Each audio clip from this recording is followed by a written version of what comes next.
Ah.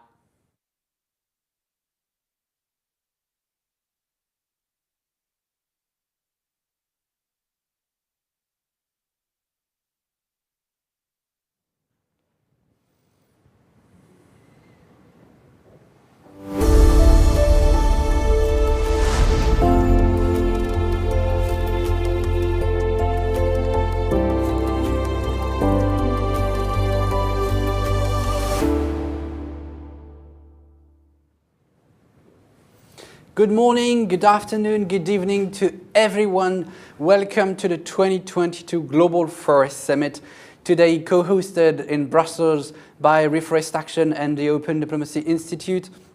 It is the second edition of the civil society-led conference that is the global yearly landmark event for forest.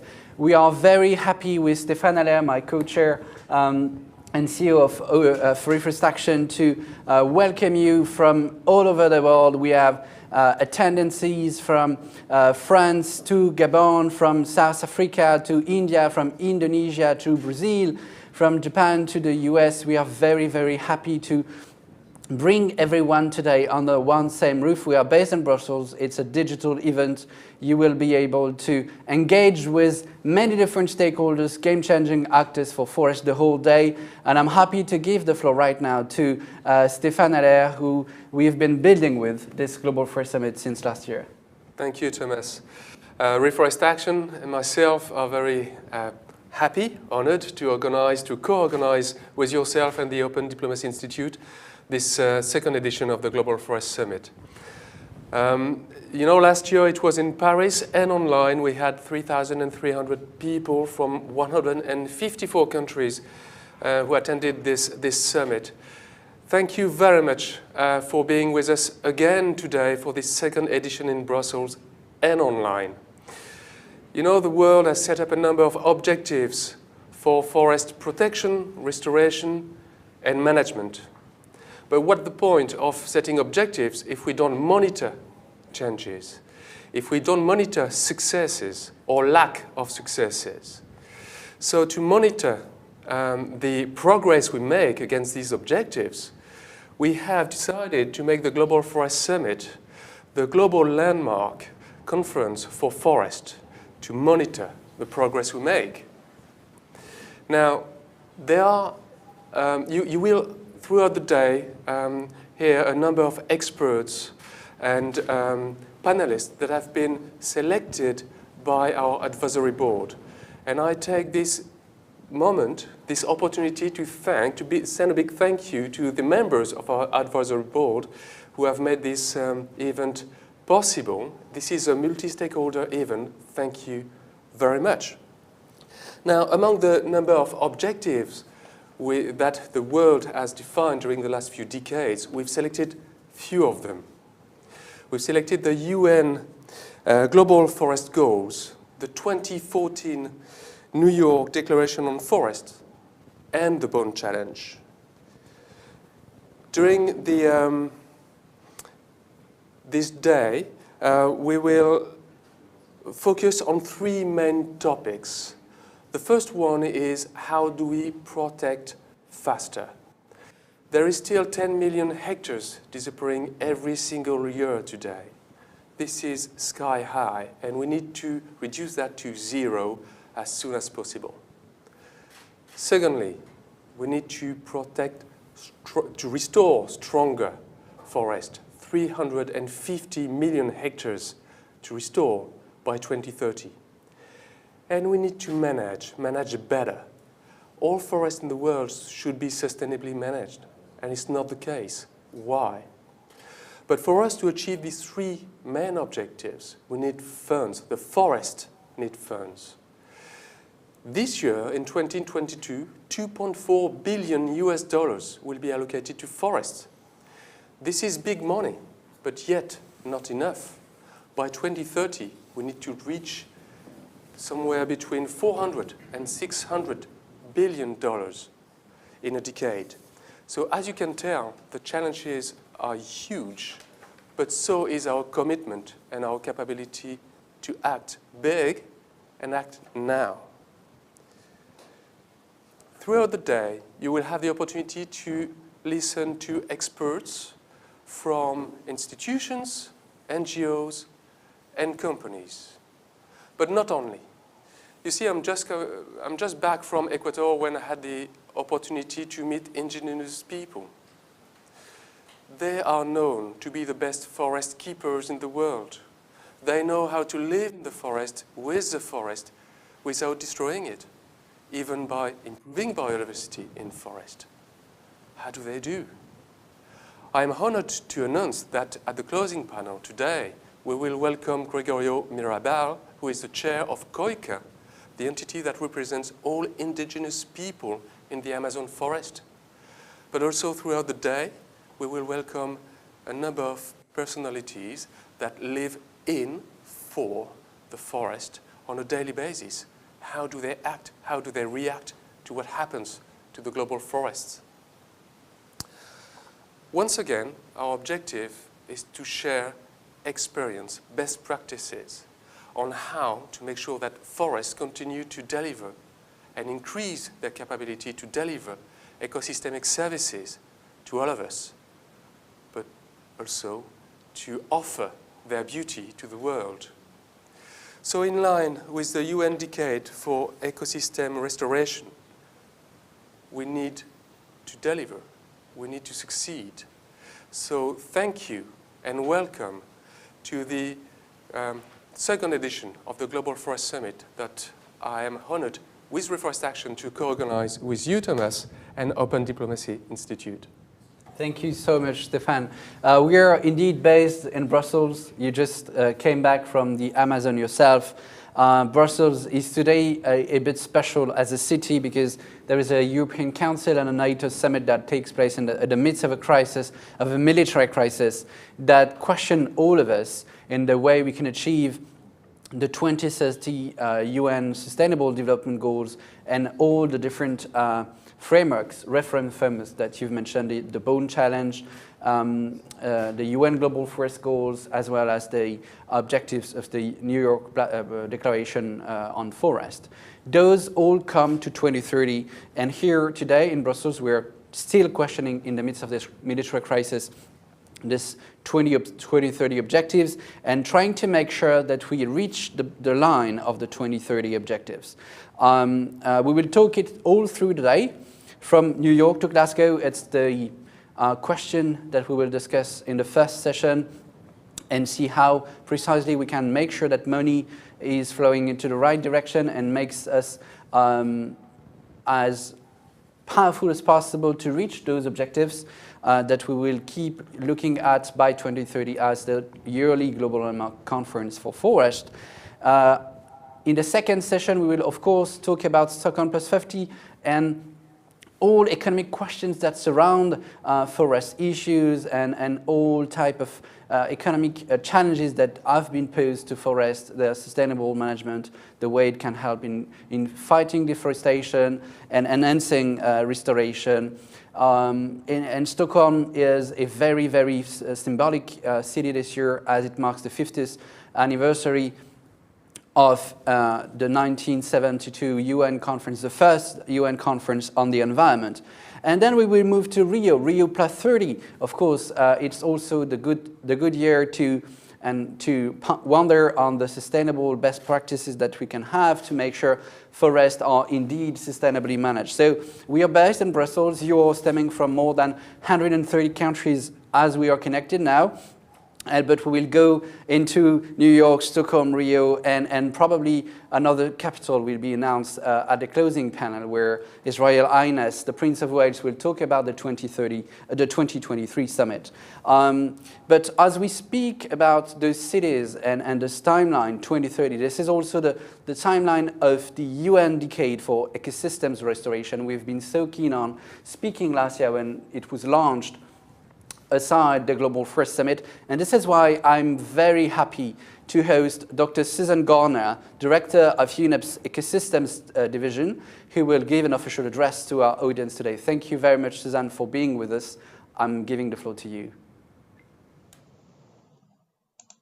Distinguished guests, ladies and gentlemen, I'm delighted to be able to share some opening reflections with you here today. And let me start by thanking Stephanie and Thomas and the Open Diplomacy Institute and Reforest Action for inviting me to provide remarks at this important event. Now, I'm speaking to you now from Kenya, where, as like so many countries across the world, forests are truly life. Bordering here, the UNEP offices where I am today, is the beautiful Kura Forest. That's an example of the power of our relationship with nature. From its history as a colonial woodlot that once fed the Uganda Railway to its current story of hope. It's a story of restoration and protection. And it's because of sound environmental governance and then environmental heroes like the late Wangari Maathai, who was the Nobel Peace Prize laureate and the leader of the Green Belt movement. And because of so many that followed her footsteps, Kura has been protected and transformed back into a rejuvenating upland forest, and right here in the heart of the bustling capital of Nairobi. It's providing safe habitat for over 600 species of wildlife. It's providing ecosystem-based livelihoods. It's providing clean air and clean water, and a whole plethora of ecosystem services for all Kenyans every day. Kura Forest is now over a 1,000-hectare symbol of healing and hope, synonymous with the journey that all of us are on. Now, UNEP, and in fact, the broader environmental movement has journeyed far since our birth 50 years ago at the 1972 Stockholm Conference. This journey has carried the environment from something that was just on the fringes to the mainstream. And there's never before been such heightened global awareness of the urgency of our situation, of the understanding that the triple planetary crisis impacts our livelihoods. It impacts our physical and our mental health and our sense of self. In fact, all life on Earth as we know it. The IPCC recently told us, just last month, that global warming has caused dangerous disruption to the natural world and is resulting in climate injustice. Nature and biodiversity loss are undermining the SDGs. A recent report from UNEP and Grid Arundel found that without urgent action, climate change and land use change will drive wildfires up 30% just by 2050. And every year, forests absorb about a third of the carbon dioxide released from burning fossil fuels worldwide. When the UN Deputy Secretary General was here in Nairobi just a couple weeks ago attending the UN Environment Assembly, she reminded us that drastically reducing deforestation and systemically restoring forests and other ecosystems is the single largest nature-based opportunity for climate mitigation. And yet, we know that if current deforestation was a country, it would rank third in carbon dioxide emissions. It would account for approximately 11% of carbon emissions, more than the entire global transportation sector. And the current rate of ecosystem loss is bringing humanity closer to extremely dangerous tipping points. Recent studies from the Amazon rainforest have demonstrated their global importance for our environment, for ourselves, for the climate, not just locally, not regionally, globally. We know there's no Paris and there's no SDGs without forest, and we must protect standing forest ecosystems and ensure their sustainable use. We have just about 8 years to close the gap in emissions reductions. 8 years in which we must increase ambition, implement pledges, act on our plans, and commit and ultimately deliver the cuts. We saw great traction at COP26 with the Glasgow Leaders' Declaration on Forest and Land Use. UNEP supports the message of the declaration for unprecedented attention and momentum. And at the same time, being mindful that much of this was already envisioned within SDG Target 15.2. In 2022, we now need to translate this credible action and transformative change. And let's do this. Let's replicate for deforestation the conditions that are enabling decarbonization in other sectors in the world economy. So for example, with renewables, demonstrating the combined effect of carbon prices and predictable financing, which forest countries desperately need to implement national policies. For deforestation, this translates into results-based payments that change the economies of forest conservation and restoration are really requiring. If this is to be successful, we also need to see significantly more political will to rechannel harmful subsidies from environmental degradation into climate action and the conservation and restoration of nature. These are complex issues, but we do know what to do, and we have the strong foundation to build on. The main step is to accelerate implementation. Partnerships like the UN RED, the UN Interagency Flagship Program on Forests and Climate, are tried and tested, vehicles supporting countries and stakeholders to unlock forest's true potential. The UN RED has mobilized more than $1 billion since its inception and supported countries in achieving emission reductions equal to taking 150 million cars off the road. And the UN Decade on Ecosystem Restoration is a rallying cry to heal our planet. It estimates the finance needed to restore 350 million hectares of degraded landscape, which, remember, was the target of the New York Declaration on Forests, is about $1 trillion by 2030. Altogether, governments by now committed to restore 1 billion hectares of degraded land by 2030, including the G20 declaration, the Leaders' Declaration. This will require much more commitment, much more finance, and more political will. But we can get the job done. Only, though, if we get moving now, and only if we take advantage of every opportunity. We must be nimble and quick-footed. We know that restoration works. We know that every dollar invested in restoration creates up to $30 in economic benefits. And while being a climate change adaptation solution, it's much cheaper than any of the technology-based solutions. We've already seen real restoration successes, big and small. Costa Rica implemented policies in the 1980s that led to doubling forest cover and tripling their national income. The Great Green Wall has already seen almost 18 million hectares of degraded land restored and 350,000 jobs created. The UN Decade's Multi-Partner Trust Fund has started supporting initiatives. But to reach the 1 billion hectares restored and to attain SDGs, I have to say this again, we really need to hit the ground running. We must link forest deforestation agenda to action on climate, biodiversity, resource use and economy through the appropriate intergovernmental scientific bodies. And let's repurpose subsidies that contribute to the degradation of nature and demonstrate that financing deforestation-free value chains is economically viable. Let's scale up models that have proven to work, because investments in nature-based solutions need to be at least tripled by 2030.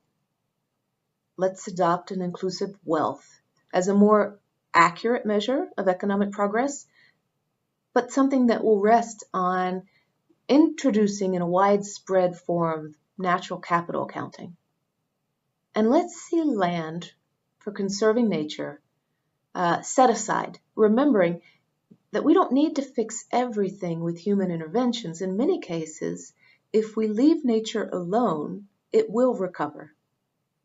Let's also remember that restoration is not a substitute for protecting forests or decarbonization of our economies. That's critically important. Climate and biodiversity benefits of restoration may take 100 years to bear fruit. On the other hand, the climate and biodiversity impacts of losing forests are felt immediately. Both conservation and restoration should be done together, addressing the root causes of degradation. This means addressing unsustainable consumption and production patterns, reforming economic and financial systems, encouraging individuals to adjust their life cycles, their lifestyles, where possible. Now it's our turn. It's our time to turn this ambition into action, becoming the generation that conserves, the generation that restores and heals our ecosystems is the defining task of our time on this planet. And I'd like to think that we were all born for this time. Thank you. Thank you so much, Suzanne. You just spoke about this generation restoration that UNEP is so keen on advocating for. I do echo what Stefan said last year in his opening remarks of the Global Forest Summit, having a generation of restoration and reforestation entrepreneurs that echoes a lot to what the Global Forest Summit is meant to achieve. It's not a summit where you take new pledges and drop new figures.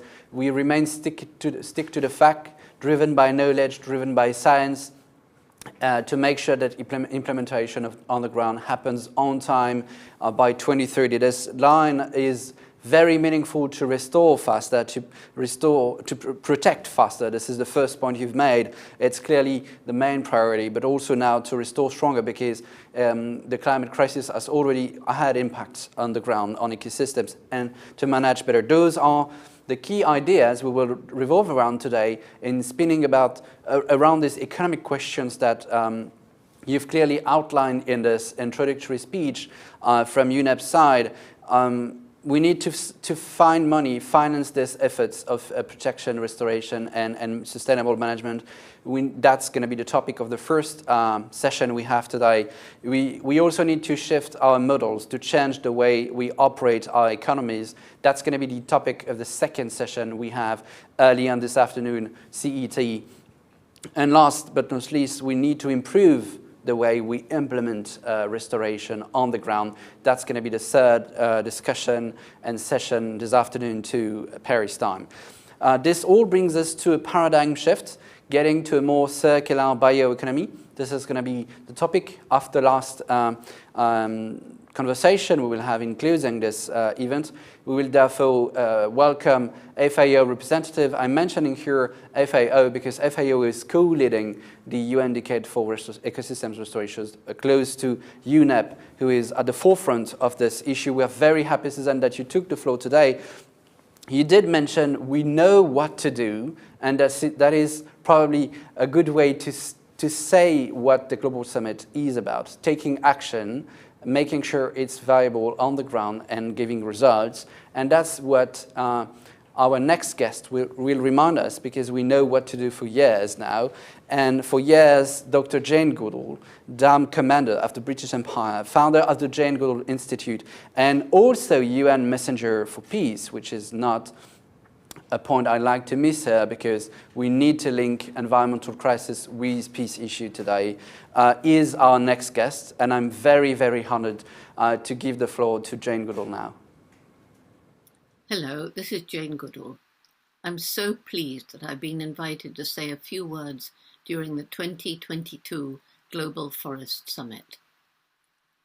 Sadly, we must acknowledge the fact that in spite of so many efforts to protect our forests, we're still losing them around the world or depleting them at a terrifying rate.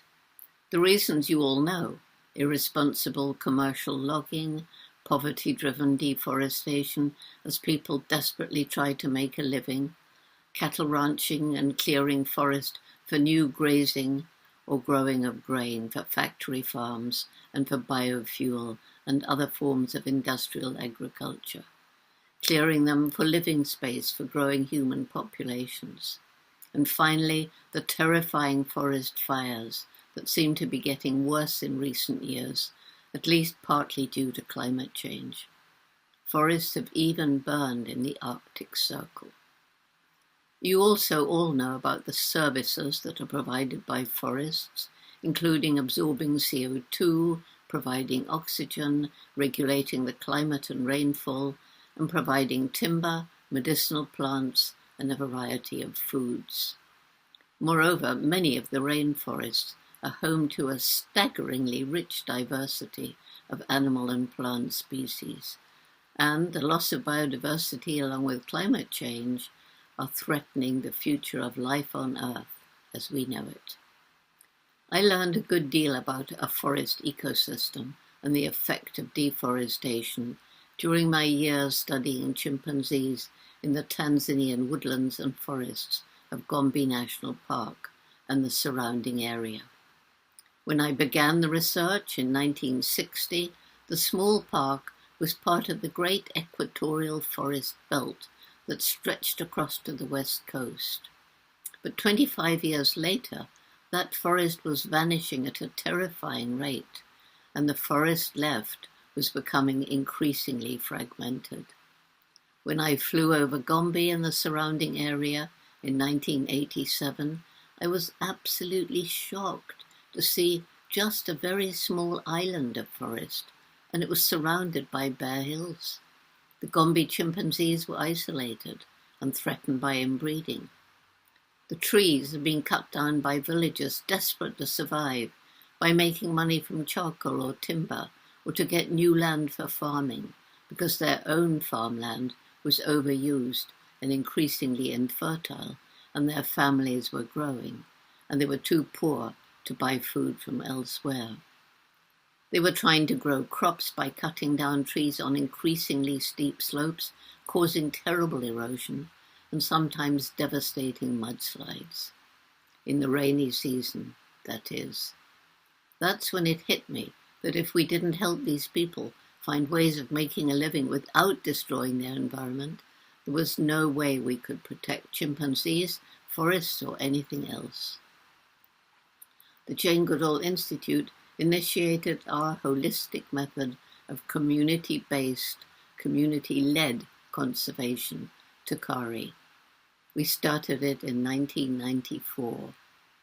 It included restoring fertility to overused land without agricultural chemicals, I hasten to add, better health and education facilities in the villages, water management programs, microcredit opportunities that enabled villagers to start their own environmentally sustainable businesses, scholarships for girls, give them a chance of secondary education, and family planning information, eagerly received because so many villagers realized the way out of poverty was a good education for their children. Most recently, GIS, GPS, and satellite imagery were introduced, and volunteers from the different villages attended workshops to learn how to monitor the health of their village forest reserves using smartphones or iPads. And the data was uploaded onto a platform in the clouds, Global Forest Watch.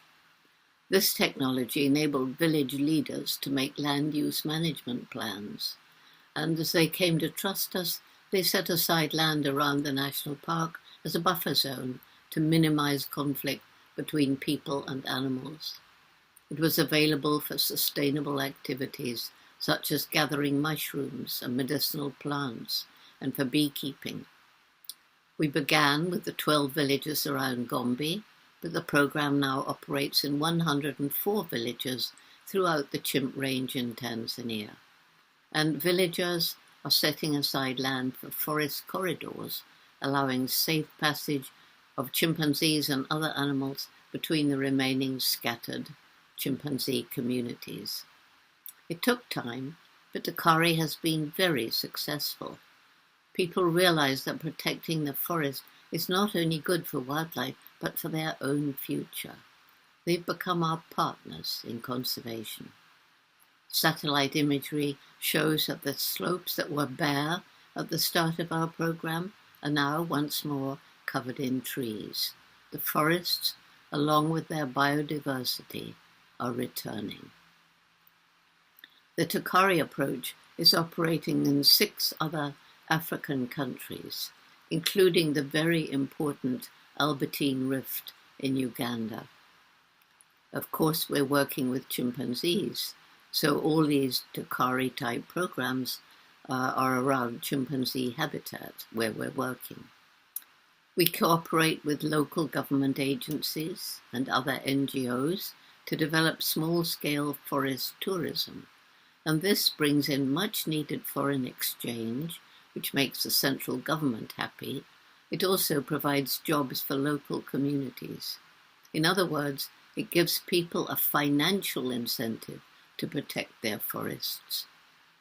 In all the village schools, in all the villages where we work, we have introduced conservation education through our Roots and Shoots program for children of all ages. This engages them in projects such as tree planting and learning about the animals and plants that make up their own unique ecosystem. As much as possible, we encourage children to choose their own projects, and once they understand the problems and are empowered to act, they are unbelievably enthusiastic, dedicated, and hard-working. Roots and Shoots operates in 65 countries, including many where there is an emphasis on planting trees and restoring and protecting forests, and restoring and protecting mangroves as well. I've been talking about grassroots programs that involve local communities protecting their forests and other environments for their own future. These programs, if they're successful, are sustainable. But there are other programs in which trees are assigned monetary value by the government. One highly successful example comes from Costa Rica. In 1979, when it was estimated the country had lost up to 50% of its forests, the government launched the Payment for Environment scheme, whereby money was paid to owners of forests and forest plantations in recognition of the vital role they played in maintaining clean air and pure water for the country, for the whole country. As a result, Costa Rica became the first tropical country to have stopped and subsequently reversed deforestation. Also, in one fascinating project, Daniel Jansen and a group of Costa Rican colleagues, including Oscar Arias, who was president at the time, they were able to demonstrate that denuded tropical forest can be restored, and this was a landmark achievement in ecological restoration. Another thing I want to mention is that more conservationists are recognizing the importance of listening to the indigenous people of the forest and understanding their role as traditional guardians of their land. These people are teaching us much, but they need all the support we can give them, for tragically they've been persecuted, threatened, killed, forcibly removed from their tribal lands by the commercial interests of those wanting to exploit the forest for short-term gain, either by leasing out the land for mining and oil exploration or for clear-cutting to make use of the rich forest soil. And that's for farming. This is particularly shocking because after a few years, this forest soil is exhausted, and once again, toxic agricultural chemicals come into play, gradually killing the very soil on which we all depend. I want to end by saying how strongly I feel that we shouldn't only think of forests in terms of their services. Forests were not created solely for the benefit of humans. We should protect them for their own sake. There's more and more information coming out about the underground communication between the trees of a forest, information that is as fascinating as it is important. And we're now beginning to learn more about the fascinating life up in the canopy. Some creatures never come down to the ground. I've always loved trees. I've had the privilege of walking through a forest in Central Africa that has never been logged, standing with my hand on the trunk of a tree that has lived there for a couple of 1,000 years, its crown lost in the canopy high above. When I'm alone in a forest, I feel such a strong spiritual connection with a world that teems with life, with the sounds of birds and insects, the flashes of colour as a butterfly flits through a shaft of sunlight that penetrates the canopy. The leaves rustle in a gentle breeze that creates moving light patterns on the forest floor. Monkeys or squirrels move through the branches overhead. The sounds of elephant or bush pigs moving through the undergrowth. We must preserve this rich tapestry of life. The forest is not ours to destroy, but to protect for all future generations. Thank you. Thank you so much, Dr. Goodall, dear Jen, for this very, very wise words that we needed to hear as the keynote, the first keynote speech of today's 2022 Global First Summit. You've clearly outlined two main ideas I'd like to take away before we move to our first session. First is that we need to take into account the nexus there is between sustainability issues and specifically forests, as we discussed this today, and peace for communities, but also among nations.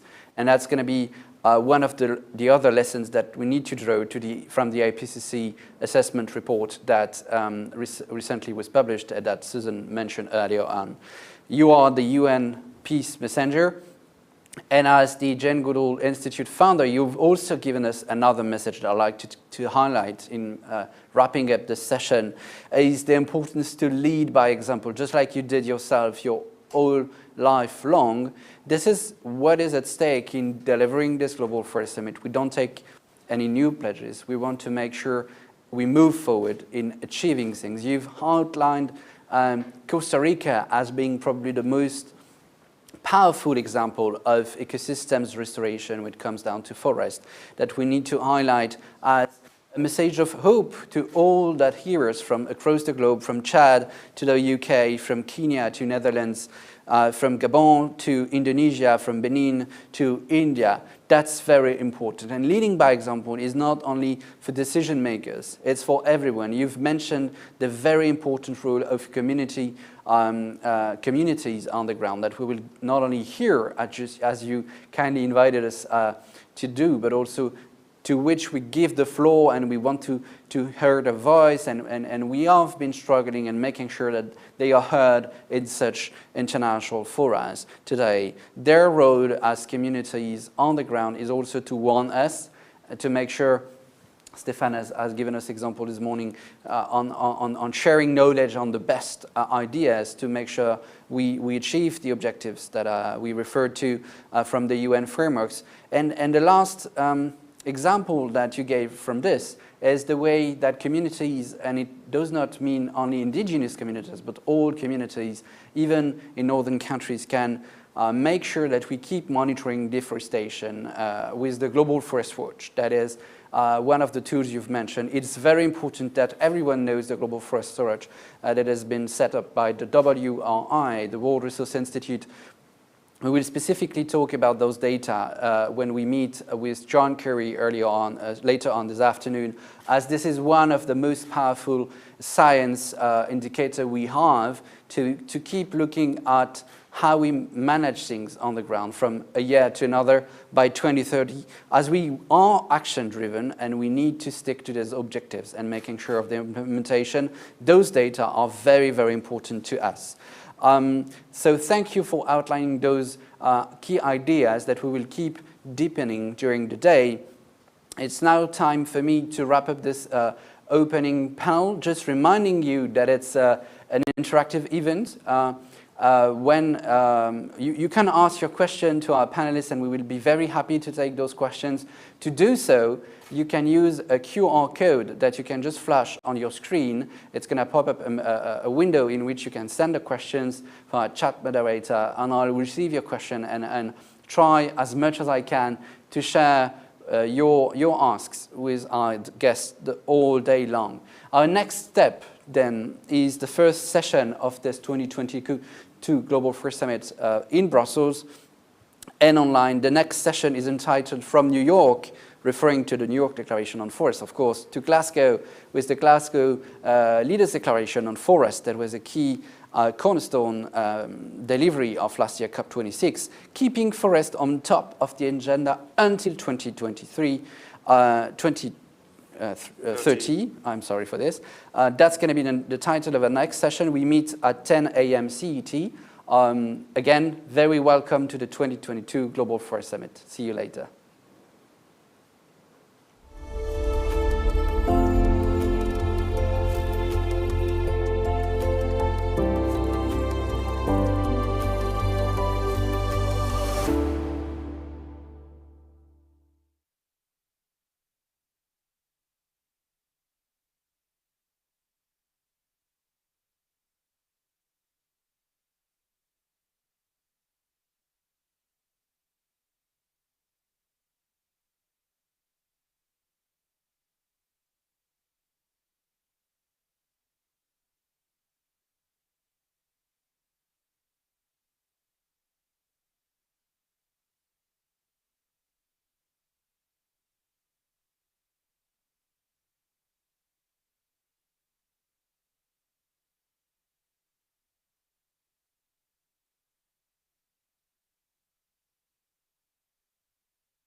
resulting in this Glasgow Leaders Declaration on Forest and Landscape. We are having a wonderful panel today, and I'm happy to say to everyone listening from all across the globe that you will be able to ask questions to our panelists and distinguished guests. You just need to use the QR code that is appearing on your screen, scan it, and it's gonna put you into a chat mode that you will be able to use, and I'm gonna make sure we use your questions and address them to our speakers. The first of which is Dr. Agnès Kalibata. I'm very pleased to host Agnès, President of AGRA and former UN Secretary General and Special Envoy for the 2021 Food System Summit. You've been also Minister for Agriculture in Rwanda. Agnès, thank you very much for being the keynote speaker of this first session. I'd like to give you the floor so that you can highlight of the importance of striking a right balance, a sustainable balance of land use between agriculture and forests. Thank you so much. Thank you for welcoming me and for having me as part of this summit. Let me take this opportunity also to recognize all the distinguished guests and speakers that will be part of this summit, and our online and physical audience that is part of this summit. Coming out of the Food System Summit last year, we have a number of things that I really wanted to bring out for this particular audience. First of all, there was a recognition that food systems touch every SDG of the 17 SDGs. And if we are going to transform the SDGs, that we need the food system to work, which is the second factor actually, that our food systems must transform to be able to achieve all 17 SDGs. And the last one that I want to pull out is that the survival of our planet, whether it is us as a people, whether it is the planet itself, and the prosperity of both people and planet depend on how we transform and how successful we'll be at transforming our food system, recognizing that 30% of global emissions today come from food-related investments and food-related challenges. But let me take the conversation back to the Global Forest Summit this morning and what we are learning. On Monday this week, I'm in Nairobi. On Monday was International Day of the Forest, as you all know. And one person, Kala, who is actually the head of FAO here, wrote in the Business Diary, and I'm going to quote, just to bring to you the importance of what she was trying to say here. In silence, they clean our air, provide us with clean air, give us our fruits, medicine, recreation, wood and fuel. A rotting log will, in silence, fertilize the next tree. In terms of climate change, which we are living in today, they cool our overheating globe and act as carbon sinks for all these emissions, the greenhouse emissions that are happening. So in a nutshell, forests are a nature-based solution for correcting many of the environmental challenges that we live in today. Restoration of biodiversity, given the extinction crisis that is in our midst, and a source of health and diets for us and for our planet. We know that forests contribute significantly to countries' GDPs. For example, in DRC, they contribute up to 6% of the GDP, but our forests are at threat. In Africa alone, 17%, which contributes 17% of the world's forests, is actually losing forests at a very, very high rate. And we know that globally, we have a degradation coming from forests the size of the South American continent. So to the point that Kala was making, the biggest call we can make today has to be about protecting and restoring our forests. In Africa, 65% of our forests, of productive land in agriculture is degraded. And this started out as forest land. Desertification is now affecting 45% of the continent's land. These are all challenges of related to forests and deforestation and degradation. So there are a number of things that we need to be doing, and I want to go back to that. I first of all want to recognize the opportunity of restoration and land management that would come from restoring forests, a 1.4 trillion opportunity if we only managed to rehabilitate some of the forests that we've already lost. So it's very important that we stop, from an agricultural sector perspective, producing food at the expense of the environment. The case has just been made around what the environment is providing for us, especially in these times of climate change. 30% of our produce food here in Africa every year comes from new land. Some of that new land is actually forests. I don't want to go into the details of energy and infrastructure, but we know that energy and infrastructure are costing us a lot in terms of forests. And of course, conflict, as you will see, conflict is another thing that is bearing badly on food, on energy and shelter, and that impacts our forests. So what must we do as we go forward? We must protect our existing forests and the opportunities there. It takes 2 to 4 generations for some of our trees to mature, to get to a mature tree, and yet we cut them down in a second. So we need to protect our forests and our trees. We need to respect the Paris Agreement that added ecosystem restoration to the 2015 Paris Agreement to ensure that we prioritize it. And we need to make sure that over the 720 million hectares of land, equivalent to the size of Australia here in Africa, that can be restored, actually get to be restored. We need to make sure that the Great Green Wall that has been put in place under the African Union leadership actually does get the opportunity to be that green wall that can protect the continent from further desertification.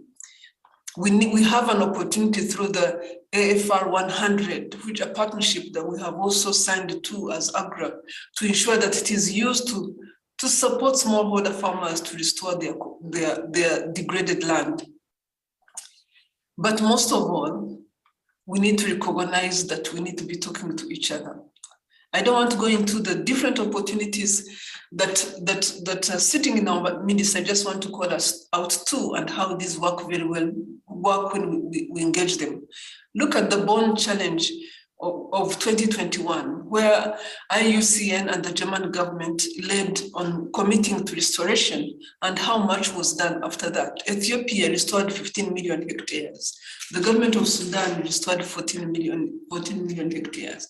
Cameroon restored 12 million hectares, and so on. I could go on and on. If we don't put these efforts in place and ensure that smallholder farmers overcome the challenge of having access to the inputs they need to do restoration, this challenge will not go away.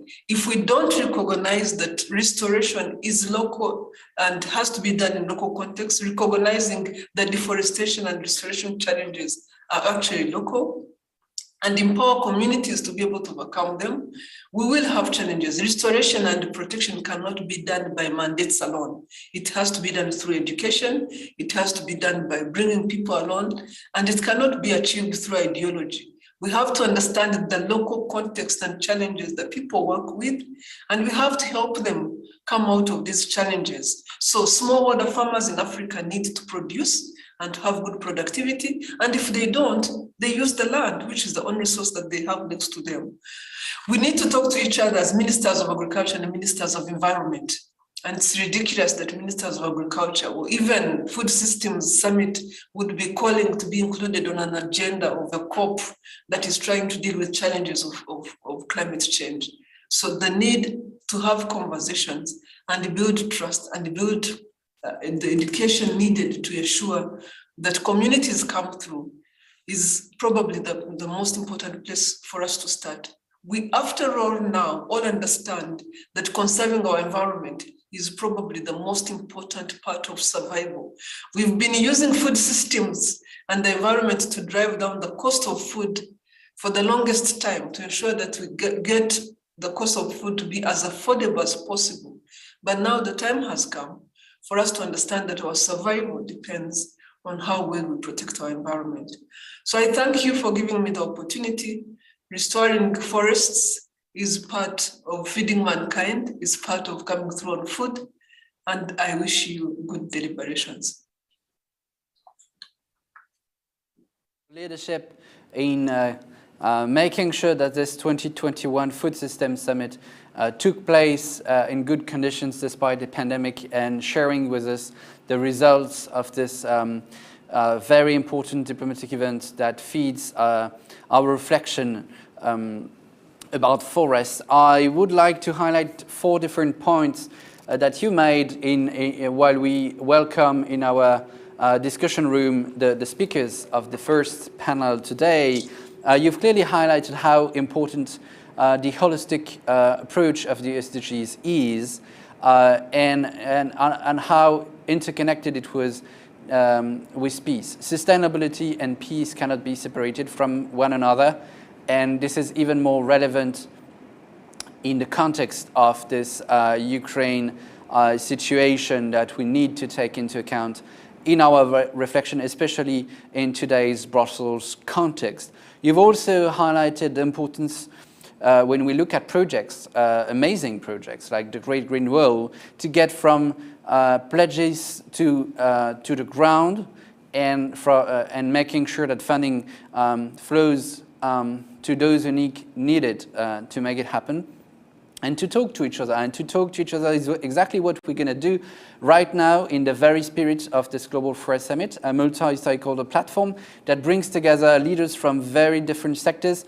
I'm happy to host in the panel in the alphabetical order Nick Bridge, UK Foreign Secretary Special Envoy for Climate Change, who is of course going to talk to us about the COP26 results. I'm also happy to host Dr. Musonda Mamba, doctor of the UN Development Programme's Rome Center for Sustainable Development, and also former chair of the GPFLR, the Global Partnership for Forest and Landscape Restoration. Very welcome, Musonda. And I'm also signaling that you're part of an international advisory board. We are very proud to work with you across the year to make sure of the success of this Global Forest Summit. I'm also very pleased to welcome Virginijus Sinkevicius, the European Commissioner for the Environment. I would like particularly to welcome him, as this day is very hectic in Brussels due to the situation in Ukraine and the European Council. So I'm very grateful for you, Virginijus, to be with us today. Let me also involve in the discussion Dr. Jonathan Wetzel, Senior Partner at McKinsey and Director of the McKinsey Global Institute. He's talking to us from China, I guess Shanghai. Welcome, Jonathan, to this discussion.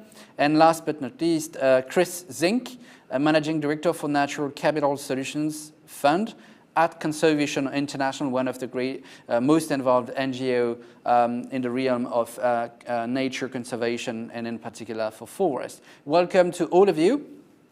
We will discuss about this title I've just outlined, From New York to Glasgow, Keeping Forest on Top of the Agenda until 2030. I should have said the financial agenda until 2030, because it's now about the way we make sure money feeds the different projects, programs, actions that have been outlined and taken at Glasgow and so on. And my first question would go to Commissioner Sinkevicius, to move, I would say, from 2021 to 2022, not only because, Virginijus, you've been part of the closing panel of the 2021 Global Forest Summit, and I thank you for having made the bridge to Brussels today, but because 2021 was kind of expected to be the super year for nature, expected to host at the same time the 3 Rio conventions, COPs.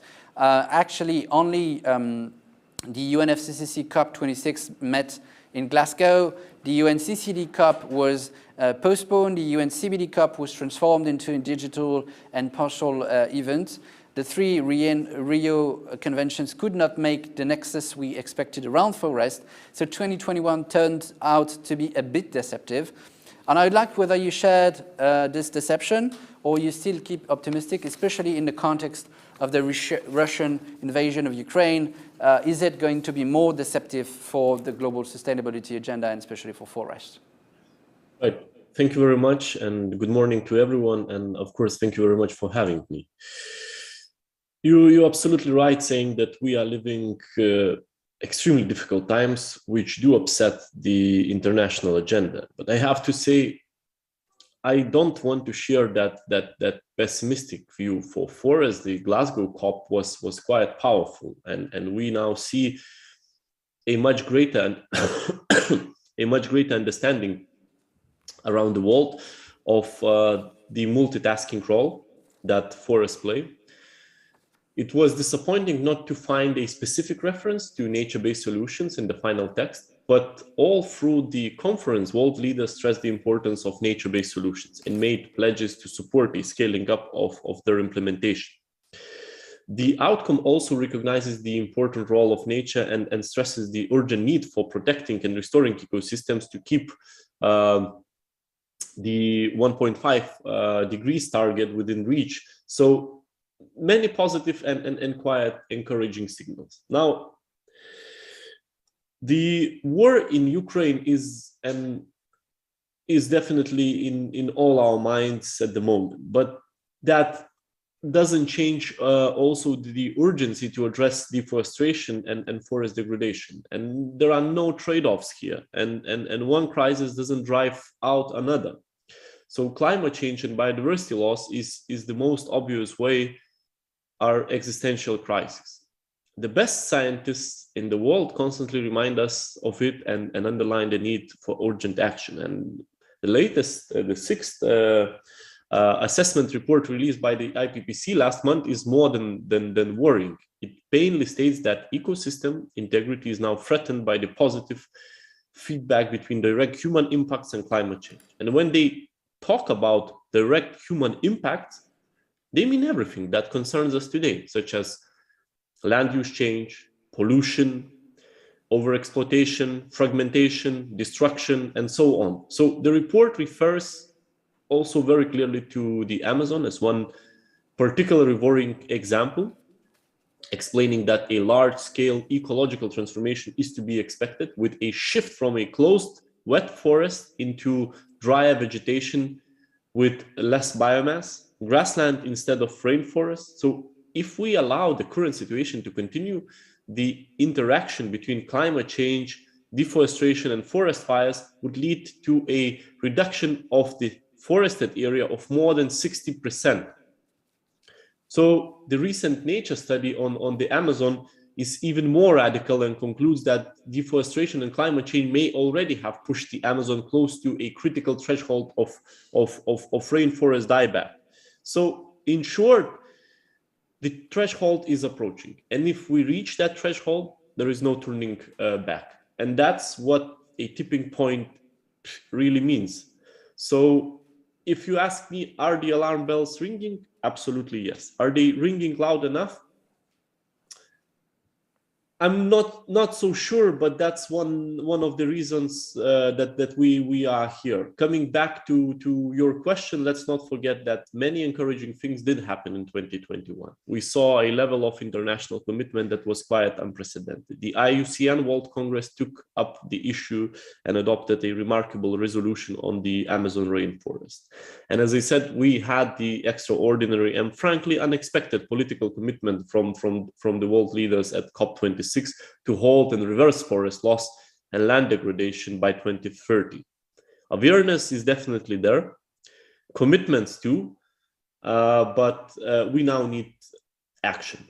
And this is why the Commission has come with a proposal for new regulation on deforestation. The EU contributes to biodiversity loss and to greenhouse gas emissions through its consumption. So we know it and we want to take responsibility for it. And we therefore need to stop producing on deforested land or importing commodities grown on deforested land. And we have taken an extremely ambitious and unprecedented approach, but it's the only one up to the challenge. We will discuss precisely this detailed approach and bills that you've been introduced to the Parliament and the Council later on, but keeping on the track of assessing the today's stakes, I'd like to turn to Musonda Mumba. I remind who is the director of the UNDP's Rome Center for Sustainable Development. We often, too often, I would say, point out deforestation as a key problem. According to FAO, indeed, it's about 10 million hectares per year lost since between 2015 and 2020. But deforestation is not the only one forest policy problem we need to address. And that's why, as the former chair of GPFLR, I would like you to explain to us what is at stake if we have a broader approach to forest than deforestation. Musonda. No, thank you very much, Thomas. I'm really, really honored to be a part of this amazing panel. I just want to pick up very quickly on where our Commissioner Sienkiewicz actually ended on the very fact that we are living in the age of humans, the Anthropocene. And going back to your question, I think we have come a long way, but also to think that as we've entered, coming all the way from Glasgow, I don't even want to go back as far as New York. I just want to pick up the baton from Glasgow. A lot of gains were made there, but also we have to realize as we entered 2022, we entered really the year of multilateralism. This is when, Stockholm at 50, that important conference that happened in 1972 on the heels of the Club of Rome Limits to Growth, that really showed that us as humans have done something to our planet. Now, here we are in 2022, 2.5 years plus into the pandemic, where the pandemic has actually shown us the interconnected nature of how we exist on this planet. And really in light to the conversation that we're having around forests, and particularly that this is a Global Forest Summit, we also have to bear in mind that this is the year that also where the 3 Rio Conventions turned 30.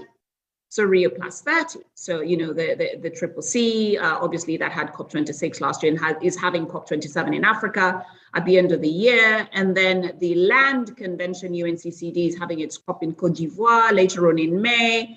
And then obviously later on with the biodiversity framework, how is it that we're coming to 50 years of environmental governance and all the curves seem to be going down? Biodiversity loss, deforestation, land use management and mismanagement, unsustainable consumption and production, and all things complex around how we deal with nature, even if we've had really nature present in a lot of the multilateral conversation. I want to flag that I think the opportunity arises now. And even when we've seen the world spiral into a very complex situation, and the commissioner made reference to the situation that we're having, and also Dr. Kalibata, in relation to the conflict. I want to also say that even though, I'll give a classic example because I spend most of my time in Nairobi, even with the complexity of the conflict in Ukraine and Russia, we've seen how the spiraling of fossil fuels and gases have now shifted in the use of biofuel on the African continent, because a lot of people cannot afford the spiraling costs of these fossil products, and perhaps an opportunity for the world. We've been discussing through multilateral processes around renewable energy, around innovative and use of advanced technologies, around how we use the systems in a more systems lens, and particularly with what the GPFLR stands for. And when I was chair, how I advocated for forest landscape restoration. We need to look at the holistic nature of these landscapes. And I think the window of opportunity has opened. We've seen how most of the EU now is really trying to transition fairly quickly to renewable energies and also really make sure that there's no pressure on their ecosystems. Similarly, a lot of the global south needs to be supported in really transitioning to this, because there will be implications on forest ecosystems, and the gains that we may have made, that 50 years I was making reference to, we may return and we may lose those gains, not in a very, in a short time.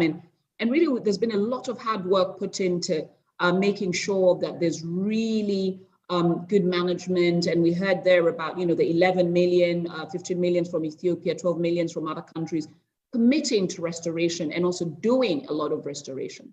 But how do we do this differently? And I think this is where the opportunity of systems thinking comes in. And I think that's where the SDGs provide that window into systems thinking. And lastly, but not the least, systems leadership. We cannot solve the problems that we created over 50 years ago with solutions in 2022 with the same lens. We cannot, and we cannot afford it. And we have just this window of opportunity to do things differently.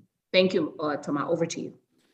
Thank you so much, Musonda, for being, for I would say, setting the agenda so clearly and connecting to other dots of the multilateral system. You've clearly outlined how important it is also to have a broad approach to forest issues with restoration, as we need to get to restore 350 hectares of forest by 2030, and also sustainable management. We need to achieve ensuring sustainable management of at least 860 hectares, million hectares of forest by 2030. Those needs are very important, and they need fund to make it happen. That's why I'm turning to Chris to ask this question about the financial needs we need. Those key items I just mentioned: deforestation, we need to combat, enhancing quality restoration, and fostering sustainable management. Those are the three main topical objectives we track at the GFS, plus the financial issue. According to publications we can review, we need at least around $60 billion every year to make it happen. We are far from this objective. I'd like to ask you, Chris, how can we scale up financial resources to bridge the gap with our objectives? And what is this, the conservation international approach to this financial question? Thank you, Chris. Great, thanks so much for this question. And I'm honored to be here with so many distinguished speakers. Just quickly to introduce myself, I've spent my career working on this question of funding, but really at the intersection of climate finance and carbon markets. So before joining Conservation International, I spent a decade working as a senior advisor to the Swedish climate program and at the Swedish Foreign Ministry's Green Climate Fund team.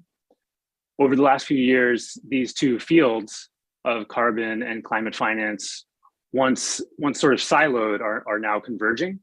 And this convergence is necessary if we have any hope of achieving the finance goals, which have already been detailed, and then of course, the temperature goals set in Paris in 2015. I would say there is some reason to be optimistic right now. It seems as though we have officially crossed into a new era of capitalism, the ESG era. We're in it now. Consumers are paying more attention now than ever before to the products that they're buying, the details of their pension fund, and the green credentials of the companies that they engage with. And I think we see regulators stepping up and increasing requirements on industry related to what they must disclose and what they can call green. And this movement on the regulatory side is a really important part of this convergence. But of course, we're here to talk about forests. The Glasgow Declaration on Forest and Land Use, it wasn't a standalone declaration. It was a political signal of support for the myriad initiatives and programs and commitments which operationalize and create real, meaningful action on the ground, including $1.7 billion to indigenous peoples and local communities, $1 billion for jurisdictional REDD+ payments via the LEAF Coalition, and a commitment from the finance sector to eliminate commodity-driven deforestation from their $8.7 trillion portfolios by 2025. This is the kind of systemic and transformational approach that we need in order to tackle deforestation. And I would say for the first time, it seems like almost all of the relevant actors are finally stepping up to the plate. So this all sounds great. Can we just go home? I wish. What are we up against? And why is it so important for policymakers to implement financial carrots as well as sticks, incentives as well as disincentives? We need to increase the amount of money available for forest protection, restoration, while also addressing the finance that's making it more economically attractive to degrade and destroy critical habitat for short-term gain. Current incentive structures are weighted so heavily towards unsustainable practices that forests are often worth more in the short term dead than alive.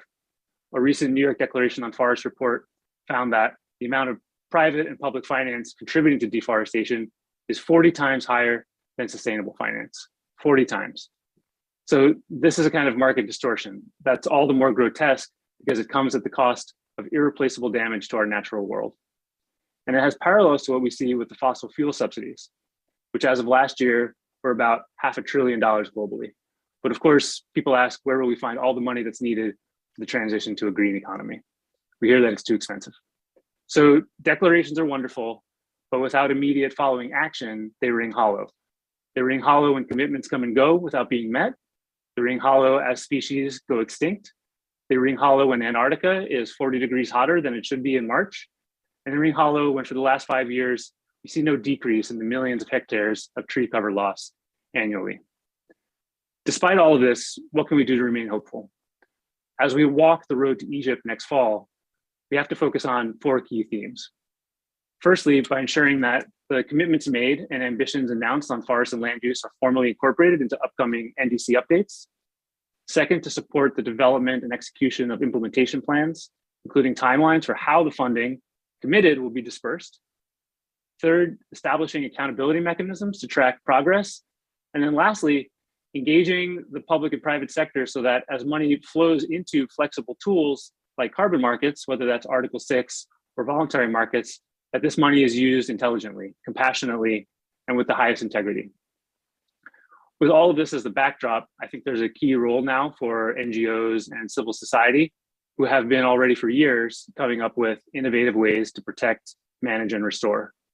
Conservation International has, for example, decades of experience on the ground fighting deforestation with innovative approaches to maximize the financial efficiency of our interventions. We have a track record which includes pioneering debt for nature swaps, the Blue Carbon Alliance, CI Ventures, the Critical Ecosystems Partnership Fund, where we partner with the French Development Agency, for example. And since 2001, CEPF has helped conserve more than 900 species and protect over 50 million hectares of key biodiversity areas. And we continue to push the envelope. I'm leading the work now of a new blended finance facility, which catalyzes early stage, high quality conservation projects and then scales them up using carbon markets. As the climate finance and carbon markets landscape enters this new ESG era, CI is at the leading edge, driving forward with a sense of urgency. We need to scale up action and scale up finance. So I encourage anyone watching to reach out to us or our partners and see how you can get involved. Thank you so much, Chris. We will definitely zoom on this, the way you operate those funds later in the conversation. But you clearly pointed out one thing that was music to my ears in highlighting that it's important to fund the needs, but also it's also important to stop funding what causes the problems. And you made a parallel with fossil fuel subsidies, which was one of the key issues at COP26. I'm sure we will discuss this. And this is a good way into the question I wanted to ask to Jonathan, because we always know, Jane said it, we know what to do, and we know who are the game-changing actors, and definitely corporate leadership can make a huge difference in getting from declarations to implementation. And Jonathan, I wanted to turn to you. We just referred to the financial industry, which obviously can make a difference in ensuring the flow of money into the right direction. Who are the best and game-changing industries we need to partner with in order to make sure we achieve combating deforestation, enhancing restoration, and fostering sustainable management? Thank you, Jens Thompson. It's a real honor and a pleasure to be here. In case you're wondering, the backdrop is not Shanghai, but it's Shanghai as I might wish it to be. The thing about the transition, and I'll maybe start a little broad and then come down specifically to forests, is that it is a universal transition. There is not a sector, there is not a use which will not be affected by this. It's universal. It's significant. It will require on the order of $275 trillion over the next 30 years to achieve a net zero scenario based on the Network for Greening the Financial Systems scenarios. It is also front loaded in the sense that that money has to get spent today, that we need to see an increase in the spending on the affected land use and energy systems from where it is today at roughly 6% of global GDP up to about 9% over the next 10 years. And finally, it's uneven. This spending will occur in many places which do not have the money to pay for it. The transition will affect the most the people who can afford it the least. And that creates risk, of course. That said, this transition also creates tremendous opportunity, as what we are investing in is, of course, the biggest opportunity is to avoid physical climate risk. But beyond that, we're talking about developing, essentially reimagining our energy, our land use systems in a more resilient, more effective, more productive fashion. And that can and should be viewed as an opportunity, an economic opportunity too. So how do we get there from a corporate perspective? Because I think it's safe to say that we will have to crowd in private capital, that the governments of the world do not independently have the funding to do this, that there will be a requirement to pull in private capital. So how to do that and who to do that? Well, when we work with clients and when we see leadership, essentially it comes down to three fundamental actions they take. They disclose, they aim, and they act. And so the first aspect of leadership is their disclosure. And this is often a matter of signaling, but also a matter of creating transparency. They need to build the systems to hire the people to actually know what is their impact on the environment. Secondly, of course, they have to aim. They have to set a goal. And those things are relatively unique in a sense of a competitive sense. People are looking at what is it taking for them to stand out, to differentiate, and that can be a very virtuous thing. We want more competition on environmental value. We want companies to stand out, to be clear that they are in fact setting higher targets, and that this should be to their benefit in the marketplace for consumers, for talent, and for investors. And finally, of course, they have to act. And all of this does come down to actually seeing for every industry leader, what are the actions, the programs they're taking that are measurable, that are transparent, that are visible. So if I take that now to the area of forests, I'd say, well, in forests and reforestation and more broadly in natural climate solutions, we have a particular challenge in creating the market architecture, if you will, for this. Corporations need guidelines. They need a couple of things. First of all, they need net zero certification. So what does that mean? Secondly, they need to have best practices. What are the ways in which we can be assured that the natural climate solution on offer is in fact a good one? They need to have a clear demand signal. For decades, the demand pricing for natural climate solutions has been too low to essentially incentivize people to invest against it. So we need to have a clear pull from the demand side. We need market architecture. By that I mean that the normal things one should set up to create a market: liquidity, intermediaries, information, all market data, all these things need to be put in place. No different than creating a market for the spot trading of iron ore, but all that has to be built.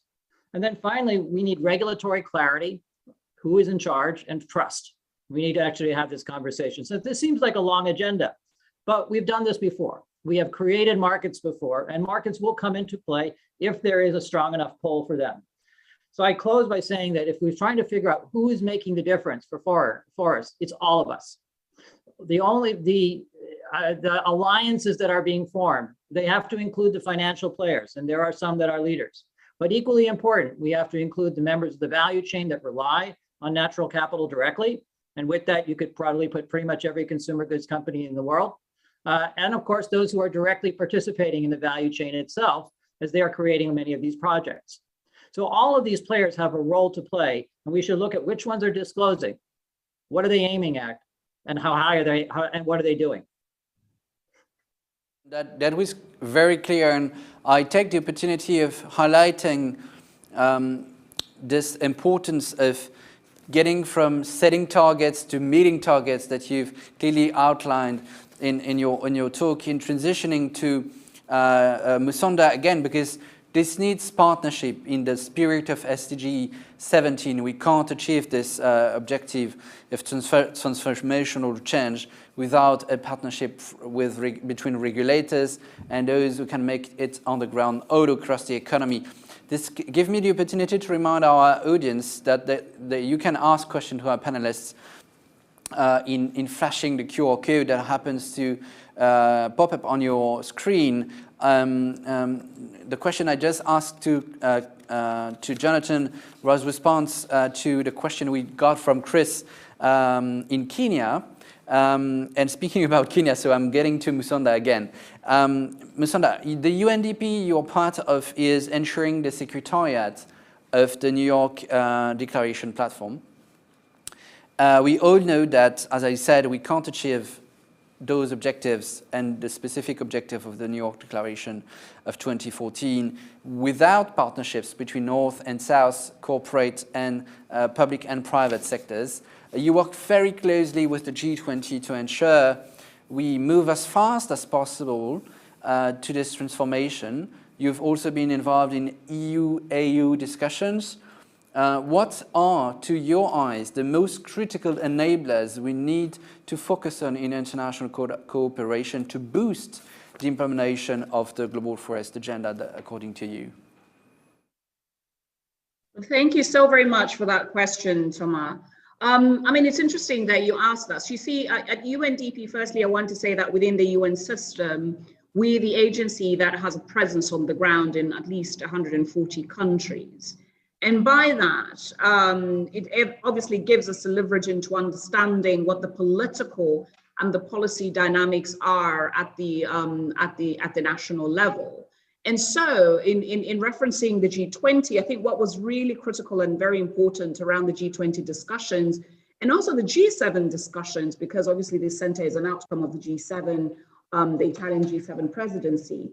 I must say that it was really great to see in the G20 outcome documents, both in the Matera Declaration, but also in the summit itself, the Rome Summit, and also the Napoli Summit, the discussion and really highlighting the role of partnerships, but also the private-public connections. And as you very well know, with Italy and also the work that we do within the UNDP Climate and Forest team is to make sure that the enabling environment, but also the connecting factors.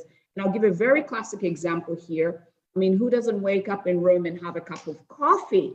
But where does the coffee come from? So obviously we talk about commodities. And I see Jonathan is probably having his cup of coffee. And so we see these commodities such as coffee, cocoa, etc. So in partnering with, for instance, Casa Depositi di Prestiti and other companies like Lavazza, working very closely, we've worked with them very closely in Latin America. We've worked with them in Ghana, for example, with cocoa, and bridging this, space. But also it really goes a little bit back to what Jonathan mentioned and a bit to what Chris mentioned as well, in terms of how do we make sure that, the environment is right and the connections matter and we understand what these markets mean. I think now more than ever is this element of transparency, but also the element of conversation. And so this is where we've seen that with these enablers, particularly around the funding streams, but also around understanding what these market systems look like, but also the element of justice, climate and human rights issues. Some of these commodities are being sourced in very sensitive issues, and I think Chris alluded to that, where indigenous peoples need to be supported because some of these commodities are being sourced from there. So at UNDP, in really working around the NYDF, but also really more broadly around our forest issues, we make sure that we're bridging to the policy dynamics. And lastly, but not the least, I just want to give a very pragmatic example.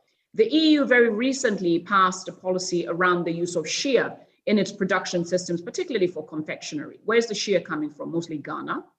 And most of it is coming also from Uganda, etc. But how do we understand these market dynamics and making sure that the sourcing is right, but also where the sourcing is happening, that the women and youth and all the other individuals that produce it, mostly traditionally, not mechanized, are also equally supported.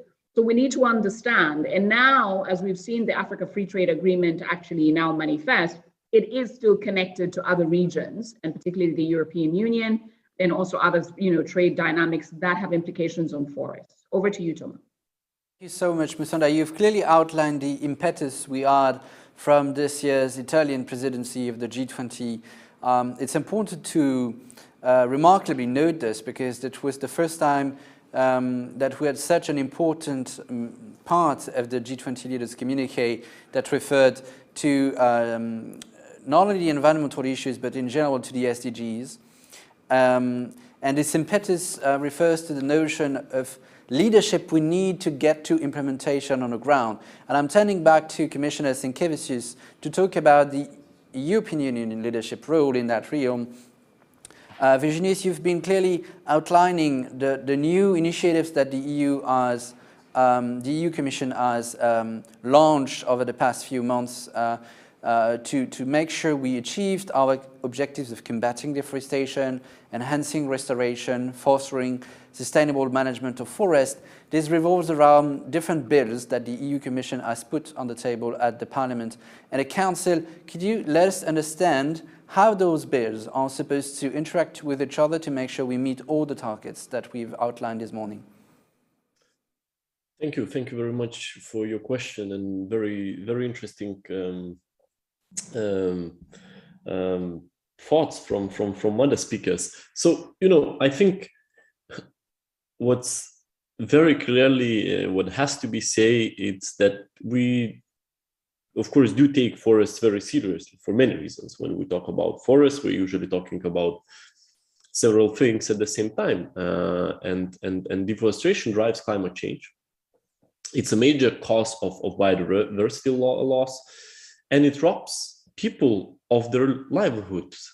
And in the EU, we know we are partly responsible, and we want to turn the things around. And as I mentioned earlier, we presented in November last year a legislative proposal to tackle deforestation. And we see this proposal as marking a turning point in the global fight, not just against deforestation, but against forest degradations as well. And building on FAO definitions, it addresses illegal but also legal deforestation. It obliges companies to clean up their supply chains and to get rid of products and commodities associated with deforestation. It's based around strict requirements for traceability, and it draws on the advantages of digital connected society. So the thinking is, with more transparency, it becomes possible to link commodities to the farms where they are produced. At the moment, it's a commission proposal, but the co-legislators are working extremely hard, and it's a priority file for EU members. And if it all goes well, the law should be adopted before the end of the year. We also have a related piece of legislation on the way, a new law on nature restoration, which should be also adopted soon. It's a law that recognizes the protection is no longer enough. We need to start undoing some of the damage we have done to nature. Restoration will bring multiple benefits for climate mitigation and adaptation, for clean air and clean water, and all in all for, of course, human well-being. So the new law will apply in Europe, but it will also show the world that we are serious about our international goals of halting biodiversity loss around the globe. We want to show that it can be done, and there is always some sort of upfront investment, but our studies show that benefits of restoration are far greater than the initial outlay. So biodiverse forests, for example, are more resilient to climate change in the long run. And if we don't develop that resilience, our forests might not have a long run at all. So the proposals comes with two major elements. First, we have an overarching restoration objective, setting it for the longer term. And then we have binding targets for specific ecosystems, which are meant to grow in ambition over time. So those specific ecosystems are found in wetlands and peatlands, rivers and lakes, and of course in forest habitats. National plans prepared by the member states will ensure proper implementation of these targets. Funding will be key, and existing EU funds will be used for restoration. And we have also agreed to spend 10% of the EU budget on biodiversity as from 2026, which will be, I would say, of great leap and great help as well. Speaking of leadership, let me mention one last thing, which is our plan to plant at least 3 billion trees, additional trees in the EU by 2030. And this is a commitment made last year in the EU strategy for biodiversity. And it's not a question of announcing a figure for the beauty of the figure. In last July, we published a roadmap which underlines the importance of planting and growing the right tree in the right place for the right purpose. And we are in the final stages of publishing guidance on that, also identifying the funding opportunities that will help make it happen. Most of these trees will be planted by forest professionals with the involvement of local authorities and local communities, because of course, it's not just about planting, it's really about ensuring that trees survive and thrive. And we want everybody to take ownership of the process. So we won't solve the climate crisis just by planting trees, but it certainly plays also a role, and it gets people engaged all across society. Thank you, Virginie. You've actually outlined 4 R's, I would say. R1, reduction. It's important to reduce our footprint on nature. Second, R, restoration. It's now so degraded, we need to restore, as being said upfront by Susan Garner this morning from UNEP. Third are recovery, and you've clearly outlined EU's leadership in its recovery plan from COVID that invested a lot in the ecological transition and specifically in its biodiversity strategy with this 4R, reforestation. You've launched this afforestation program in Europe, and it's 4 different R's that mean a lot to us today. A 5th R is reality. I'm turning to Jonathan again. Reality is very, very more complex than this broad policy discussion.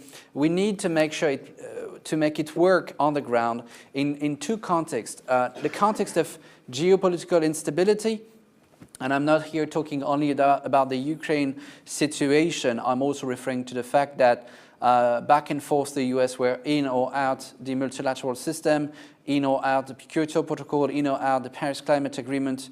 They might be back out if at some point there is a change in the US in the coming years. This geopolitical instability makes the reality very difficult to cope with in addressing forest challenges. One of the other instability we had was the clarification, I would say the operationalization of Article 6 of the Paris Climate Agreement. That is one of the outcomes of the COP26 in Glasgow. It is meant to bring regulatory clarity, as you pointed out earlier on. How do we make sure this clarification brings us fully operational economic mechanisms that we need to address ASAP, the climate crisis and the massive degradation of ecosystems we face? Do we have the norms, fragmentation, avoidance we needed, or are we still in the midst of an economic deregulated era? Well, I think it's information that the norms are there, but the actual guidelines, the mechanisms, particularly when it comes to the scaling up of carbon markets, are still in process. But I sense, first of all, this is going much faster than it ever has. We've made more progress in the last 12 months than we've made in the last 12 years or 100 years when it comes to the realization of a functioning market. The problem is that it's still quite fragmented, and that we have a lot of people doing a lot of things in a lot of different ways all around the world. So what does it take to defragment it, to create interoperability, if you will, across these various carbon markets, to create a uniform recognized value of carbon, which is going to be critical for all the countries to realize, as was said, their national commitments. That I think the Paris commitments, over 2/3 said that they would be doing this in reference to some kind of a carbon price. And we know that having a carbon discovery mechanism allows us to get the best solutions. And by that, including reducing that very massive capital expenditure otherwise that we would require. I think some studies have said it would reduce it by 30% by 2030 and 50% by 2050. So very important. So what does it take to get there? I think we did a little bit of looking around, what are some of the tactical issues here, the practical ones, and 4 jump out. The first is the legal basis for the market. It's like, what is the body of law, of legislation that a carbon market is tied to, that allows it to have an authority to compel consideration being given to the price, what happens when contracts are reneged on, so all the basic linkage to the national system. This is particularly true for North American, where we have a very broad body of environmental law that now we have to sort of somehow integrate with the notion of a carbon market. Secondly is monitoring and verification. And this is obviously critical from a technical perspective to simply understand what are the numbers. And so the clarity of the data, the ability to verify, this was true universally, I think, across all the experts we talked to, both in the United States and in China and to some extent in Europe, but particularly both major countries say, well, that's going to be an issue. If we can't create a third-party mechanism to monitor and verify, it's very hard to see these markets integrating and scaling. Thirdly, yes, politics. The reality of the fact that the advent of a carbon market and the commitment to it is something that will be a cross-administration feature. And so we really need to be able to say that there are ways, there is a cross-party, cross-country commitment to this. And again, particularly true in North America, but not by no means uniquely. In some cases, some people saw that the integration could be happening more at a regional level than on a global level. But either way, that barrier and essentially a consistent alignment is still there. And then finally, importantly, price management, that there in any stage of a scale up of a market, there's going to be a lot of volatility, and there's occasionally going to be an absence of liquidity. And so creating a model whereby you can either put floors or caps, or at least inject more liquidity over time so that this market will avoid some of the typical teething problems was a concern, particularly I should note in Europe. So those 4 practical issues. Nothing that is unresolvable. And I would note that they have all been resolved in other markets that we have scaled over time. And so in the case of this, we have, again, an existential risk to the balance sheet of the world. It seems only reasonable that we would start to invest, and we are investing, as I said, in the intermediaries, the information, and indeed the consensus that's needed to create this functioning market. Thank you so much, Jonathan. It's a very clear-cut answer to this fragmentation issue I highlighted. Defragmenting the carbon markets, as you outlined, is key. And it brings me back to this global strategy we need to have to connect the dots. And therefore, I'd like to turn back to Virginijus Sinkevicius before we move on and let him go. He will be off back at the EU Commission. Virginijus, I had a last question to you about this. The EU is clearly perceived from across the globe as a standard setter in this realm, and so a key player in defragmenting carbon markets. The deforestation regulation you're passing, the restoration regulation you've introduced, also will have an impact on global supply chains, as the EU is one of the most influential markets on Earth. To make sure it does bring this defragmentation objective, you also partner directly with other regional entities or countries. And I'd like to know which one you have in mind to accelerate the implementation of the UN Global Forest Goals. Yes, thank you very much. So I would say that our legislative proposal is part of a broader plan of actions to tackle deforestation and forest degradations, which were first outlined in 2019 in a Commission communication on forests. And already then we were aware that enhanced cooperation with both producer and consumer countries is crucial, is essential.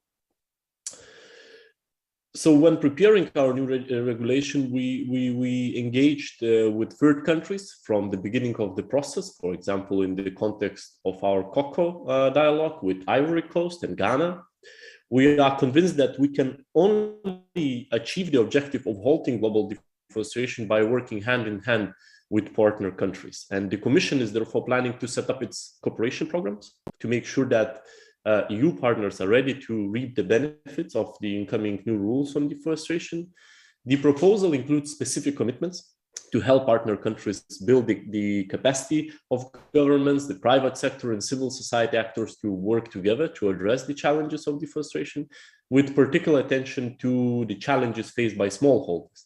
And as you see it's essential for us to make our efforts work by working with partner countries. At the same time, the EU market is not responsible for the global deforestation on its own. We therefore need to convince other big consumer countries such as the United States, China, India, and Japan. We need to join efforts to eliminate deforestation from every major market supply chains. And we need to convince everyone that actions targeting illegal deforestation are not sufficient to address the challenge we face. If we want to be serious about the objective, fighting deforestation, that I don't think anyone questions, then we need to be serious about the means. And by only tackling illegal deforestation, you can create an incentive for governments to consider deforestation as illegal, but we cannot afford the risk of such a perverse effect. So we will therefore further step up our efforts bilaterally, and of course using multilateral fora, and engage with other major markets to encourage them to take similar steps to reach the shared objectives of halting biodiversity loss. Thank you very much. Thank you, Virginis, for this clear answer. I'd like to thank you very much for being with us today in the midst of the crisis management you also have to cope with.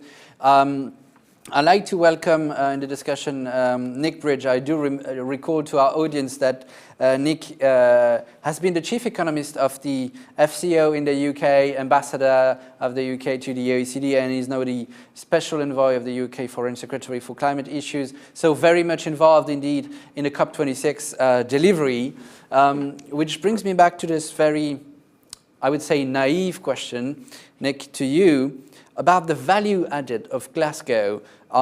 We know and we do value the fact that there has been this Glasgow Declaration on forest and land use by leaders committing from 141 countries, which is covering 90% of forest surface of the world. But didn't we have already a clear-cut roadmap in the 2014 New York Declaration on forests? What was the point of having another declaration? Thank you so much for having me at the event, and I'm sorry to arrive late. Thank you for bringing me in. A great pleasure to be here with everybody. No, let's get straight to your point that all of previous efforts, I think Jonathan was referring to this, I heard when I came on the line, have been sincere but have failed. We absolutely needed to reshape how we thought about COP26, because we had not brought the climate goals, the emissions reductions, the adaptation and the financing together with the environmental and ecosystems realities. We hadn't aligned those agendas. And by the way, issues of forestry and agriculture and food, they resonate so much more directly with people, livelihoods, households, especially the poorest, most vulnerable billion people who are based in this livelihood, and also the consumers who are not thinking about how they consume and where they get it from, and so on. So we took a big effort at COP26 to renew our commitment, and the failure over previous years to halt and reverse forest loss needed tackling very directly. So this was a phenomenal coming together. You mentioned 90% of forests covered were signed up, 141 countries, 3 billion hectares, and that commitment to 2030 really, really is the last chance. It really has to stick. We're seeing the evidence out of the Amazon. We're seeing the evidence all over the world of soil degradation and so on. So we really wanted to put it profoundly at the center of a COP, and precisely because it is so interlinked with just transition, with the equality of the current inequality of the efforts to tackle the crisis. And we've begun to hear also some other colleagues mention, and I'll just broaden out the context for you. It was the first time that we pulled together for COP26 a sustainable supply chains, a dialogue between producers and consumers. We had the forest, agriculture and commodity trade dialogue that actually got to the root of the demand pull as well as the supply push. And I'll pause there, but just to briefly, obviously reinforce what Jonathan said about the whole question of, having the agreement. Now it's about enforcement and monitoring and verification and implementation of these commitments. But I think that combination of new efforts at COP26 are hopefully really critical to making the progress we have to make. Thank you so much, Nick, for highlighting the other aspects that relates to this Glasgow Declaration.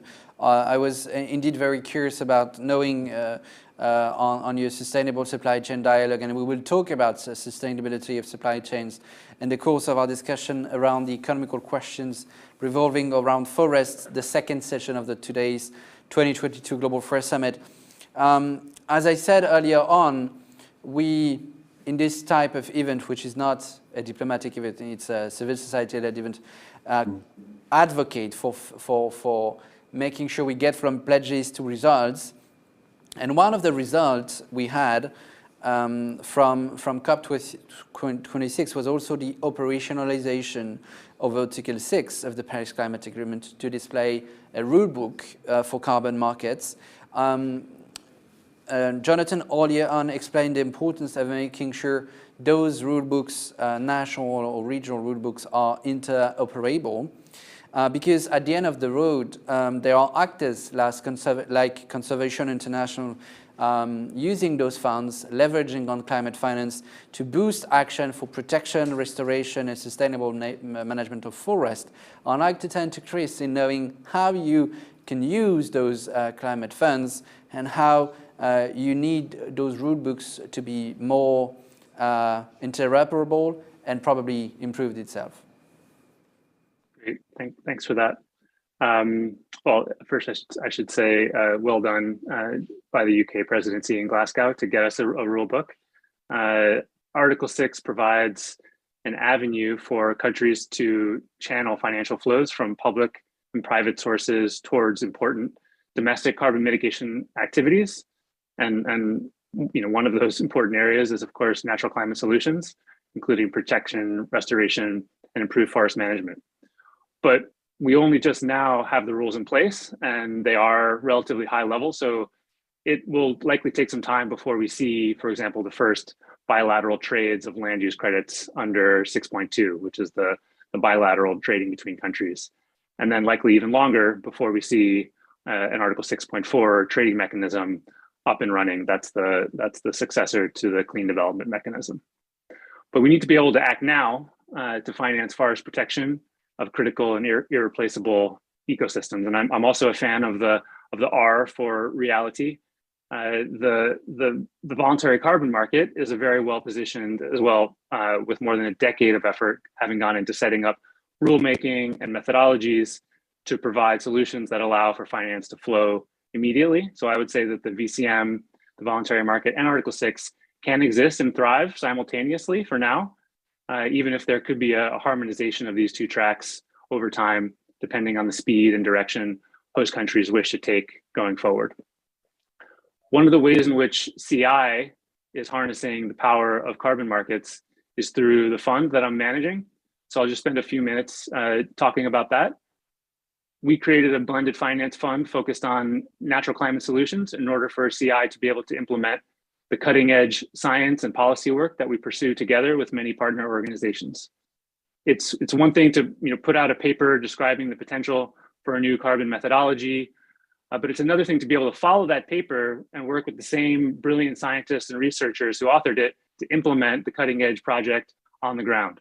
And we want to be able to utilize these new methods in order to create carbon assets, which put a value on the protection or restoration of millions of hectares of land. This is the kind of thing we're actively engaged in with our new NCS fund. The thesis for the fund is simple and twofold. There's a need, firstly, to take risk and catalyze the market for early stage protection, restoration, and improved forest management activities.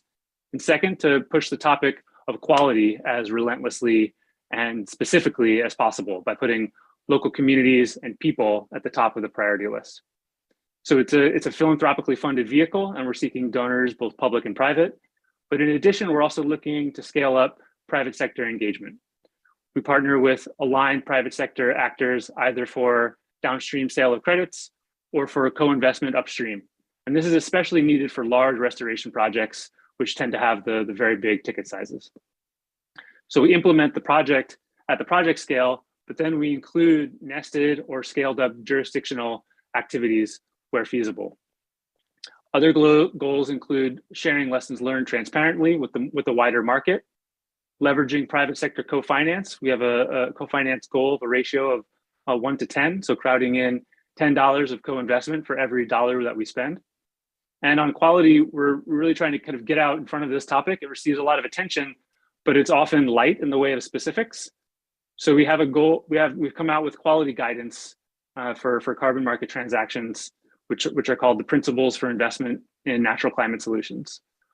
When investing in NCS, for example, via carbon markets, CI approaches the question of quality really as a continuum. So you have supply on one side and you have demand on the other side, supply quality, demand quality.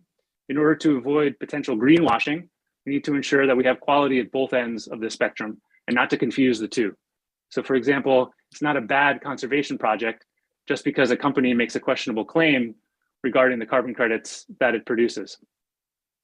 Essentially, the principles provide 3 simple guides to ensure quality of supply and 3 to ensure quality of demand. On the supply side, we need an equitable focus on people, including indigenous and local communities. We call that the CCB standard or equivalent. That's climate, community, and biodiversity, including third-party verification. And then activities comply with national policy and strict carbon accounting and conservativeness. And then on the demand side, which gets surprisingly little attention when it comes to a quality transaction, just as one might imagine there to be important due diligence done on potential sellers or project proponents, we encourage all market participants to ensure that the purchasing of credits for offsetting is done only under certain circumstances. For example, in order to purchase credits from CI, we require that companies are on the documented and disclosed path to net zero by 2050, with a halving of emissions by 2030, and are only seeking to offset residual emissions. So that means that they are only buying credits which will be used as offsets with a use case of the hardest to abate emissions. If they can't show this, or they stop showing it at a future date, then they're in violation of our policy. And this is really key to creating and encouraging ambition via carbon markets. Carbon markets, I think they can be a really important tool for raising ambition, both corporate ambition as well as national ambition. And this is something that often gets lost. Lastly, on the supply side, on the demand side, we don't partner with companies whose majority business is fossil fuels. Enabling fossil fuel sector to continue business as usual while greenwashing practices like advertising carbon neutral petrol at the pump is not something we're willing to support. And personally, I think this is the kind of thing that has the potential to turn public opinion against effective tools like carbon markets. On prioritization, we utilize our own pioneering work on irrecoverable carbon and biodiversity hotspots. And then we have exclusions. For example, we require that activities maintain or restore natural ecosystems where they belong and have existed historically. So that means we don't support, for example, afforestation projects in geographies that were historically grasslands. Carbon markets show immense potential to get finance flowing for forests. And of course, there's great responsibility that market actors have now, especially with so many new entrants coming in order to ensure that the market maintains a high level of integrity as it expands and grows. So everyone has a role to play here.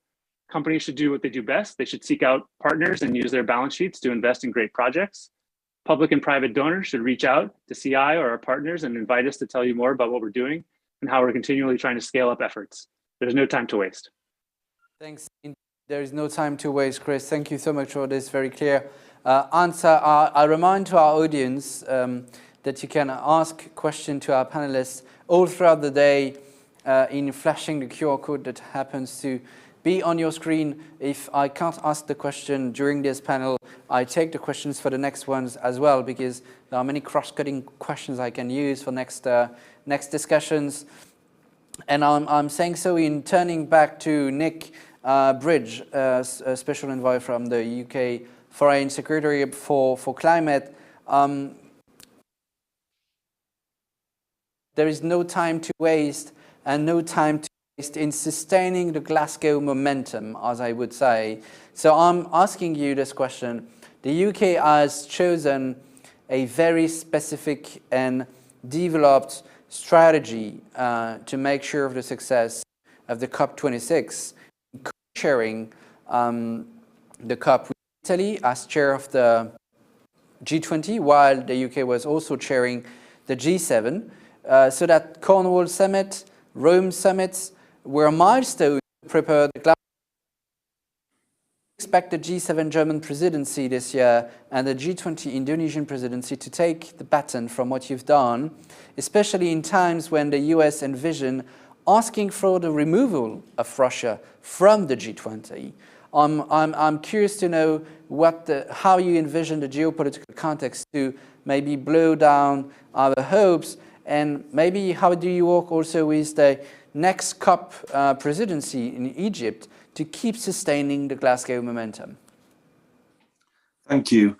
Well, we're already having great conversations with our Egyptian partners. The UK and Egypt collaborated a few years ago back at the UN to try and jumpstart the adaptation conversations that were not going fast enough, and we've been great partners ever since. So really pleased that they're taking over. We're intensively discussing strategy and collaboration, and also delighted then that we have clarity that the United Arab Emirates will follow on, and we have a sort of glide path that we can understand. We were deliberately at COP26 pushing as hard as we could. Now, remember, we're trying to keep together. Look at the world right now, and I'll come back to Russia in a moment, but look how hard it is to get agreement on anything. And actually at COP26, to get that agreement across all those parties, with all those different perspectives, politics, cultures, economies, and the deep anger and frustration in civil society and in indigenous communities and in the poorest, most vulnerable communities, that not enough is being done. To try and get agreement across all of that, was really tough. But we did try to set out that, everybody had to do more. Everybody had to choose their pathway, but it had to fit into a sufficient collective effort. Really pleased, obviously, that the new German government has been so dynamic. It's already made some very important appointments, has great expertise. And I can tell you, we are feeling very strongly Germany's determination to put this at the center of its thinking in the months ahead. So that is great. Indonesia was our co-chair, including my co-chair in the FACT, the Forest Agriculture Commodity Trade Dialogue that I hosted and then our ministers hosted with Indonesia. So Indonesia has enormous self-interest and determination also as G20 presidency to move forward. And we heard from the EU before about the way that we can come together politically on supply chains. So, looking forward, that is all pretty optimistic. Now, Russia-Ukraine situation, obviously the extraordinary gravity of that and the significance of that for geopolitics going forward. But let me focus on the geopolitics of energy around that question. Europeans are now determined to move off Russian oil and gas urgently, and there's some very impressive statements of intent and actions going on. We have been providing the Russian state with hundreds of billions of euros of finance for its oil and gas for many years, at a time when clean energy, by and large, has been cheaper. But we haven't made that very difficult transition to the clean energy systems fast enough. This has certainly given us the most profound incentive to accelerate that. So this shift of Russian oil and gas is part of a wider and essential acceleration of our transition.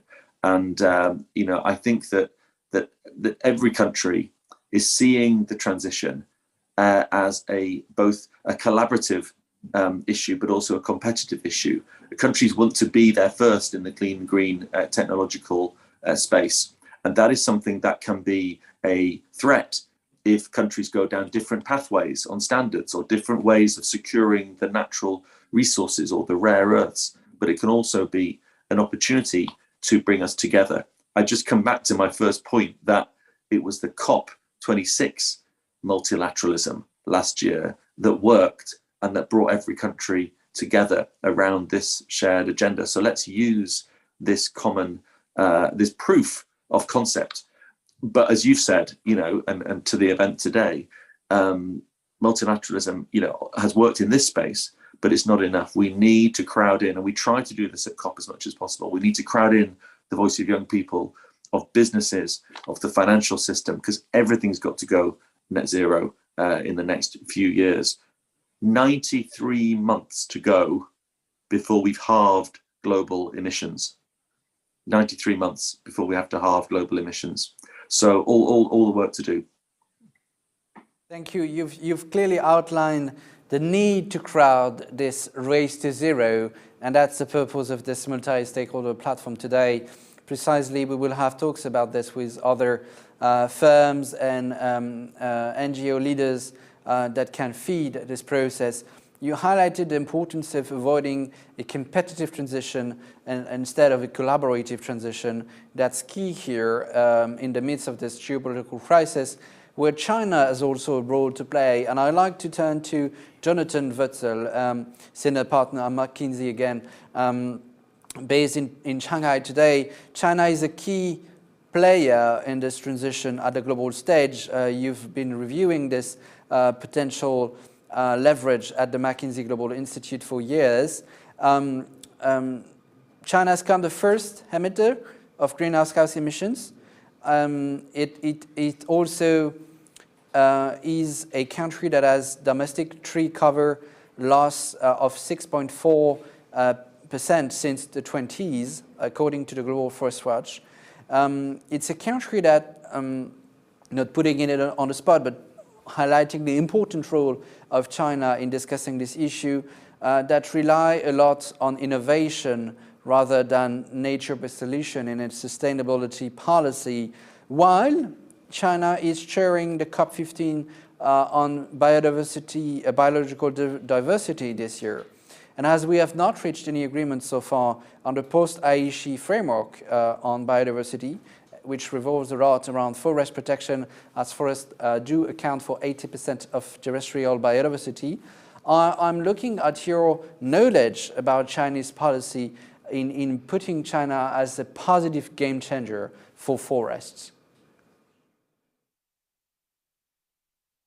Well, thank you again, Thomas. It's a great question, and happy to talk about the perspective from Shanghai. So I have changed my backdrop to reveal that. I think that the announcement of the 2030-2060 goals in October of 2020 was a game changer as far as China's approach to the broad topic of climate. Not that they hadn't sort of been heading in this direction before. And I would note that on the physical climate risk side, China has been one of the first nations to create a climate adaptation plan, and was actively investing in that back in, I think it was started in 2013. So it's, but the declaration in 2020 really put a point under it, and as it of course came from the very top, and it has defined a pathway on both mitigation and adaptation that I think is now, it's really accelerating. I think in line with those expectations of disclose, aim, and act. We have a massive amount of disclosure happening now. So every listed company in China will be declaring their scope 1, 2, 3. And with that, the growth of the world's largest carbon market now is already established in China. So I feel like that the message has clearly gotten there. Now, if we turn specifically to natural-based solutions and what's going on there, I feel like that there is, again, these barriers. We said that we need to have clarity around what's a net zero certification and the market architecture. But in the absence of that, China can actually move quite quickly as a state. And so the state actors would say that essentially everything that they had done in the 13th five-year plan, in the 14th five-year plan, they'll do twice as much, roughly. And that includes reforestation, that includes coastline protection, that includes renewable energy development, and so forth. So it's roughly a 2x on the amount of investment and the rate of progress. Now, to be very clear, a 2030 and a 2060 target here is not a net zero trajectory. That misses the target by at least half a degree. And so we're going to need to see a overperformance in China on its targets if we're going to hit net zero. But that said, I think it's not unreasonable that they have a tendency to softball their targets initially and in the expectation of over-delivering. So we'll see, but I think it's important to keep up the pressure. So a couple of things that will happen that are in the plan, though. Again, these are pretty reasonable targets, no question they can do it. So reforest another 1 million hectares of land over the next five-year plan. That's up from the 500,000, give or take, which was the target in the 13th five-year plan. There's a whole agenda around urban infrastructure. I'm sure everybody's heard about sponge cities and sort of the idea of introducing natural-based solutions into the city as a way of supporting the extremes of climate adaptation that are increasingly, obviously, people remember the Zhengzhou flood that happened over the summer. That was a good example of what not to do. In a sense, they've had to learn from that and the importance of integrated urban planning as part of this idea of introducing natural-based solutions. But there's no backing away from it. And I think the last point is that ultimately in China, a lot of it comes down to the land. And so how we use the land, what's the highest best purpose of the land, and recognizing the value of the land. And I'll say this is a global opportunity. I think China can lead the way in this notion of nature as a land value capture mechanism. The value of natural capital should be embodied in the value of the land. And that we're literally investing a reasonable amount, but a small number compared to the total value of our wealth on the planet, 70% of which is actually in our land, it's in our real estate. So we are essentially investing to protect our wealth, and that we should attribute the value of that protection to these mechanisms. And I think China is moving quite quickly to embed that in its real estate markets and its property markets, sort of the single largest financial markets on the planet. So, I mean, I think this will be a fascinating development in the financial sphere as well as in the policy sphere. You've one of the things you've said as highlighted, as drawn my attention. You said China was the first country to have adopted an adaptation plan and strategy, which is indeed very important as we're deepening into the climate crisis, and that's a way of positive leadership we wanted to know about from the Chinese government and Chinese presidency of the COP15 CBD. But before we get to adaptation, we still need to mitigate the climate crisis, and conservation of our forests is key, as forests are both a carbon sink, natural carbon sink, and also if deforestation grows, then we also feed carbon emissions. It accounts for at least 50% of carbon emissions, deforestation per se. So I'm turning back to Chris from Conservation International. When we decided to have Conservation International part of the International Advisory Board of the Global Forest Summit, it was precisely because conservation first, as some could say, echoes what we said: protect first. Protection is key. Protect faster before restore stronger or manage better. We have an order in the motto of the Global Forest Summit. I would say combating deforestation is the first main battle in this war for forests that we are in the midst of and that we need to win. I'd like to know from your perspective, how can we catalyze this conservation agenda? Are there other policy options and tools we have not used so far in the global community? Thanks for that. And I wish I had an updated backdrop for that question.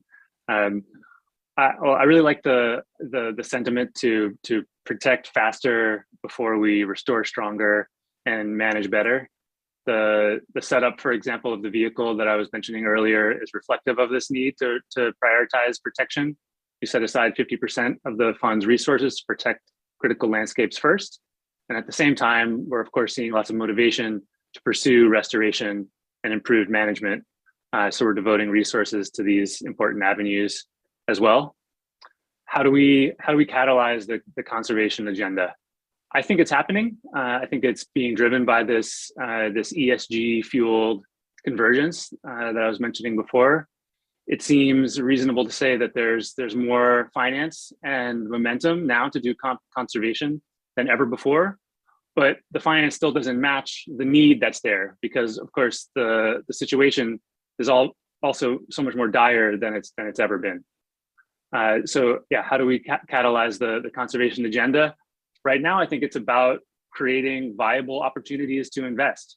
We've all heard the commitments and we've seen the pledges, and now we need to be able to say, here's your investment opportunity, nation X or corporate actor Y or foundation Z. Here's how you can invest in and fund nature. So that's one of the major things that we spend our time on, creating those opportunities, and then once created, ensuring through design and implementation that everything we do puts people at the top of the priority list. So I've been really convinced by the idea that we don't have permanence without putting people first. How do we catalyze conservation? I think it's by creating these high quality investment funding opportunities. Thanks, Chris. That brings us back to the idea that forests are assets in a natural capital. Those are words that to some ears could sound puzzling because we don't see nature as an economic object. But indeed, creating investment opportunities, quality investment opportunities, is part of the conservation agenda. And this is not the only way to see nature and forests in particular. We have to put it back into a more global perspective. That's why I'm turning back to Musonda Mumba from UNDP. Because as you said, Musonda, in your first statement, 2022 is a special year. It's where we mark the 30th anniversary of the three main UN conventions around the environment: the UNFCCC for climate, the UNCCD for desertification, and the UNCBD for biodiversity. And I'd like you to let us understand how you interlink those three conventions. How do they form a nexus for forest? And how can we make sure it does fit in a more global agenda for sustainability? As you usually say, I've heard that from you several times, we mark the 30th anniversary of Rio, but we have to think post the 2030 agenda too, which was emerging in Rio firsthand. No, thank you very much for that question and point, Thomas. I think what we have entered, we've entered a very pivotal moment in human history, and I think this has been alluded by many speakers, particularly around referencing the IPCC. Here we are, and there's a demonstration that something is not right. And so what the Rio Conventions do, and I'm glad that Chris referenced to the fact that this is about people. And when we talk about how people make decisions at the political level, be it sort of multilateral, otherwise, we do know that communities ultimately are not, looking, somebody doesn't wake up and go to a farm and think, this element kind of relates to UNCCD, and then this element relates to, CCC, and that elements to CBD. No, this is their life. It's a very holistic way of referencing a landscape.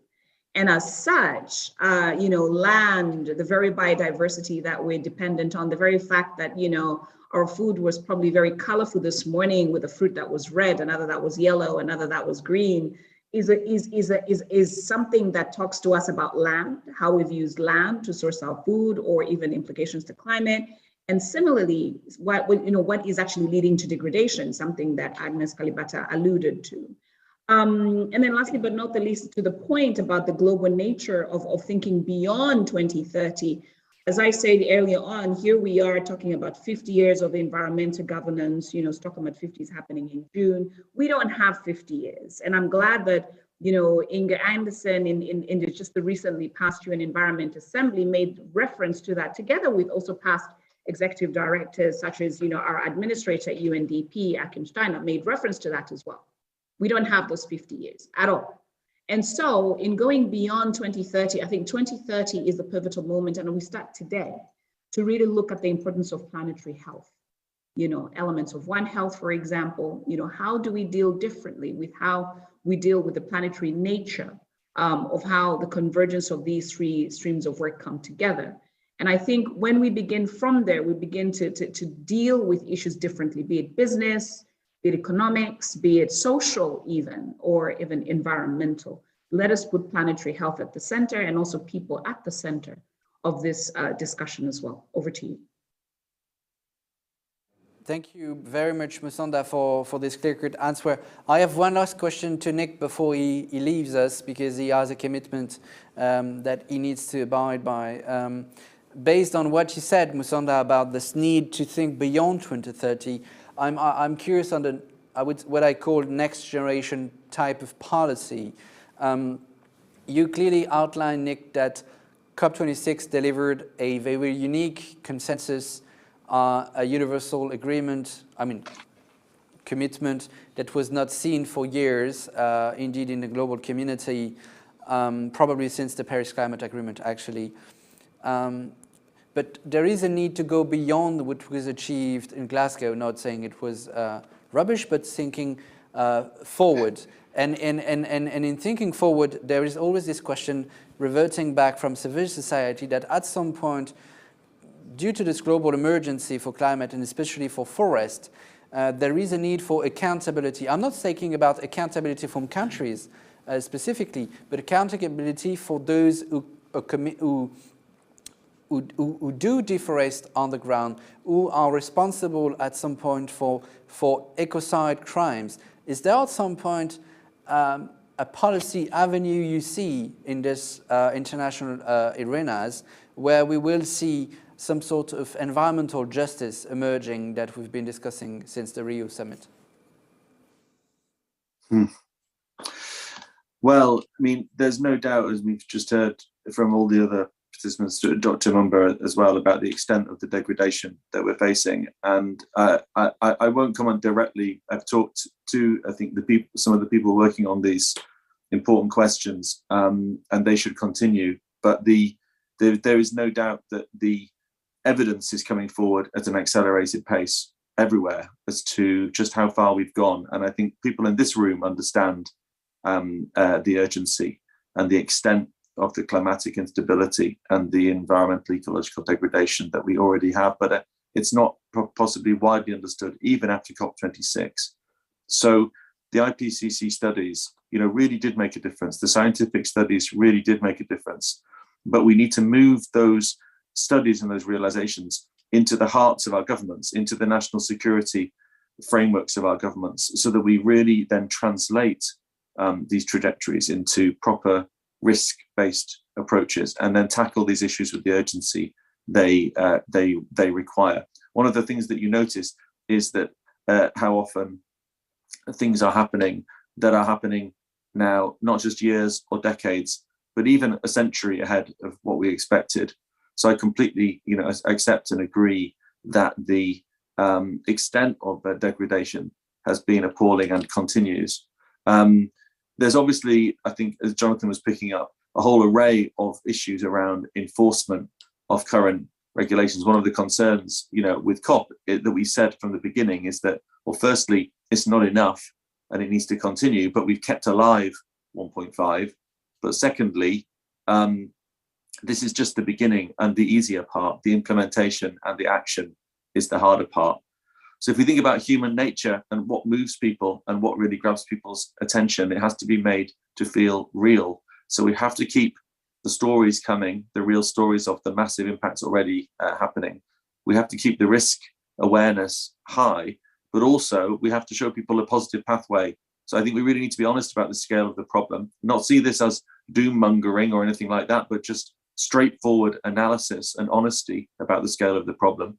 But then we can follow it up with an extraordinary set of opportunities, an extraordinary sense of the benefits to our economies and our societies. In fact, the only way our economies and societies can survive and flourish is to double down on this action. So I'm sorry I haven't directly tackled your question on the legal forward pathways, but suffice to say that we will be continuing to see an acceleration of impacts, and that will lead to an accelerated need for countries to really have plans that are not just plans, but are actually locked in legally, in regulatory and enforcement terms, locked in. So this points to really one thing we were trying to do at COP26 was get this out of the climate bubble or out of the climate negotiating bubble and make this a whole of society recognition and a whole of society effort as we move forward. And we need all the people in the room to do that. Thanks, Nick. We needed a clear-cut answer with taking into account all constraints that diplomatic negotiations need to compute in delivering an agreement. You've been crystal clear on the constraints and the boundaries we have here. I wish you best luck in the next negotiations you will be part of. And we will take questions now from our audience. I'll distribute them to our speakers, Jonathan, Chris, and Musonda. And first and foremost, I'd like to thank our audience for sending so relevant questions I'll ask our speakers, as we have 10 minutes to address them, to be rapid in taking them. The first question would go to Chris and Jonathan in that order, is that it relates to carbon markets, fast-growing opportunities, and a concern for quality of carbon markets that do exist. How do you make sure that there is quality funding indeed available for project leaders? First to Chris and then to Jonathan. Sure, thanks for that. Well, I mean, that's essentially what I spoke quite a lot about. The quality piece is essential to get right, and to get right ex ante before we get too deep into the markets. And Jonathan mentioned the need for liquidity. We absolutely need liquidity in the market in order to have standardized contracts and to be able to scale up. But if we rush to that before ensuring that we have trust and integrity in the market, then I think we're shooting ourselves in the foot and potentially endangering the market as a whole. Back to basics of financial regulation and financial efficiency, liquidity of the market, trust and integrity in the market. It brings us back to the 28th financial crisis. Jonathan, do you share the same view as Chris as for quality requirements for carbon markets? Well, yes, and I think sunlight is the best disinfectant. So more transparency, more disclosure, a whole set of, I mean, there's a auditing these projects is a growth business. So that will be something that we should expect to see more intermediaries do. And then with that, meta registries, so things that are publicly available, that are easily accessible to understand the quality, the pricing, the sponsorship of all these projects. I mean, there's no reason these things should be secret. And so creating that transparency, I think, is job number one to drive the growth of the marketplace. So.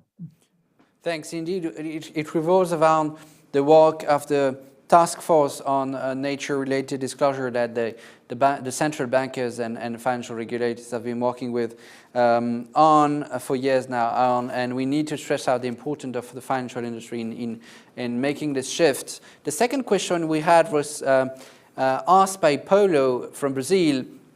I'd like to ask it to Musonda first and then to Jonathan again. It's about the sustainable supply chain question. How can we make sure that we indeed have sustainable supply chains? What are the criteria of sustainable supply chains?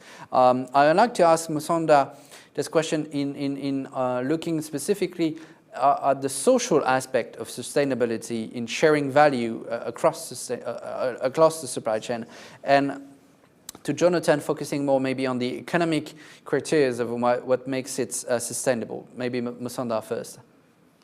Thank you so very much for that question. I think the important thing which we as UNDP have been really working on is also making sure that we look at the human rights lens of looking at sustainability as well.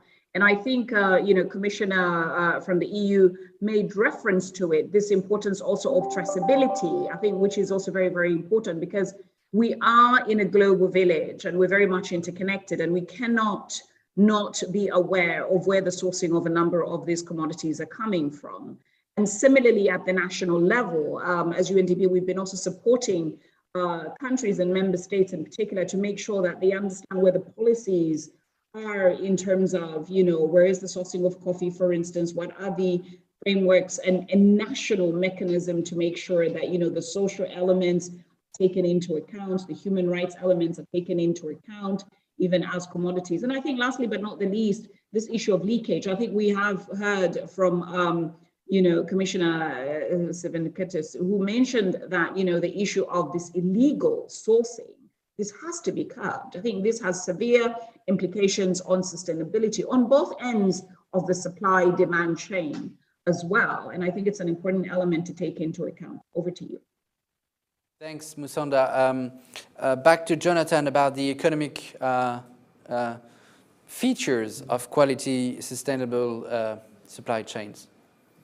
Well, I think increasingly that sustainability in both an environmental and a social sense as an externality is going to be built into the expectations of every supply chain. It's just that there won't be any non-sustainable supply chains. That there will be such both regulatory and consumer and investor pressure that every supply chain will start to need to level up, if you will. The question will go back to I'm going to sound like a broken record here, is about transparency. It's about disclosure and understanding at each step of the chain, what is everybody doing? And I think it's that is, of course, where digital and technologies come into play. So that is, that I think is the answer here, is to create that transparency largely through digital models that allow the market to work. And so there should be a market for sustainability, because we know we need it. We need to have suppliers compete on sustainability so they can show that in a social and an environmental and yes, an economic fashion that they are sustainable. I don't think there's any alternative to that. So, and by the way, the figment of the idea that we're all going to reshore and do everything at home, not happening. We simply don't have the time to do that, for one thing, nor the capabilities. So we are stuck with a global supply chain. So what we need to do is act as a global as a global community to embed the values in that supply chain that we think are going to allow it to continue to perform its purpose, which is to provide us all with the goods and services we need for everyday life. Musonda and Jonathan for answering that question from Paulo, and thanks to Paulo for asking this from Brazil.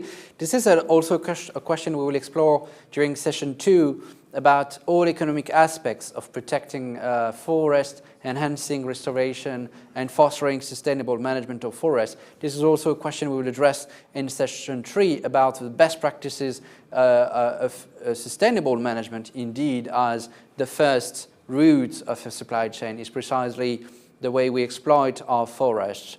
I'd like to raise now the question that came from Teresia in Kenya, that I asked to Musonda first and Chris second, about the very quite simple idea that deforestation is fueled by poverty, because in some communities, governments or local people need to use to exploit forests for a living, and that combating deforestation is not only about global supply chains with multinational firms, it's also about the way we share value on the ground and make it a livable economy on the ground. So I'm asking this to Musonda from the UNDP perspective, as you work on development processes and sustainable growth, obviously, and then to Chris on the way it reverts back to the conservation agenda.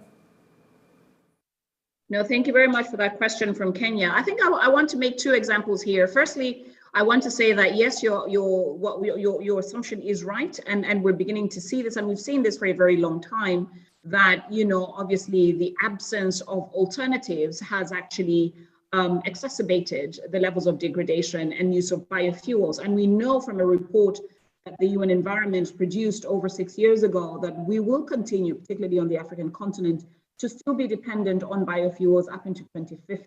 But how do we manage that? And this brings me to my second example. We have seen how, for instance, UNDP, together with the government of Rwanda, and I think this is a very good example of where policy shift at the national level are very, very critical. When the world was plunged into the whole crisis of COVID, I don't even think that the world was aware that for the first time in history on the African continent, President Kagame put in place a policy mechanism that nobody in the city of Kigali, a city of 1.4 million people, will be using charcoal for cooking. And this is under the very point that there's a lot of pressure of a lot of wood coming from the very landscapes that this country and the world is dependent for, the Virunga landscape where they have, the mountain gorillas. And what did he do to make sure that this gap is actually managed? It was impressive because there was a policy shift in terms of, access to gas and access to other, alternative energy sources for the city and for its citizenry, and the options that there were for its citizenry. And this is doable and workable, all with policy change. And I think this is where now governments are being implored. And we know, since you're from Kenya, within the East Africa community, that even Kenya had banned the use of charcoal. But of course, we see the leakage because most of this, illegal charcoal that's coming in from Uganda. So already we see how porous these mechanisms are and how they need to be, curbed even at that sort of regional level. And so there's a lot of work to be done, but especially at the policy shift, but also the alternatives and, options for local people and for citizenry. Over. Thanks, Musonda. Chris, it's on your turn. Great. Well, I can only second everything that Dr. Mumba said. Yeah, I think it's a development problem as well, of course. And so following the comments just made, yeah, charcoal, artisanal mining, these are development issues that are interwoven with deforestation. And all of the projects that we work on, therefore, really put people first and try to ensure that as much revenue as we can goes back to local communities. And the other key piece to kind of interweave always is a local livelihoods component. So I've spoken a lot about carbon markets here. I think we need to ensure that we have a holistic approach to the kinds of projects that we're working on, the programs that we're working on. And if we have certain revenue streams coming from markets, that's great, and that's really important. But we should ensure that we have a long-term livelihoods component always in there in every activity and program that we're working on in landscapes. If that's not there, Jonathan mentioned market volatility and uncertainty over time. It's not something that I think we can just purely rely on. We have to weave in those development and livelihoods components. Thank you so much, Chris. Well, I'd like to thank the six of you, and especially the three of you that remained up to the end of this panel discussion that gave us the opportunity of drawing a complete policy portrait of what is at stake after Glasgow and moving towards the end of the 2030 roadmap. Thank you, Jonathan, for being with us from Shanghai. Thank you, Musonda, for being with us from Nairobi. And thank you, Chris, for being with us, I guess, from Geneva? I'm not sure. Anyway. And I'll actually wrap up because from this policy conversation, we will hear an insight of a project leader which turns this reflection into action on the ground. I will introduce him very soon and we move to the next step. Thank you so much to the three of you.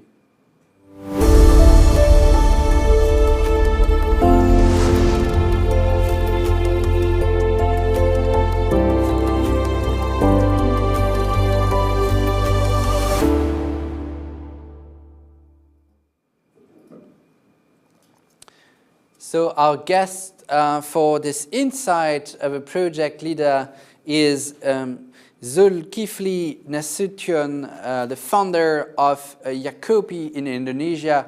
Zulkifli, I'm happy to host you, and I do hope you had a chance to listen to this high-level policy conversation we just had with Musonda Muba, Nick Bridge, Virginia Sinkevicius, Jonathan Wetzel, and Chris Zink.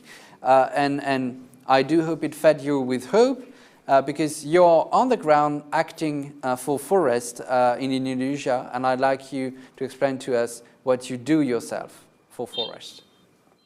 Yes. First of all, thank you for inviting the Yakopi to attend the Global Forest Summit, and we are able to hear the philosophy and the high quality and in scientific from the distinguished speakers. I'm just like hearing the lecture at the university and the meeting at the good building at the government, but it is not to touch the earth and not touch the environment. What we do is we make the cooperation with some institution like reforestation. VNV, Climeco, Green Step Group, Handprint, One Planted, King, and Pool Project, and they support us to be implementer of the planting the mangrove and the planting of the some trees in the land. Now, 6,000 hectares still going on in planting. Around 200 hectares already finished planted by the Yakopi, and beside that we have to educate the people, because without any educate the people in the village not care about what we have to do, and we have to change the behavior of the village people, the attitude and ways and thinking, specifically those related to the management of natural resources and the ecosystem. Without that, we will fail. I'm telling you that it's very easy to make like a philosophy, like the education of conservation, but it is very difficult to apply to the people on the village, because they don't understand. Not due to they don't want, but they don't understand what's still done now in decreasing of the ecosystem. And then we teach them to restore of the match forest and coastal ecosystem for climate changing and mitigation and adaptation. What we have to do is, when we explain some information to them, nobody knows what is the global warming. And they said it is the same since 10 years ago, since 20 years ago, since 30 years ago, up to now. No any changing in the world. So what we have to do it. And then by the time, month by month and a year, and they start to be understand. And beside that, we have to improve the economic, the people in the village. Without that, we will fail. Because the advancing the economy of the coastal, for instance, the communities with the pattern of coastal community empowerment based on the local wisdom in an effort to solve the problem of the coastal communities and make them independent, and by utilizing the existing local wisdom. Yes, I tell you, for instance, last time they changing the land to be the fish pond, and then they took the mangrove plant to be a charcoal. And when we have to teach them and how to make a fish pond on a sustainable use with the planting a mangrove inside 30% inside the pond, and then the productivity of the fish, the production of the fish inside the pond will increase in 25% from the before, and they are happy on it, and they follow our system, the silvophishery. That silvophishery, they will follow what we talk to them without any proof. Even we say that it is by research, the higher research at the university, and some institutions said that it is the result of the PhD research. Nobody will follow it without any proof to the people on the village. That the problem is the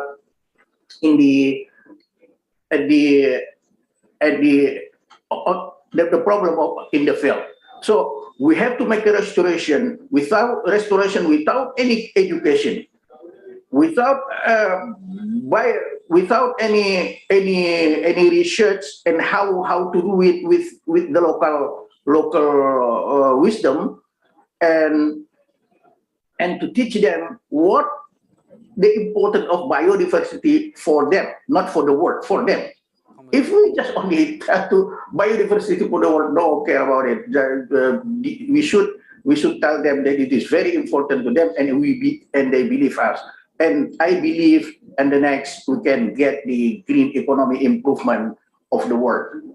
Thank you. Thank you so much, Zulkifli, for this very clear, I would say, witnesses from the ground. We need to connect the dots from policy statements in international arenas to on-the-ground projects, which you said it in the plantation and restoration and mangroves in Indonesia, do need to understand how to connect with international options, policy opportunities that make it more viable, sustainable, probably more easier for you on the ground too.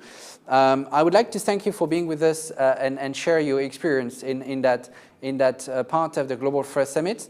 And we wrap up this insight session from your project at Yakopi in Indonesia.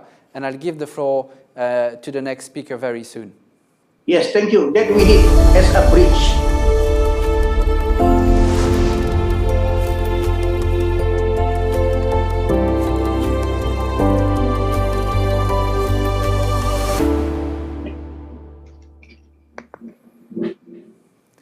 Thank you. Well, we get to the end of this first session of the 2022 Global Forest Summit, entitled From New York to Glasgow, Keeping Forest on Top of the Agenda Until 2030. And to conclude this session, I'm happy to welcome in the room Dr. Cathy McKinnon, Emeritus Chair of the World Commission on Protected Areas at IUCN.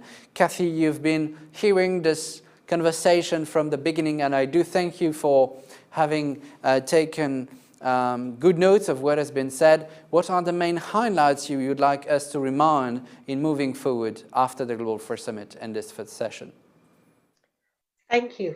First of all, let me say it's a great pleasure to follow Paxil Kipli, because I also spent 10 years of my life working on conservation issues in Indonesia, which is one of the great biodiversity countries. I think everybody has reiterated how the world is facing both a biodiversity crisis and a climate change crisis, and how we really need to address them together. And there is some good progress on that now, with collaboration between the various Rio conventions. Glasgow, for instance, emphasized the importance of protecting natural ecosystems as nature-based solutions to climate change.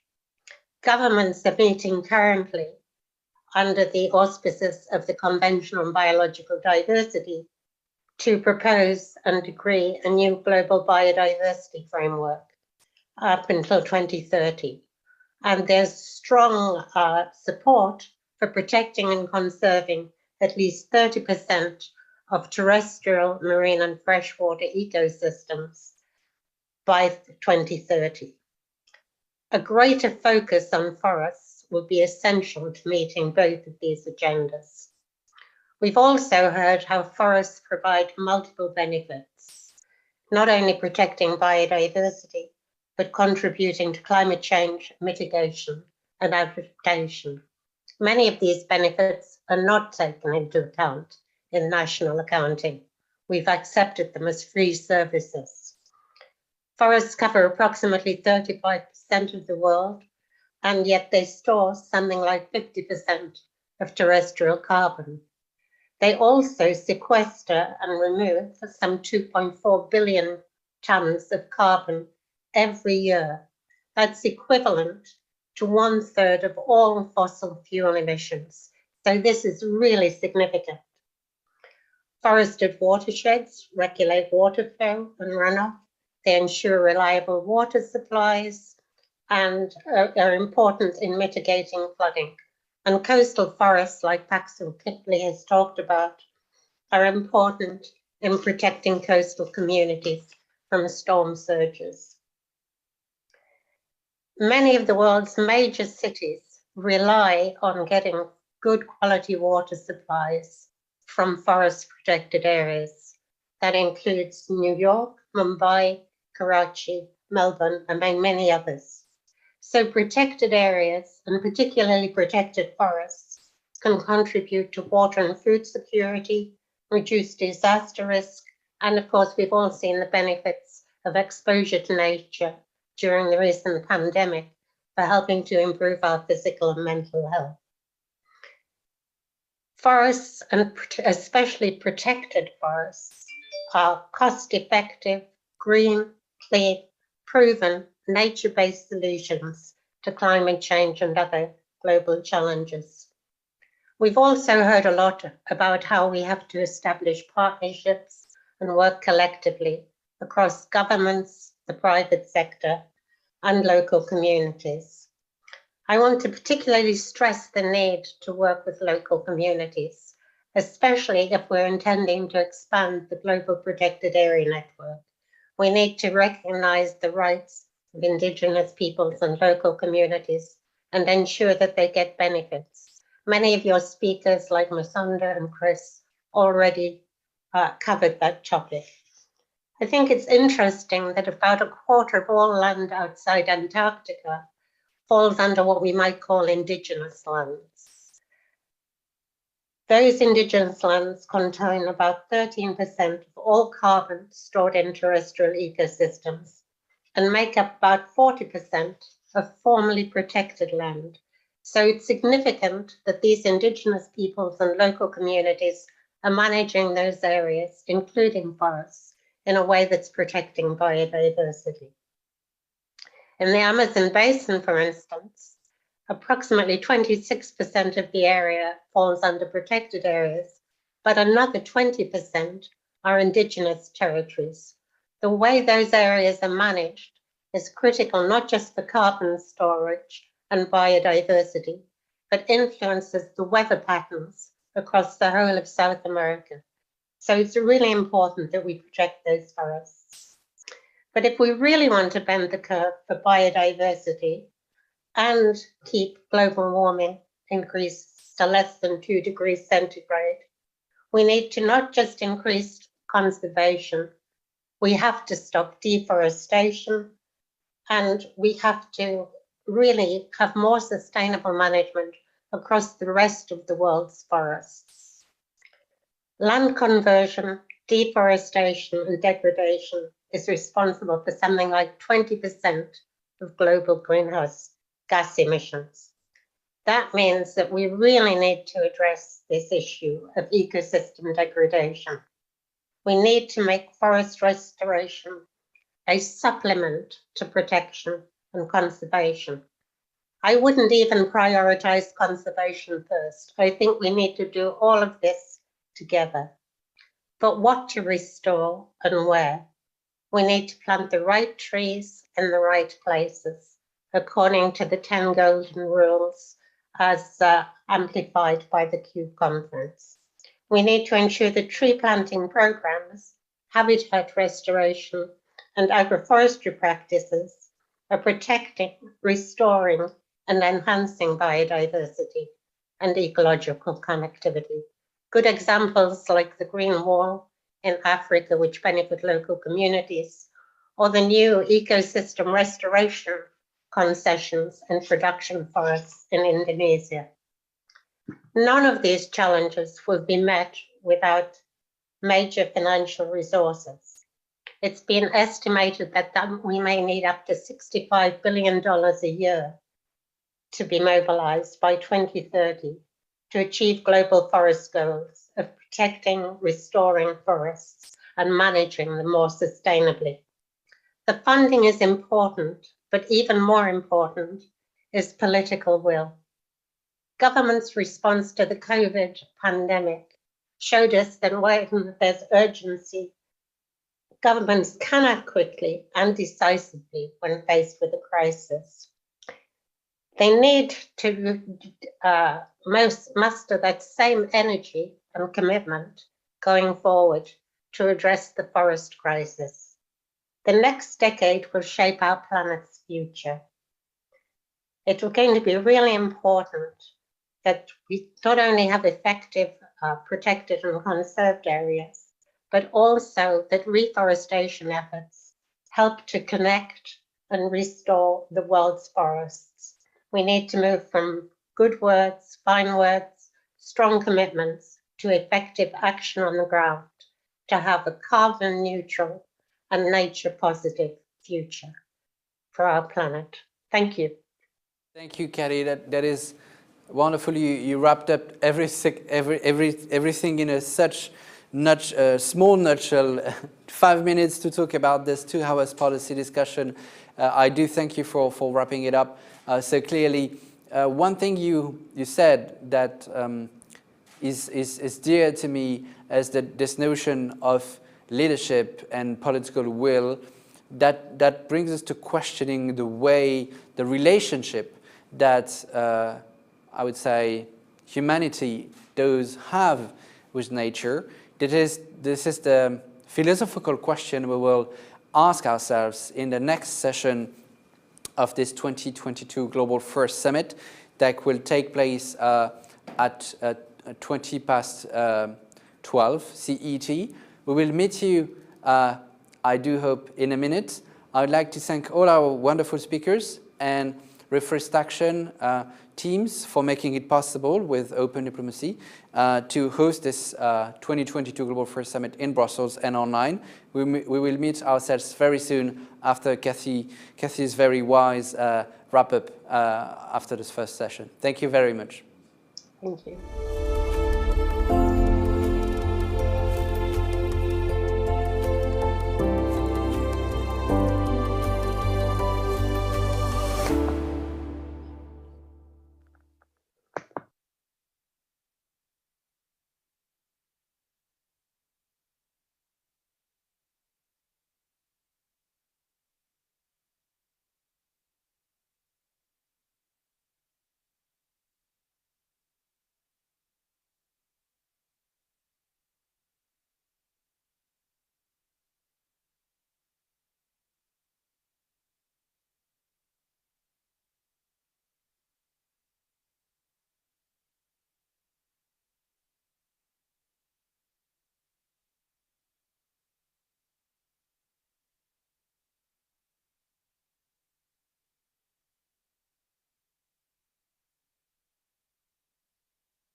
Voilà, on est live dans, je pense, 2 minutes, mais comme ça, vous êtes déjà dans la...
So welcome back to the 2022 Global First Summit taking place in Brussels, co-organized by the Open Diplomacy Institute and Reforest Action. I'm very happy to host you again for a more philosophical conversation we will have about nature and humanity. We were hoping to take the chance of this conversation to host Dr. Tony Juniper, former director at the global stage of the Friends of Earth. Unfortunately, Dr. Juniper is ill because of COVID, and we have had the chance to keep our other speakers with us and have this 30-minute discussion. And I'm therefore introducing them to you watching us from many, many different countries, from Kenya to Gabon, from Indonesia to Peru, from the US to the Philippines, and you will have the chance to host with me on my left, Nicolas Blin. Director for Institutional Relations at Reforest Action. Thank you, Nicolas, for being with us this afternoon. I also have the pleasure to welcome in the conversation Professor Laurence Monnoyer-Smith, Chief Sustainability Officer at the Center for National Space Studies in France. Laurence, you've also been High Commissioner for Sustainable Development in France, as well as Vice President of the National Commission for Public Debates. You're a political scientist. Welcome, and I do hope you hear us correctly. I'm also happy to say that you're a board member of the Open Diplomacy Institute as well, and I do warmly welcome Dr. Robert Nassy, Director General of CIFOR, Managing Director of CIFOR ICRAF, and therefore leader of the Global Landscape Forum, who is a kind support to the Global Forest Summit. And Robert is also a proud member of the advisory board of the Global Forest Summit, steering us into the right direction. Thank you, Robert, for being with us. You're in Indonesia.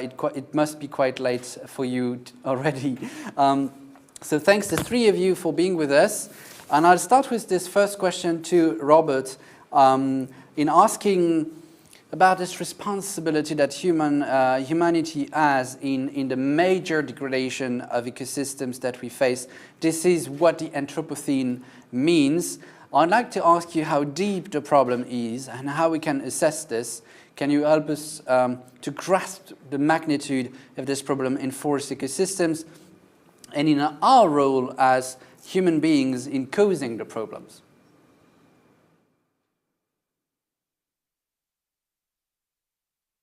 We can make it simple with one sentence. I mean, sort of, if we don't do anything, we are likely to face the same fate as the former civilization. So we are going to disappear as a civilization.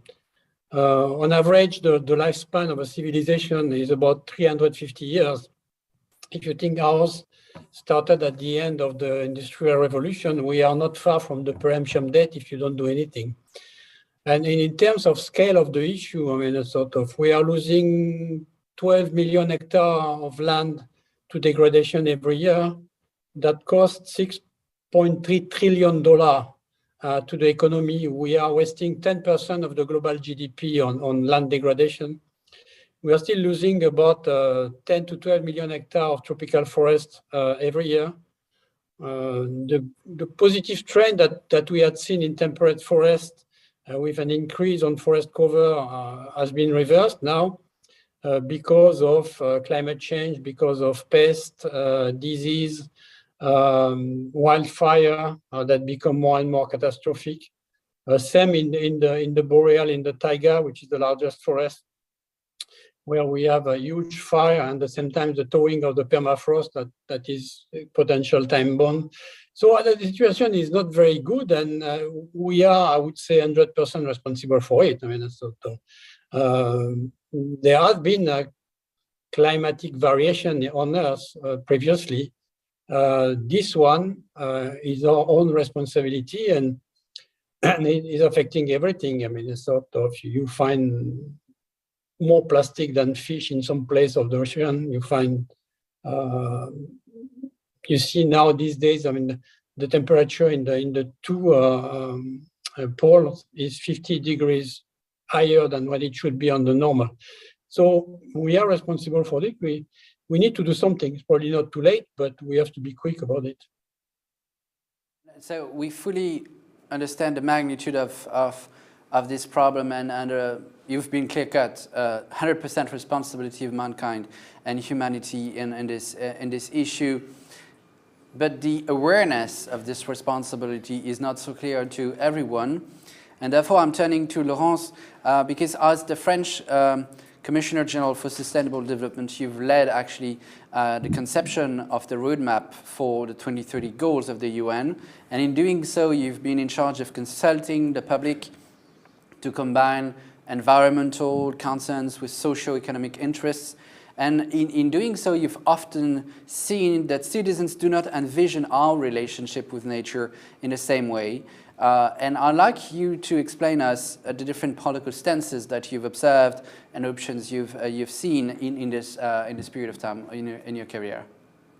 Yes, I think what Dr. Nazi just said is actually a very good illustration of what I've witnessed in the discussion I've had and the different debates I've had in France. The vision we have is a very anthropocentric one. It means that we do not see any limits to our actions.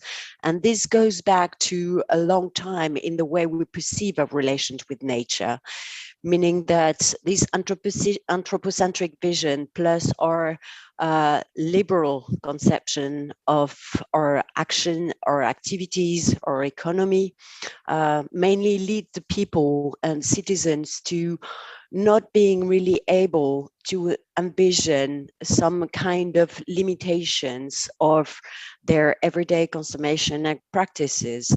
And it goes back to a very long way. Because we have this conception that we are superior, we are more intelligent, and we have proven in some ways that we are, even if we can discuss what intelligent is. But pretty much we consider ourselves as the master of the earth, and somehow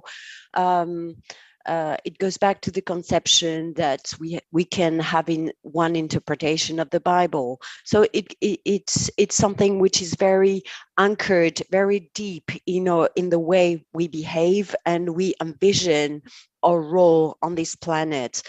So we are responsible for this planet, but not completely responsible, and that's why we degraded it.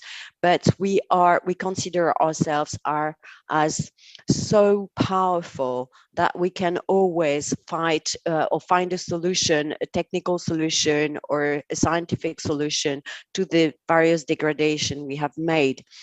The only problem is that these degradation have increased enormously in the last, let's say, century, and the figures we've just heard are a complete symptom of that. So we have this very anthropocentric vision that we have a very hard time to envision relation with nature that is not based on reciprocity, and the liberal perception we have in our economic system put us in such a situation that we don't really understand that the planet is giving us as well a lot of services that we call ecosystemic services, and we have a hard time to apprehend it, to understand that we benefit of it, and that it is not free, because we put in our economic model, we don't calculate it, we don't put a price on it. So I've seen that basically we consider that we can take the air, we can take the water, we can take resources, raw materials from the planet, and all this we put in our economic system in such a way that we don't calculate its own value. So to be completely fair, this is evolving. Otherwise, it will be a complete, catastrophe, or even it will be in a real desperation. But so it has evolved as we have for the last 10, 15 years started to calculate what the planet is giving us through these economic services. Pollination, for example, the services it gives back to agriculture. And we know now how expensive it would be not to have these economic services. We have humid zones that help us to clean the water, to clean the soils, etc., etc. So all these ecosystemic services puts us or make us realize that we are in a very dependent relation with nature. But to be honest, not everyone has that into. I mean, the companies don't. All the companies or the political, the citizens or all the government don't necessarily realize all that. And the very short gain they can have by exploiting the resources, the natural resources, is always taking the advantage compared to the long run of being the long term of the cost it will be if we don't preserve it. Yeah, you've clearly outlined this what I would call ontological overconfidence of humanity above nature in not taking into account this ecosystem services. We were just having a conversation about the UK COP26 before, and the British people do say there is no free lunch and there is no free ecosystem services in there. That's bringing me to Nicolas Blin, because Reforestation is precisely a B Corp company that historically is specialized in crowd planting, because you do believe that there is among people a motivation to protect and restore nature and to sustain the idea that we have to pay for these ecosystem services indeed. Does this make you more optimistic than Robert and Laurence have been in facing the collapse we may be at the edge of? Well, thank you, Thomas. How to keep hope when we see the figures that Robert mentioned, when we see the twin crises of climate and biodiversity we are facing, and the threats of the next century horizon. This is a key question. I think those environmental challenges must be reason to accelerate the shift. For sure, there is destruction of the Amazonian forest, which is nearing a tipping point that could transform it into a savanna. For sure, there are still lots and too much harmful subsidies that fuels deforestation. But those reasons could be reasons of discouragement, of despair. But I think we really need to take those reasons as reasons not to get tired, but to really accelerate the shift and to go on, to move forward. There are positive signals. Look at the world currently. The civil society is multiplying currently climate trials. The rights of nature are progressing all around the world. Recently, Panama and Chile recognized the rights of nature in their own legal system a few days ago. Ecocide is also slowly but progressing throughout the world. And there were positive signals last year in 2021.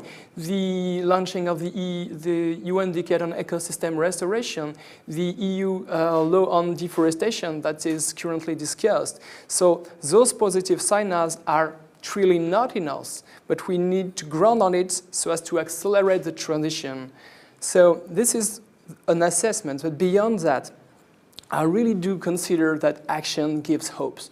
Let's remember Wangari Maathai, a Nobel Peace Prize. What did she say? Planting trees is planting hope. So at Reforestation, we are fueled by action. We were 2 people in 2013, and now we are more than 60 people working in 40 countries with hundreds of stakeholders. And to me, yes, being in action is definitely a motivation to act faster. And I would add that beyond acting, cooperating is a virtual and a virtuous circle. It means that we mutually inspire each other with our stakeholders. So when Kennedy said a few decades ago, I want a man on the moon, in a few years afterwards, man went on the moon. So it's where there's a will, there's a way. We need to move forward together and to keep hope, tremendously keeping hope. And perhaps a few last things. Collective action is a fantastic fuel to move forward. States must reinforce laws. NGOs must continue to advocate. Journalists, civil society, forester, indigenous tribes, all together, we need to cooperate more and more to go beyond. This is the sense of the 17 NDGs. And beyond that, beyond collective action, if I could add something, would be after decades of environmental commitment for the planet, I really feel in my inner that beyond action, we need an inner shift. It means you can plant all the trees you want on the world, you can install all the solar panels you want around the world. If you don't recognize to your inner so as to recognize to nature, we won't succeed this transition. And a last word, how to shift in our inner. We need, as Laurent said, we need to shift from an anthropocentric approach of the world to an ecocentric. And we also need to re-envision the way we define and we see happiness. If happiness still remains a materialistic happiness and a consumerism happiness, we will fail. We need to shift towards a more inner happiness by practicing more sport, more social relations, and perhaps also more inner activities like meditation or yoga. Yeah, well, that's a wonderful advertisement for yoga treatments all around the world, including in those countries which are part of this group. But it's funny you mentioned the way we've been capable of getting to the moon in a few years because there was a will to get to that way.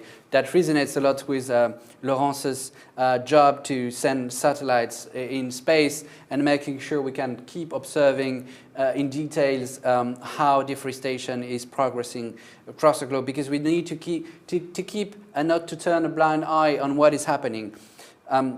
Because indeed, humanity needs to face with itself, and I'm turning back to Robert about this. We, humanity, are the roots of the problem to other species and to nature. It's the way we have set up our society and economy that brought us to this tipping point that Nicolas just touched upon. Do you think that this is due to wrong posture of human beings in the living? Is there a chance that the Homo economicus market makes a change according to you, or have you lost faith yourself in humanity? That's a bit tough for a question. Yeah, I mean, sort of, you're presenting me like the sort of the doomsayer. I mean, I have to put a caveat first. I am an unflinching optimist, because otherwise, I mean, there's no way that you. It doesn't mean that even being optimistic, I mean, you can see what is happening around you. And I think our problem is that we forgot the second part of our name. As a species, we are Homo sapiens, not Homo economicus. Unfortunately, the sapiens element has a bit disappeared somewhat. So we are a species able to put a rocket on the moon in a couple of years to have a mobilization extraordinary to save the banks during a crash. We spend $1,300 billion, which is a mind-boggling number, in military equipment so that we can kill each other happily. And at the same time, we have difficulties to find $100 billion a year to fight climate change. That is going to make us disappear happily also if we don't do anything. Well, I think it's really a matter of priority. I mean, it's sort of, as long as we will spend more money in pet food than in fighting climate change, we have not put our priority right. And that's it. And I think it relates to what Laurent says, that our belief that we have something special. We don't. We are not. I mean, a sort of Mother Earth doesn't care about us. And when people say that that's the end of the world, no, it's not going to be the end of the world. It's going to be the end of the civilization as we know it. The Earth will subside. There will be more animals, different species, and long after we have disappeared. And so if we want to maintain our place and as a civilization or as humans, then we need to do something, and we need to look at a different way of considering nature. Nature is not a benign being. It's more like a wrathful titan. The amount of energy that Earth receives every day from the sun is equivalent to 1 billion atomic bomb.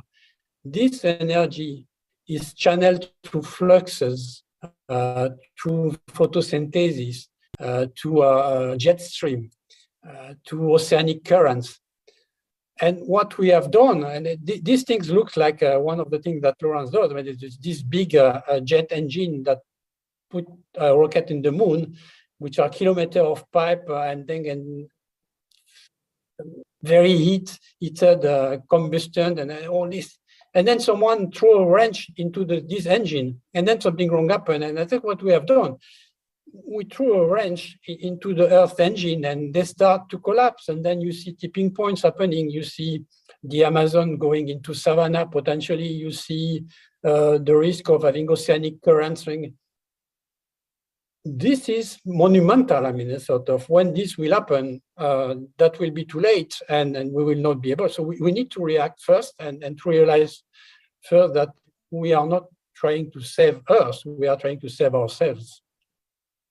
But in putting together those military figures in front of the money we invest in protecting nature, you've touched a point that is, I would say, timely, desperately timely, because we're in Brussels today as well as the NATO summit that needs to deal with the Ukraine invasion by Russia, and it reminds us that we need to strike a balance between our objectives of sustainability and the geopolitical context. That's been part of the discussion because our way to solve this problem is indeed in this context, which is again sounds like madness. So this is the reason why we have this philosophical reasoning and discussion today.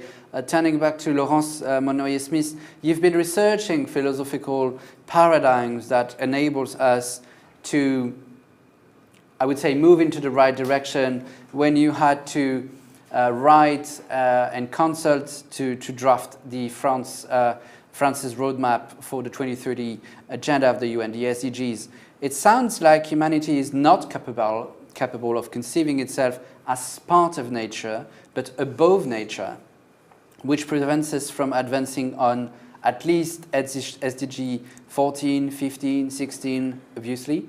Is there a philosophical paradigm you've researched that paves the way for something, I would say, more sustainable, or at least more aligned with what Nicolas and Robert just said? Well, there are many discussions about actually among the philosophical community about what kind of paradigm should we think ourselves in, being part of the nature, being one species among other species, just like Robert said. And that's actually there are various way of envisioning how we are. I mean, what kind of animal are we in part of this ecosystem? How are we different? What kind of how much different we are, and those differences have led us to be extremely arrogant in the history.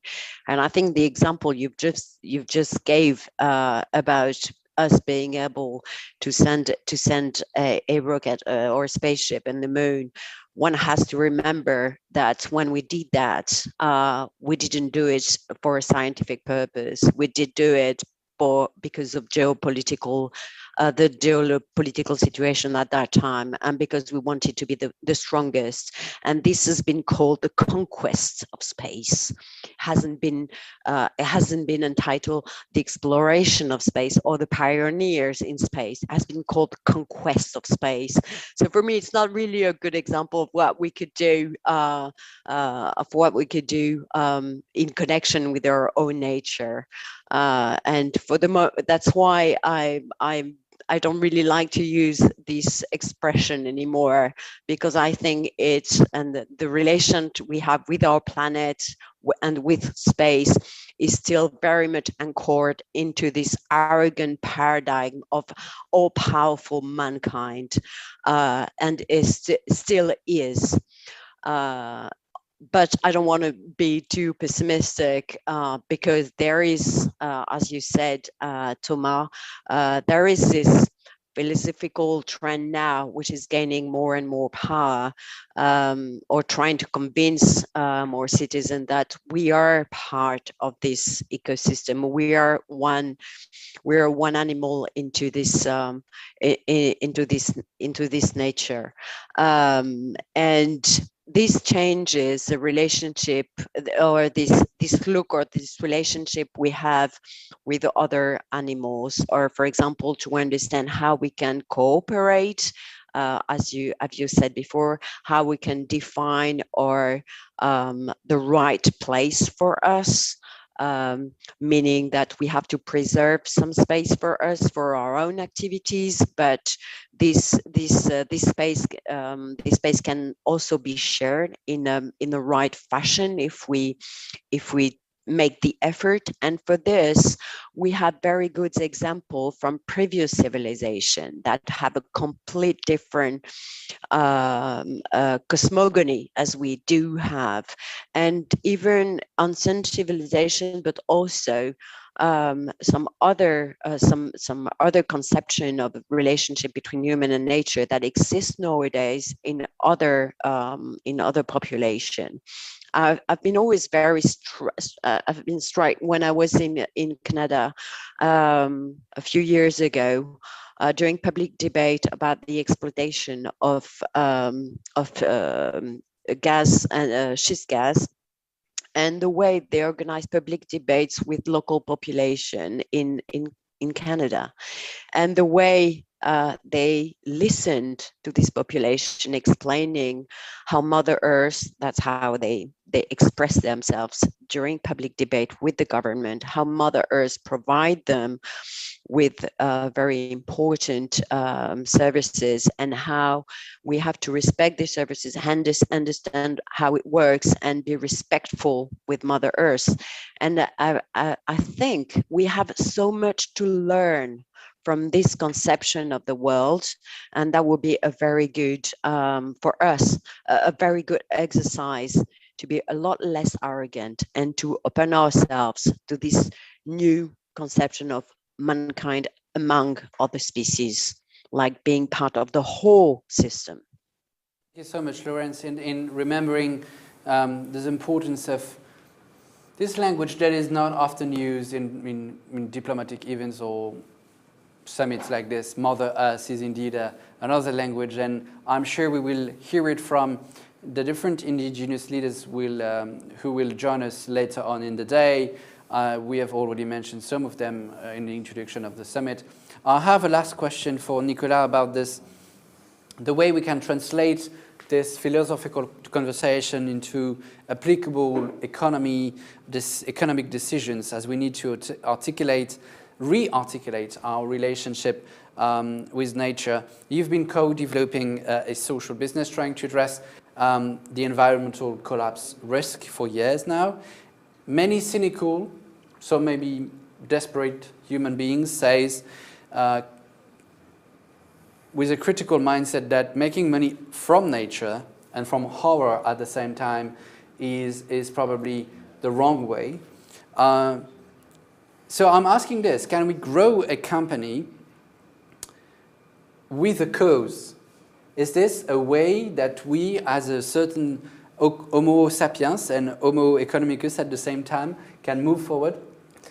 Well, thank you again, Thomas. This is a tough question. I've been working for years with in NGOs at the United Nations, with the indigenous tribes, and this is a key question. Is it possible to reconnect economy and nature? Well, the thing is, the question today, can we continue developing an economy that destroys nature? For sure, we all say the answer is no. We need a paradigm shift. The economy today must adapt to the laws and to the rhythm of nature, and not the contrary. So this could be possible to adapt our economy to the laws and the rhythm of nature via circular bioeconomy. But this paradigm shift that must lead action need to be grounded on ethics. I was mentioning the rights of nature. It means it's a complete shift in our brain, like the human rights centuries ago have been, to recognize rights to ecosystem like forests. This is a great progress. The Earth jurisprudence, which is another very interesting concept developed by Thomas Berry, meaning that each member of the community of the living world has a positive role to play in favor of the Earth community. The Earth jurisprudence is currently progressing into the United Nations arena. And beyond that, I think we need to really recognize the intrinsic value, a concept that may speak to Laurence, the intrinsic value of ecosystem. We no longer need to protect and restore nature for their own benefits towards human beings, but before and the first because of their own right to exist, their own intrinsic value. So this is the ground, the ethic grounding of the action that must be pushed on the core of our action. Beyond that, to be concrete as well, because this is an equation, action for forest, for environment needs money. For example, for forest restoration and protection, we need $700 billion by 2050. This is a huge amount of money. Could this money be gathered only by the public sector? No, we need a cooperation between private and public sector, as the 17 NDG calls for partnerships. So businesses must be part of the solution for two reasons. First, because they have a huge responsibility in the environmental crisis, and second, because they have a great interest as well to protect nature. There's no thriving economy on a dead or on a sick planet. And just to conclude, how entrepreneurship can reconnect the dot with nature. I think after being in Africa, in Haiti, local people, they want to develop their own business, sustainable economic models to empower by their own so as to be able to thrive for further generations.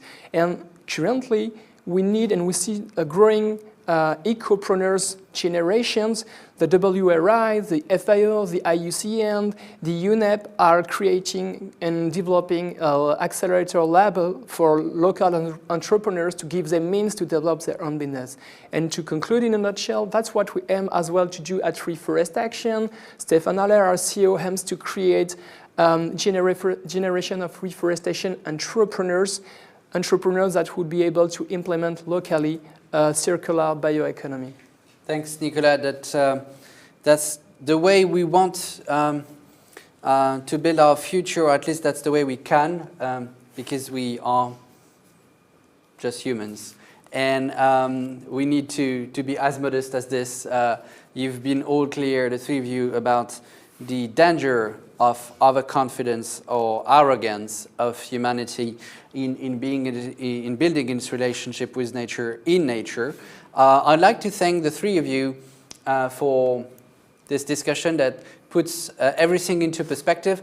I would like specifically to thank Robert for being with us as one of the members of the advisory board of the Global Forest Summit. Thank you, Robert, for not only for being part today of the discussion, but also for advising us along the year and making sure this event is meaningful. I warmly thank the three of you and wish you a good day wherever you are. Probably a good night from Indonesian colleagues. And in wrapping up, just recording all our public that you can ask questions all the day through in flashing this QR code and sending messages so that we can direct your questions to different speakers. Don't bother whether it's relevant or not. At some point we will use this question and we have time to ask them to speakers if they are online and available. We will meet anyway for the second session of the 2022 Global Forest Summit at 2 p.m. CET on the road to Stockholm Plus 50, shifting towards circular economies with forest. That's the theme of our next session. We'll see you in a few minutes. Thank you very much from Brussels.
those efforts.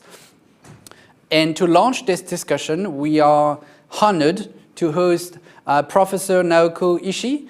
Naoko is Executive Vice President of Tokyo University in Japan and professor there, where she is the inaugural director of the Center for Global Commons. She works on natural resources for years. She has been chairwoman and CEO of the Global Environment Facility, as well as Japanese Deputy Finance Minister. She's our keynote speaker. I am very proud and happy to give her the floor first. Thank you so much for the invitation. We are at a critical juncture of humanity. For so long, we have considered our Mother Earth to be very powerful, and we can do whatever we want to. We have completely forgotten that our economic development had been supported by a stable and resilient Earth system, which is the global commons of humanity. For so long, we have considered our Mother Earth to be very powerful and that we can do whatever we want to. We have completely forgotten that our economic system, economic development had been supported by a stable and resilient Earth system, that is our global commons. However, the reality is that our Mother Earth has its limit, and we have pushed the carrying capacity of the Earth system to its breaking points of no return. Recently, scientists, particularly Earth system scientists, warned us that we have already transgressed several of important planetary boundaries or point of no return beyond which we really don't know what kind of condition we will live in. Then what do we need? Because that the human have pushed the planetary boundaries or to push the carrying capacity of the Earth, it's now our turn to transform our economic system. And in this regard, one of the most important economic system to be transformed, and which is also very much relevant to today's agenda, is the food system. As you know, that the food system is responsible for 25 to 30% of the GHG emission. It is the major reason for the biodiversity loss. The 70% of the water is used to grow crops, and the fertilizer usage is also a very, very in a dangerous situation. So how to transform the food system really provides a lot of good entry points to transform the food system, to transform the economic system. There are maybe three things we can do to transform the food system. Number one, and maybe the most fundamental thing, is to how to measure the value of the natural capital. As I said at the beginning, we completely ignored that the global commons and its economic value. Then we just use it as almost as free. Now it's time to identify and measure the value of the natural capital and to incorporate those value into the economic decision making. The second thing and the related is to take much more global value chain approach throughout the value chain of the food production. Be it it's a palm oil, it's the cacao, coffee, and the staples, which, for instance, as the Japanese do import a lot. We need to see that the environmental footprint throughout those commodity value chain. Then we should be mindful that where we are responsible for destruction of natural capital, and by showing it, measuring and showing it to consumers or the people who demand that we may be able to change that their mindset or to cause a behavioral change, and using those change to drive that value chain. That's the second point I think that we should do. And the third one, also related, we need to take that just transition or fair transition. Just to take the same example of Japanese food system, we understand throughout the importation of the food, we put a lot of environmental footprint on the production side, be it's a palm oil in Indonesia or the coffee, cacao in the West Africa or Amazon. So that in order for us that the developed countries to be also responsible for environmental footprint, we need to have a team throughout the actors along the value chain and really think how we can collectively sustain the natural capital and to transform our food value system to be much more resilient. So those are three things I think we should aim at to continue to appreciate the global forest, but then also to find a way to make it compatible with our economic system. Thank you so much.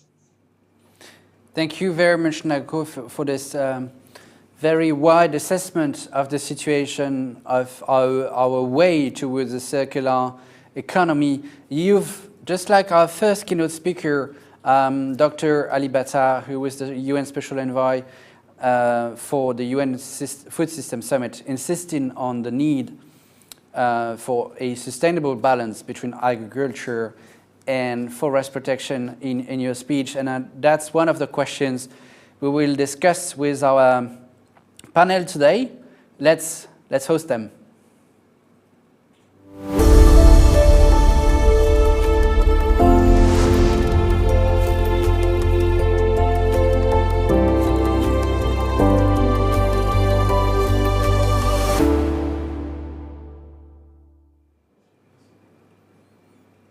Well, thank you very much. I'm happy to welcome in the room to discuss this topic on the road to Stockholm plus 50, shifting towards circular economies with forest, different prominent speakers in an alphabetical order again. Esther Aysen, the director for WWF's European Policy Office.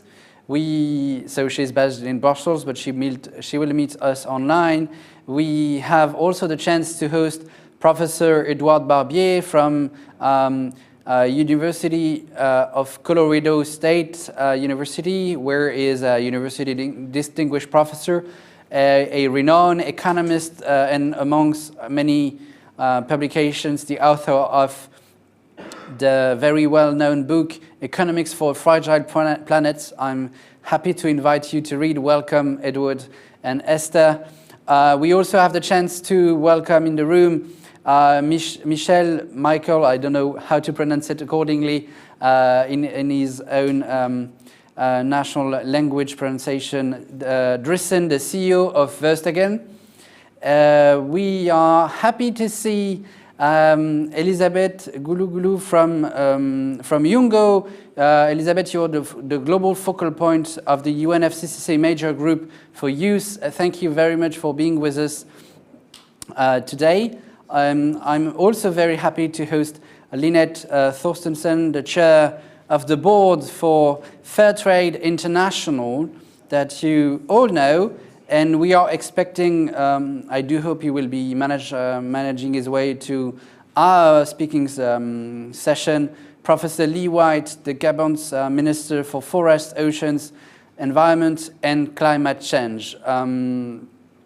So in launching this conversation, you all know about our panelists, and I'd like to remind our audience that you have the chance to ask your questions thanks to the system we've put in place. You just need to flash the QR code that is appearing on your screens, which gives you an access to the chat room where we can capture the questions you may have for our speakers, and we will use a great amount of time to discuss the questions that stem from our audience from more than 130 countries in the world as we speak now. So thank you for watching this Global Forest Summit from Brussels. Welcome to all our speakers. As I said, this session is essentially trying to investigate around all economic aspects of forest different issues, policy issues. We will then structure the conversation in addressing the three challenges I outlined in the introduction this morning: combating deforestation, enhancing forest restoration, and fostering sustainable management of forest. And let's start with deforestation that we need to combat, as it has been clearly pointed out. As we stand now in 2022, 10 million hectares are lost every year, according to the UN Food and Agriculture Organization. That were the figures between 2015 and 2020, while the UN New York Declaration on Forest engages to achieve end natural forest loss by 2030. So I would like to turn to Elizabeth on this issue and understand with you, Elizabeth. I know that youth organizations in Yungo are very, very concerned and mobilized around forest issues. If you could help us understand what are the main economic driver of deforestation that you've been capturing in engaging within the UNFCCC. Thank you so much for the platform to speak, and thank you to the events organizers for organizing such a beautiful event.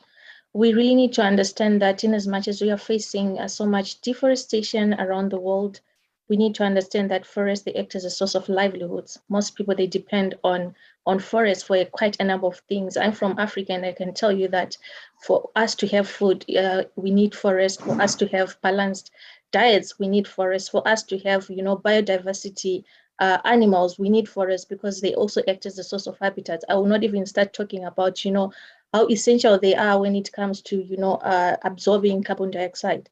But also, just to go back to the question, if we are talking about the drivers of deforestation, in most countries, especially in the developing countries, we depend on forest as a source of energy. I mean, from where I come from, 40% of where I come from, they have access to electricity, and the 60% they do not have access to electricity. And in order for them to cook, in order for them to have light, in order for them to warm their families, they depend on forests. They depend on this wood. So it means that even if young people are coming on board, they need to be innovative, come up with innovation solution, come up with a better substitute. How best can young people come up with these innovation solutions? They just need a better platform for them so that they can be innovative, a lot of innovative hubs, so that they come up with a lot of substitutes, so that we at least try to reduce deforestation that is happening around the globe. Thank you indeed, Elizabeth, to help us understanding that deforestation is not only rooted only into global supply chains that we've been discussing these mornings, or in wrong land use policies or in harmful subsidies. We will probably zoom on this aspect along the course of our discussion, but it also relates with basic needs of some local populations, and you've clearly outlined this important perspective. I'm turning to Esther. As I said, Esther, you're the WWF's European Policy Office Director, and I'm very happy to host you. As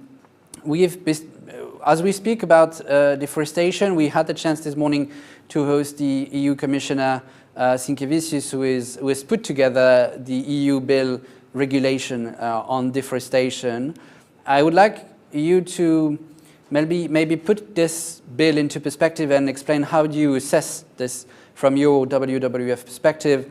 Is it effectively addressing the roots, the economic roots of deforestation? And if not, what recommendations would you put forward to improve this regulation?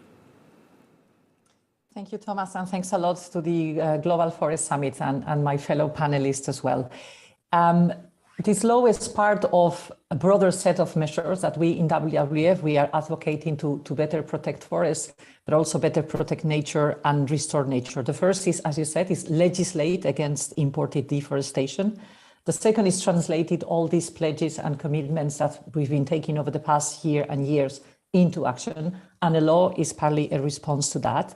The third aspect is promoting nature-based solutions, and the fourth is scaling up forest and nature restoration. So on the law itself. Now, as you know, for those who are familiar with the EU decision-making process, the Commission put forward indeed a proposal in November, and now it's being co-decided by the European Parliament and by the national governments. And actually, it was really the first time that the EU, as the main trading bloc, put forward this proposal to take up its responsibility for the consumption and the negative effects of our EU consumption into the world's forests and other ecosystems. From the beginning, we said that the EU should address especially due diligence, traceability of commodities, and supply chain transparency. Very briefly, in a nutshell, without entering all the details, there are strong elements in the law because the law is requiring all products entering into the EU market to be genuinely sustainable, so free from deforestation or forest degradation areas. All products must be traceable down to their place of origin. And they're also, because this law then will have to be applied by the 27 EU member states, of course. And that's one of the part of the successes. So there are strong measures to enforce the legislation across the European Union countries. And that includes fines that could be proportional to the environmental damage, but also clear guidelines as well, for national governments on the type to carry out checks and controls. But there are important loopholes that now they need to be addressed during this discussion between European Parliament and national governments. And the first for us is that they cover only forest. I'm happy to tell more about the other ecosystems that are also playing a vital role, not just for capturing CO2, but also providing, as Elizabeth said, livelihoods for local communities and protecting biodiversities. There's a big point about the companies who are sourcing from what we consider low-risk countries. Those companies would not need to carry out a risk assessment. So that can create unfair competition and a market destruction. I mean, they could actually use low-risk country, to then source and then place it in the European market. And then we also ask for due diligence on environment, but also on human rights. And there we are seeing very limited measures. And we also need to cover also different relevant products. We only cover justly. So I'll start with that. I'll stop here, not to get... so I would say promising start, but the loopholes now need to be filled as well. Very much, Esther. This is a clear and balanced assessment of the EU bill that is, as you said, on the table of the Parliament and the Council as we stand now. This bill needs to be assessed in its impacts all across the globe and not only for big corporations. That's why I was curious on having Lynette around the table, because Fair Trade International is also involving small farmers from many different southern countries to be part of this improvement, originally to make sure that we would spread out social standards across the globe along supply chains. And today we also have to spread out environmental standards across supply chains. And this bill may have bounce impacts on those small farmers. Lynette, would you be so kind to enable us assessing these impacts and see the social consequences that this law also has on the ground in those countries where Fair Trade International is part of?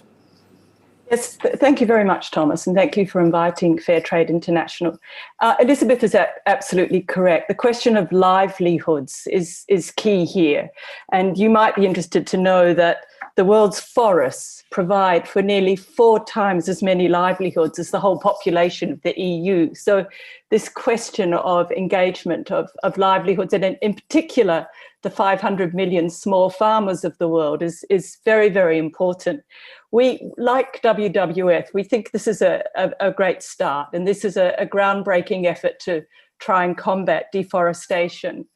Our great concern, however, Thomas, is that sometimes in moving forward with these kinds of pieces of legislation, you can accidentally produce quite serious, adverse, unintended consequences.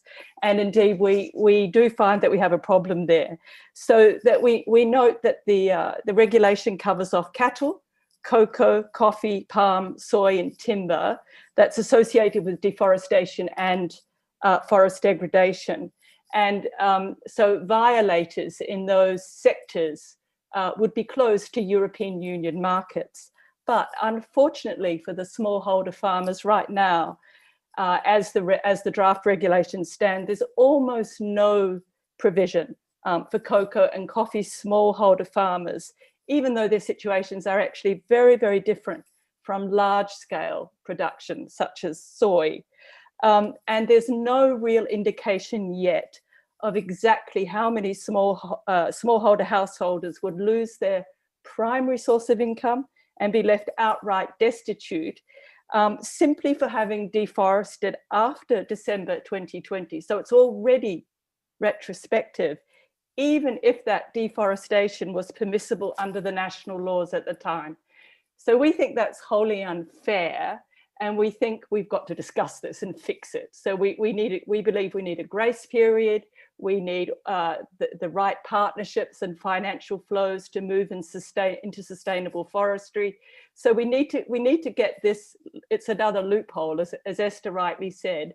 It's a major problem for smallholders, but it's fixable. We think we can absolutely fix this problem in time.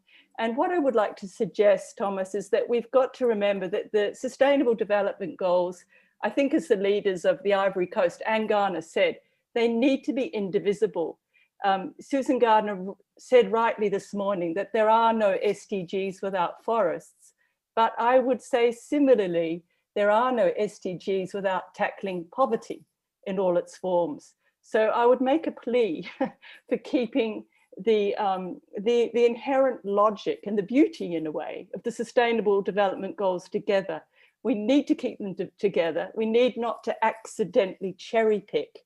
And I was very moved this morning to hear from Jane Goodall, who rightly very early in her opening address pointed out that unless you tackle the root causes of poverty in forest communities, particularly in Africa, particularly in Latin America and parts of Asia and the Pacific, then we will get nowhere seriously on deforestation. Because unless there are serious, decent livelihoods for the world's 500 million smallholder farmers, then we will see other adverse consequences, such as continued illegal deforestation or even illicit crops. And that's absolutely what we don't want. So we think the EU regulation is doing something groundbreaking, but let's not create a dangerous, adverse set of consequences. And we believe really that this is easily fixable. And just to give you a nice upbeat example, a positive example to end on, Fairtrade is just working with Grow Ahead and the Kuapa Kuku cooperative in Ghana, which is 80,000 cocoa farmers, smallholder cocoa farmers. We are working together in a really interesting project on both forest restoration and protection. So it can be done, and the EU legislation needs to take this into account. Thanks. Thank you so much, Lynette. This is indeed very important to assess fully the consequences of such an important bill. The EU often represents itself as a market setter that has a global reach and a global footprint for the economy and its environmental and social dimensions. So thank you for letting us know that it's fixable and there is room for improvement. As Esther said, it's important to highlight the strong advancement that it does represent and the quick fixes we need to secure. But we also have to take into account another outlook on this bill, and that's why I'm happy to turn to Michael Dressen and the way the private sector will play a role, certainly not in the design, but in the implementation of this bill on deforestation. Your firm, you'll tell us a bit about what you do as a company first again, is involved in combating deforestation as well, and will have at some point to cope with its own responsibility to make sure that your global supply chains are abiding by those laws. So how do you assess this movement? And we spoke this morning on, we touched upon the issue of potential fragmentation of rules if there are deforestation laws that are very different from one market to another, from the US market, from the EU market, from the Chinese market, that some companies will have to abide by very different law systems. Are you also exposed to that kind of risk, and how do you assess this? Michael, I'm very happy that you're with us today. Yeah, thank you, Thomas. It's you said it firstly, right? It's Michel. It's in the French way, Michel Driessen. And I'm the CEO and owner of Verstegen Spices and Sauces. And Verstegen is a family company, and we buy spices, herbs, and spices from all over the world, especially from smallholder farmers. We bring them here in the Netherlands, and we make beautiful products out of it, and we sell that to mainly here the European market. And for Verstegen, the biodiversity, it starts with the quality of the soil. Because a healthy soil, that means that you have healthy plants. And if you have healthy plants, you will get healthy harvest of very high quality. And that very high quality, that is something which we are very much interested in. And that very high quality also brings a healthy income for farmers. Now, to get this healthy soil, we are very interested in regenerative agroforestry, which is also very interesting for the smallholder farmers, because it will benefit their income because of the different types of harvest which comes out of one piece of land. Healthy plants also means that farmers need to do less investment in pesticides and in fertilizers. So for us, the healthy soil, the biodiversity, creating food forests, is the base for the continuity which we seek as a family company. So there are different viewing points, viewing angles, which makes this biodiversity, this regenerative agriculture very interesting. There's the angle of the risk, angle of quality, and the angle of the supply chain transparency. Now, to come to the question about regulations, for Verstegen, regulations is not really necessary. We feel, we know that if the supply chains are more in balance, that it will benefit the continuity of the whole supply chain, including Verstegen as a company. There is a concern in regulation that indeed, like you said, Thomas, that every country will have its own, their own version of the regulations, which will make it very costly. And there's another specific for us, for Verstegen, that spices is a very difficult supply chain with very long, difficult, lot of actors in the supply chain and lots of smallholders. So my suggestion would be that we invest also in education of the farmers, but also here education of consumers in the West. Consumers don't know what is going on in the supply chains, and that is a point I would like to make today. So thank you, Thomas. Thank you so much, Michel. You draw many other perspectives I'll return to in the question time, and letting you know, guys, that Professor Lee White is stuck in a plane that can't take off to join us, which is amazing. But we will certainly, in the course of our discussion, have the director of policy in his private office that will join us to take the floor on behalf of Gabon, so that we can keep the course of our discussion.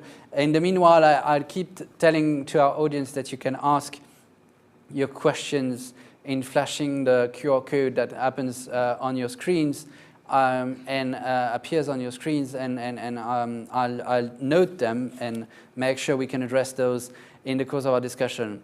In following up with what we've been discussing around deforestation issues, I'd like to get to Professor Barbier. As I said, this university English professor at State Colorado University. Edward, if we look at the bigger picture, we've been speaking about specifically the supply chain issue to combat deforestation. Is it the only policy tool that we have to make sure we do stop we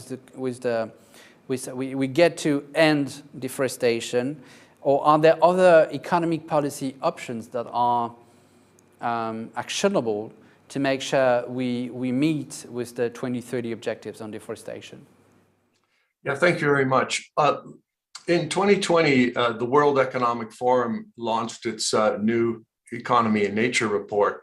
And in that report, the World Economic Forum estimated that $44 trillion of the global supply chain depends either heavily or moderately on biodiversity, most of which, of course, is in forests, and specifically tropical forests. Now, we can quibble over that number, which is approximately half of global GDP.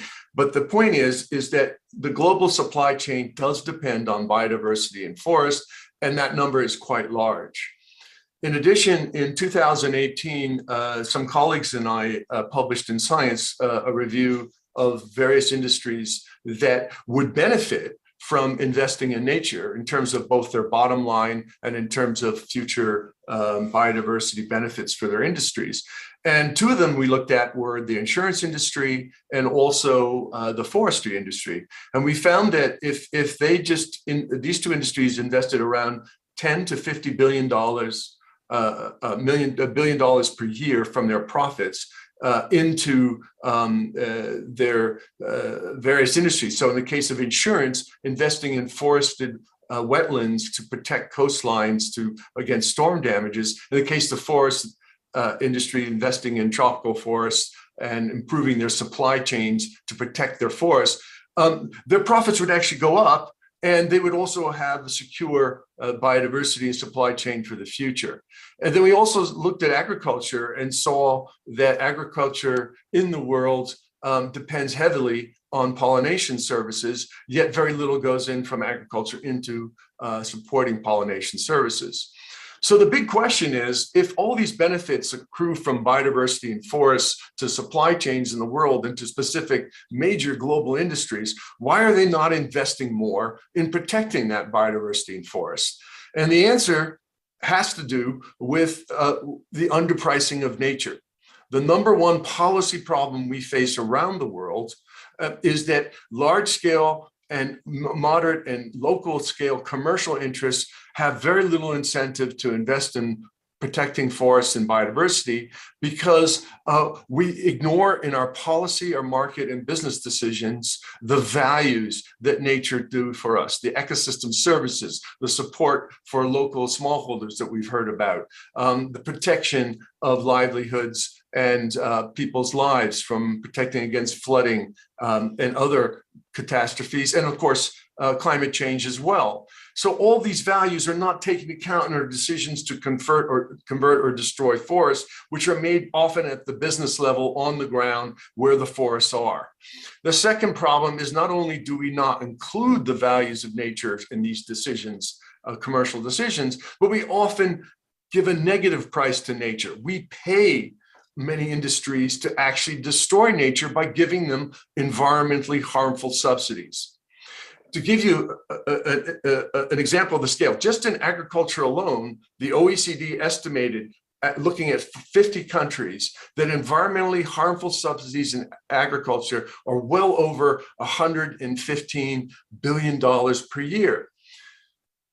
If we look at global spending by both the public and private sector on nature every year, that's between 90 and $100 billion. So we spend just as much in the world in paying agricultural entities in just 50 countries to destroy nature as we do as a world to protect nature.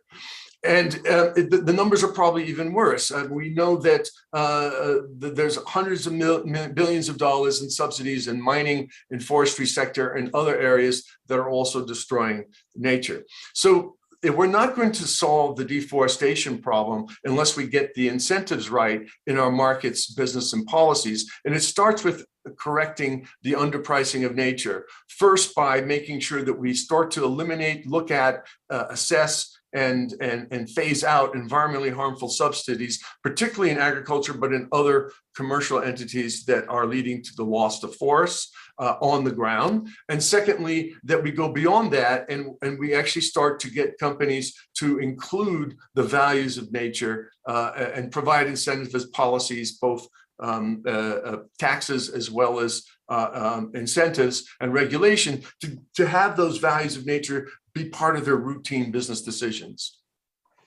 Thank you so much, Edward, to help us capture the other leverages we have in order to achieve the objectives of the New York Declaration on Forests and the UN Global Forest Goals. It's very important to understand how deep the problem of deforestation is.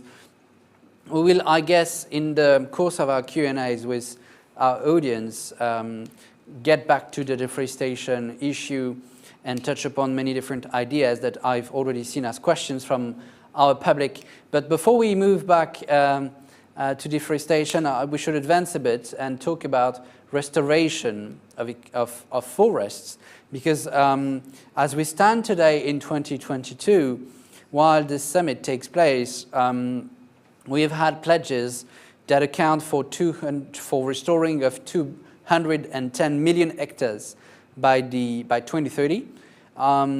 That's according to the Bone Challenge Barometer, but the objectives are much higher than this, and we need to reach at least 350 million hectares as the Bone Challenge itself needs and requires. So I'd like to ask to Elizabeth, which is who's with us. Again, I say from UNGO, which is the major group for youth from the UN Framework Conference on Climate Changes. You've been part of these negotiations. I suppose you were in Glasgow for COP26, obviously, where this link between climate crisis, climate disruptions, and ecosystems degradation was clearly outlined. It's also put forward into the Leaders' Declaration on Forests and Landscapes. We need to understand how deep the problem is, and I would like you maybe to let us know how youth groups have outlined this major issue of ecosystems degradation in forests, how material it is, and how you do assess yourself in your surroundings, because you're an activist, not a global from nowhere. You also have roots in your own country and community, and probably giving examples from your own community would be very fruitful in this discussion. Elizabeth. Thank you so much for that question. I so much appreciate. I think one thing we also need to understand is this, legislation is actually coming at the right time, whereby we are just coming from COP, and we also sort of like reach some sort of consensus on Article 6. I'm sure if you're following the climate change negotiations, Article 6 has been on the table for quite some time. And last year it was quite a success. And what it means is that, okay, yes, we've agreed that Article 6, the issue of carbon offsetting, carbon markets, making sure that, developed countries are quite investing in developing countries. This also means that it's an opportunity for even young people themselves. And it also means that even countries, different countries, they can actually get to earn some income through, REDD+ project and carbon projects. So basically what I'm saying is the role of young people is not only, on the ground whereby they are doing tree planting, they are advocating for reforestation or what, but they've been playing a pivotal role in making sure that they are contributing meaningfully into issues to do with forestry, into issues to do with nature-based solutions, making sure that they come up with clear objectives when it comes to climate smart agriculture, because this is where it starts. Africa as a continent, it has huge amounts of land. But because of huge amounts of land, most people in Africa, they highly depend on agriculture. And as they do their agriculture, we need to make sure that it's sustainable agriculture. The previous speaker was talking about regenerative agriculture, regenerative agroforestry. These are the things that young people are advocating in the negotiation rooms under the Coronivia Joint Work on Agriculture. So we need to understand that young people, their role, they actually play a pivotal role in the negotiations tables. They play a pivotal role even when it comes to implementation of these policies, which is quite useful and beneficial. Thank you.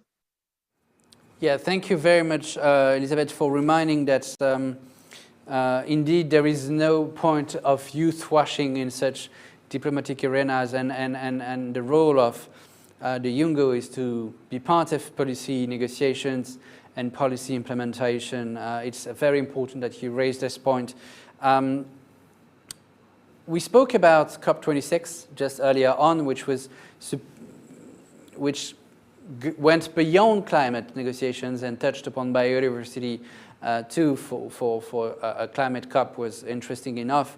But there is another conference that happens this year that we need to make sure will be a success for our planet. It is Stockholm Plus 50. This conference is going to take place in Sweden and marking the 50th anniversary of the first UN Environment Conference.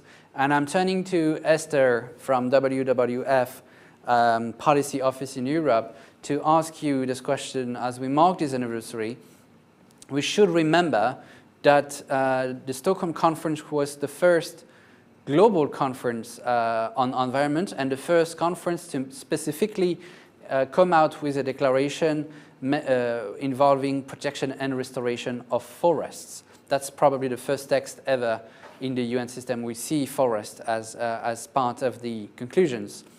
It's a time then to stress out how important nature-based solutions are. And I'd like to know, in reasoning about restoration and the economics of restoration, if you envision right, meaningful economic incentives that could foster ecosystems restoration. And if we specifically zoom on forest, we know that they filter water, they filter air, they account for at least 30% of our natural CO2 absorption capabilities. They host 80% of our terrestrial biodiversity, so they provide a wide range of ecosystem services. How do we provide economic incentives to make sure that we foster restoration of those ecosystems that are so vital to us? Thanks. Well, I'll start also, if you allow, also on why also we need to restore not just forests, but other ecosystems, following on what you were saying, the importance of nature-based solutions. And the first, and I think it's been mentioned, is the huge potential for climate mitigation that nature restoration has. And of course, the first that come to mind are forests and wetlands, because they are always widely seen as the most effective ecosystem to restore in terms of carbon benefits. We asked the Institute for European Environmental Policy to conduct a study for us exactly about the potential of climate mitigation of nature restoration.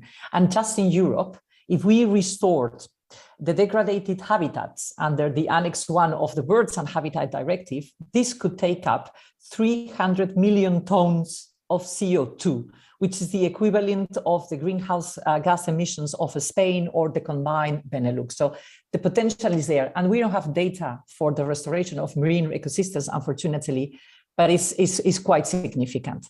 On forest, we've been calling now, and unfortunately it's been delayed because of the current political situation. We've been also calling for a strong restoration law in Europe. That could be really a game changer, because for once we would have binding restoration targets for land, for sea, and for rivers as well.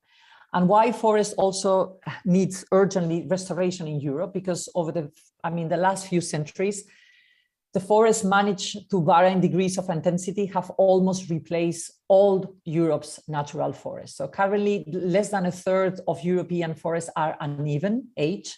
30% have only 1 tree species. 51% have only 2 to 3 species, and only 5% of our forests have 6 or more tree species. I'm talking about European forests. And even the forests protected under the Birds and Habitat Directive are really in very poor condition. Only 14% of the protected forest habitats are in good condition.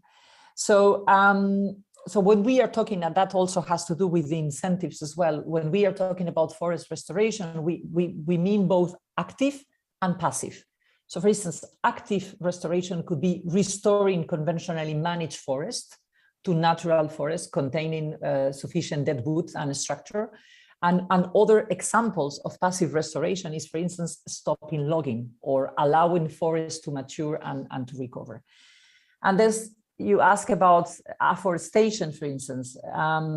This is where I think we have to be careful, because monoculture plantations of non-tree species in Europe will not provide the large and resilient carbon stores that we need for climate and mitigation. Briefly on some of the economic benefits also of investing in nature and in restoration. And Professor Barbier really lay out perfectly. I'm not going to repeat what he said, but ecosystem services are worth an estimated of 100 to 115 trillion euro every year. And again, I'm sorry to insist in Europe, this is the region where I sit. The benefits of the Natura 2000, so then the network of protected areas in Europe, are evaluated around 200-300 billion euros every year. And there are about 4.5 billion jobs that are directly dependent on this Natura 2000. So we see that there's indeed economic benefits to be developed from restoration. And we had some examples, for instance, of restoring in Belgium, you know, when mine closed and that is converted into a protected area. Benefits for people, for local employment, for leisure as well, and above all, for the health of citizens, but also the health of the species. I hope that answers partly the question. Esther, that is clear to us. I'd like to remind our audience that you can ask questions in flashing the QR code that appears on your screen, and we will have many questions to address with this prominent panel. Reminding this, I'm turning to Edouard Barbier, Professor. You've researched over the past years, probably decades, I don't know how long you've been involved in this realm, on the way we could assess nature capital, as you said, give it a value, and develop an economy that fosters investing in nature-based solutions. And in the course of your research, you will explain to us the main conclusions you've drawn out of it. You've specifically looked at policy innovations that happened, specifically in countries like Colombia or Costa Rica, which are, specifically Costa Rica, often mentioned as a wonderful example of land restoration. And I'd like you to please explain us what are the cutting-edge economic policies that bring us to this tipping point where we actually are not on the verge to a crisis, but in the opposite, at the tipping point to be back at a natural, normal level of forests. To what extent can we take lessons and share, spread out these practices that Costa Rica and Colombia have achieved, and to what extent does it bring us to pay for ecosystem services to some sort of? Thanks very much. So let me just first give you the big picture before I talk specifically about the policy that you're referring to in Costa Rica and Colombia. The big picture is this. It's great to have targets for restoring forests around the world of that you mentioned earlier. And everybody, as Esther has pointed out, is very keen about the prospects for nature-based solutions, particularly for forests, because they're a win-win. We store carbon and also protect biodiversity. However, the big policy issue is how do we pay for it? And this is especially a challenge for tropical developing countries, which have most of the most important forests and biodiversity of the world. And we want to encourage, and they want to, many countries want to encourage restoration of their forests. So how do they pay for them? In this current climate, it's not easy to use the old model where we expect the rest of the world, the international community, to pay for all the restoration. It's just not going to happen, given the competing interests, given the fact that countries are facing huge debt and public calls on their public resources, and given, of course, latest developments where we're seeing a major economic consequences and policies of the result of the invasion of Ukraine by Russia, mainly led by major economies. So the question gets back to it, how can poor countries afford the restoration? And this is something that, again, countries like Costa Rica and Colombia had to think about. In both cases, Costa Rica from the 90s and Colombia more recently, they wanted to increase nature-based solutions, but they weren't seeing more money forthcoming from the West or from international organizations in the ways. And they also wanted to tailor it to the needs of their people, their local communities, and their local conditions. So what they did was something that's called a tropical carbon tax. That's what myself and some colleagues have called it when we've written about it. This tropical carbon tax is, again, another win-win policy. They've imposed a tax on imports of fossil fuel products and fuels, raw fuels coming into their countries or being used in their countries. And they've used a part of the proceeds of this tax to fund nature-based solutions. As I said, that's what Costa Rica has been doing since 1997, when it first was one of the first countries in the world to impose a carbon tax. It's been using some of its proceeds to work with local communities and regions to restore the forest, as you said. Colombia started to do this in 2016. And what we and our colleagues estimate is that if other tropical developing countries did the same thing, something similar, they would easily raise anywhere between $2 billion to $13 billion a year in order to do the same thing. This is money that they control, which they can use and which they can allocate and work with local communities and those that the most poor in rural areas to restore tropical areas and bring back some of those services for their local people in particular, but also for the country as a whole. And I think increasingly we're going to see policies like that have to emerge, is that it's going to have to be local solutions, countries themselves taking control, because the money, there'll be some money coming from outside, but it's going to be money that's going to have to be also raised inside. And again, I mentioned removing environmentally harmful subsidies. That's another way of raising money within a country in order to fund nature-based solutions and other restoration initiatives.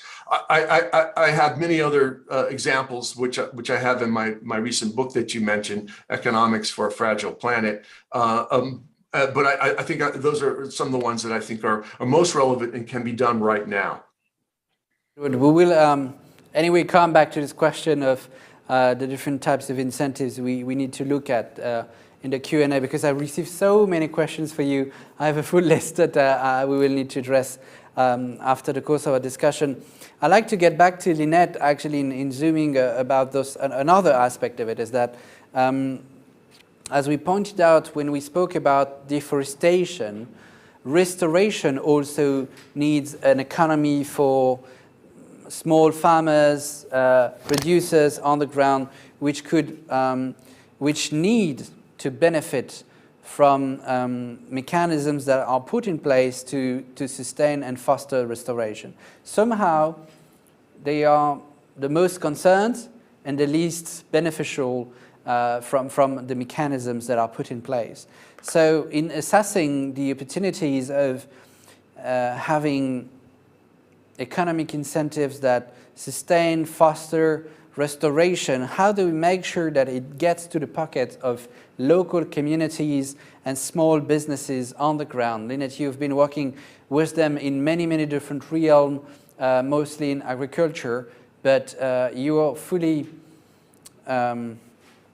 aware of the need of sharing the value with those little producers, including when it comes to forests. How do you assess our ability to make sure this happens? It's a really good question, Thomas. And I think let's come back to the idea of values for nature and price, and at the very least, a proper price for the products of these small holders who are desperately trying to do the right thing in their small holdings. They want to improve soil health. They're really interested in forest canopy and their farm products. They're doing very, very creative things. In many cases, they know what to do. But this is why the fundamental question of a minimum price for these products, for example, cocoa and coffee, is absolutely essential. So just to give you an idea, unfortunately, some smallholder cocoa farmers in, for example, the Ivory Coast, they earn about $1 a day. So here in France, I can pay €3 for a bar of chocolate, but only 5% of the value of that bar of chocolate will go back to the smallholder. So this is why we at Fair Trade International, we're in a model, if you like, of trade, not aid development. I listened very carefully to what Edward said about, we know we can't expect endless flows of money from nations and governments. So this is the dignity of proper work, but we must respect a minimum price. So we are certainly looking at the role of retailers and chocolate makers, for example, in the cocoa industry, to really lift their game and respect the human right of a minimum wage and dignified, decent work. So there's another whole aspect of pricing that is just absolutely fundamental here. Beyond that, this question of broader values. So the successive COPs have made climate finance promises to developing nations that very largely have not been met. So we think, and this was the first time we had a serious delegation of small producers, and I have to say, I couldn't have been more impressed and more proud, for example, of our 23-year-old sugarcane farmers from Mali, incredible advocates. And it's the first time we'd seen such a large delegate of small farmers at a COP. And they have solutions, they know what to do, but these solutions need to be scaled and they need to move with speed. So certainly we can be partnering, but the values revolution I'm talking about is to do with what Edward's saying. It's about, in this world where so many things are going terribly wrong, we need to value nature, we need to value decent work, and we need to devalue some of the subsidies to polluting industries and so on that have gone on for far too long. And it's this shift that I think we can engage in powerful partnerships together via labour and via the green movement and via civil society more broadly. But we have to make this fundamental shift. And the good news is that some of the smarter players in industry and business get this, and they will surge ahead in partnership as well. So I think that's the way we've got to move. We've got to have this values revolution, and this question of price is at the center of it. Very much, Lynette. Indeed, it's key here, and what you've said is a good transition to the question I had for Michel. As he leads a company that has put agroforestry at heart of his sustainability vision, I'm curious on this aspect of avoiding underpricing, making sure we can scale up solutions. In agroforestry, there is this objective of developing a business that is somehow very different because it's regenerative agriculture. It's not exploiting the soil, etc. And we know, we speak about this in Europe every day. Agriculture is not a business that is viable as it stands. Lynette just recalled the need to to value labor enough, to value rightful, meaningful production enough. If agriculture is not viable, how could regenerative agriculture be viable, and how do you think of it at Verstegen? That was the first part of my question, Michel. And the other part of my question is that we talked about the supply chain, long supply chains you have in your own industry. And you said you need to make sure those are sustainable. And we have also read in researching about your company that you use lots of innovation like geoinformation, blockchains, etc., to see how sustainable those value chains are. So is it part of the success research for a valuable regenerative agriculture that you've been looking for? How do you connect the dots? And those are my two questions, two separate but related questions. Yeah, thank you, Thomas, so much for the questions, and also for my previous speakers. What an interesting stories and points of views you have. Of course, for Verstegen, we are also looking for what is the value of our sustainability program, and how can we affect this value that this sustainability has.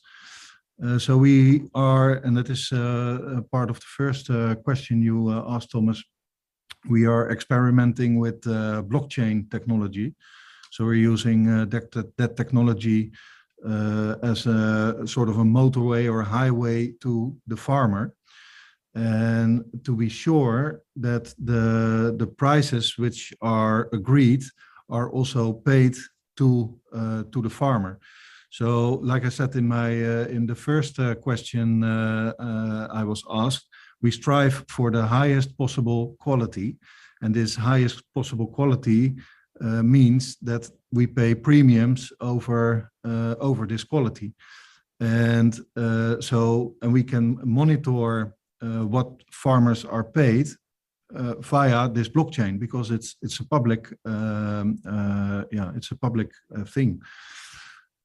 So blockchain, we see it as a motorway, a highway to the farmer. Another aspect that we are doing is that we're using geo data. So we use satellite data for monitoring, for instance, if there are diseases are coming or there is climate changes coming, so that we can advise farmers in what they can do so to keep the harvest as safe as possible.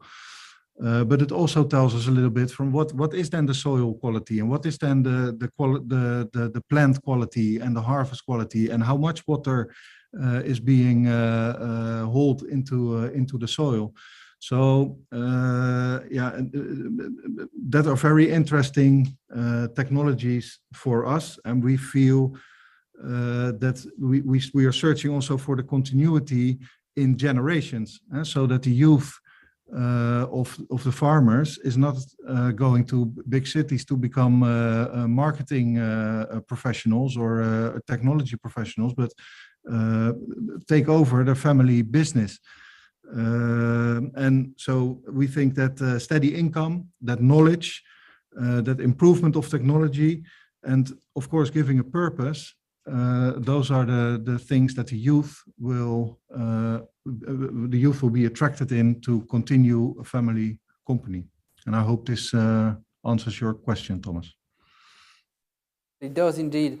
We will be joined in the next 20 minutes by the Chief of Staff of Minister Lee White, who is stuck, as I said, in a plane, and his Chief of Staff accepted to replace him last minute, so that we can also have the point of view of the Ministry for Environment in Gabon.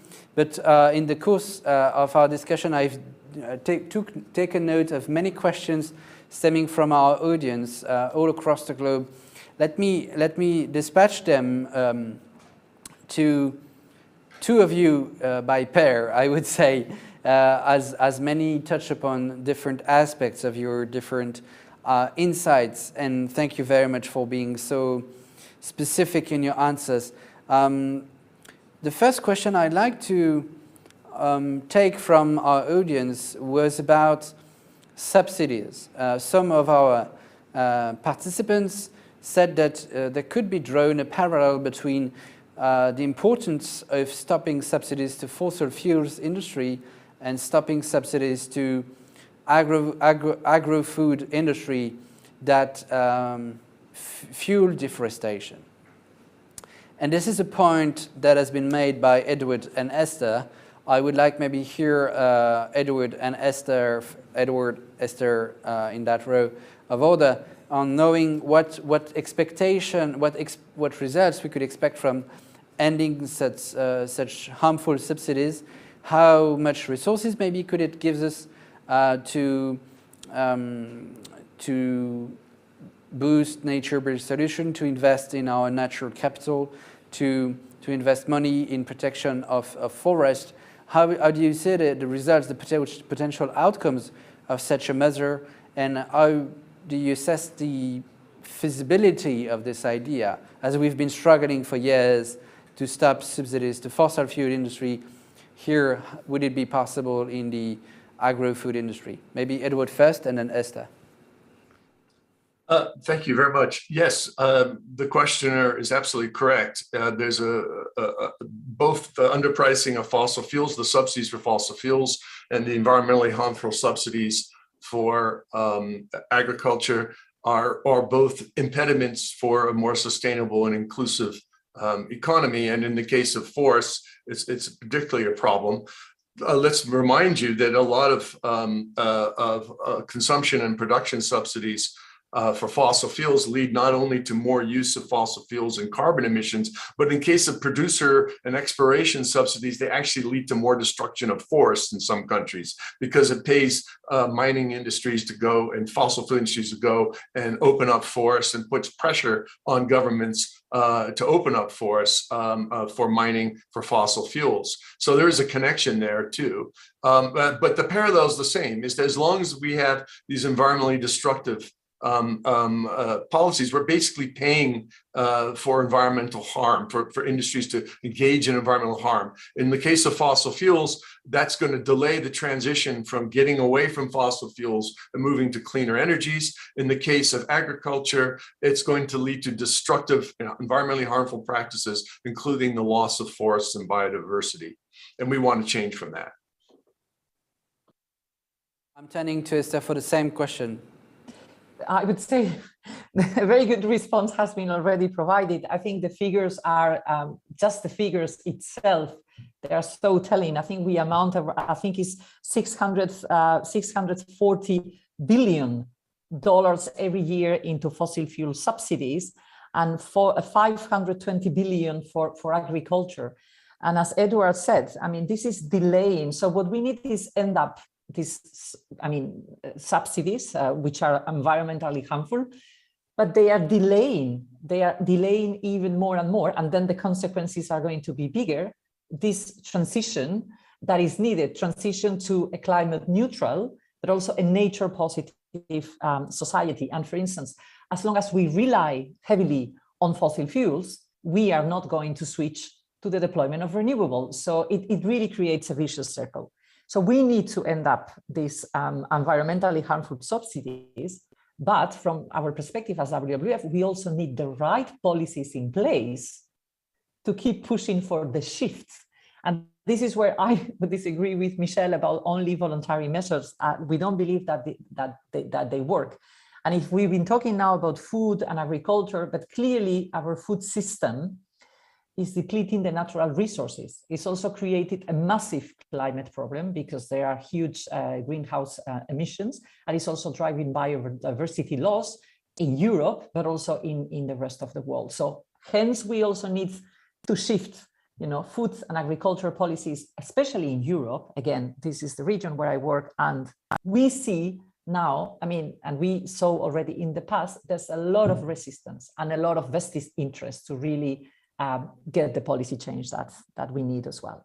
So I hope that answers too. Esther, there are many questions that I'll get back to you, Edward and Esther, but I'd like to turn to Michel and Lynette for another aspect. Some of our guests said that if we look at the production of cocoa and coffee, which contribute to deforestation, there is a special need to help those producers in transitioning somehow to less deforesting production. I don't know how to put the question. It was a bit tricky, but see how we can get along with those who are responsible on the ground for deforestation and somehow those who are trapped into poverty, as we've outlined in our previous discussion. How can we support them in transitioning and making sure that we can stop deforestation? I'd like to ask this question to Lynette first, because it revolves around the same idea we had to discuss with, and cocoa and coffee producers are also part of fair trade in many other aspects. And I'd like also to ask in second the same question to Michel. You spoke about spice production. Michel, I don't know whether it's the same type of issues as for cocoa or coffee, but maybe it's interesting to see how we can help on the ground those who are indeed responsible for deforestation, but to manage and damage control. Lynette first, and then Michel. I think one of the things that I've discovered since I've become chair of Fair Trade International is the immense knowledge and desire of smallholder farmers to be part of the solutions. Firstly, they have plenty of ideas themselves. They know that they want to protect their own soil's health. They know they want to protect canopy cover in plantations. They're really interested in renewable energy sources, in standalone solar voltaic, etc. And they're really interested in being stewards, if you like. Because they're in the communities, in the forests, they can be the stewards of new growth and old growth forests. And they feel very strongly about the physical relationship, and even in some cases, spiritual relationship that they have with their own land. So there's plenty of ideas there. The question about valuing nature and changing the kind of investment flows we have currently is key. And that's why I'm sure that the delegation of producers that go to COP27, which needs to be the accountability COP for these flows of finance, is terribly important. You know, there are so many wonderful partnerships out there. There is a lot of civil society organizations partnering in all sorts of creative ways, but we need speed and we need to scale up, and we need investment.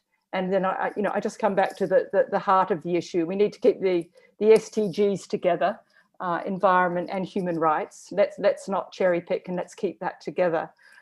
So this can be done. The ideas are there, the small projects are there, but we need to scale up. We will get back to this point of keeping the SDGs together and revolving around the human rights aspect in another question. But I'd like to turn to Michel if he also assesses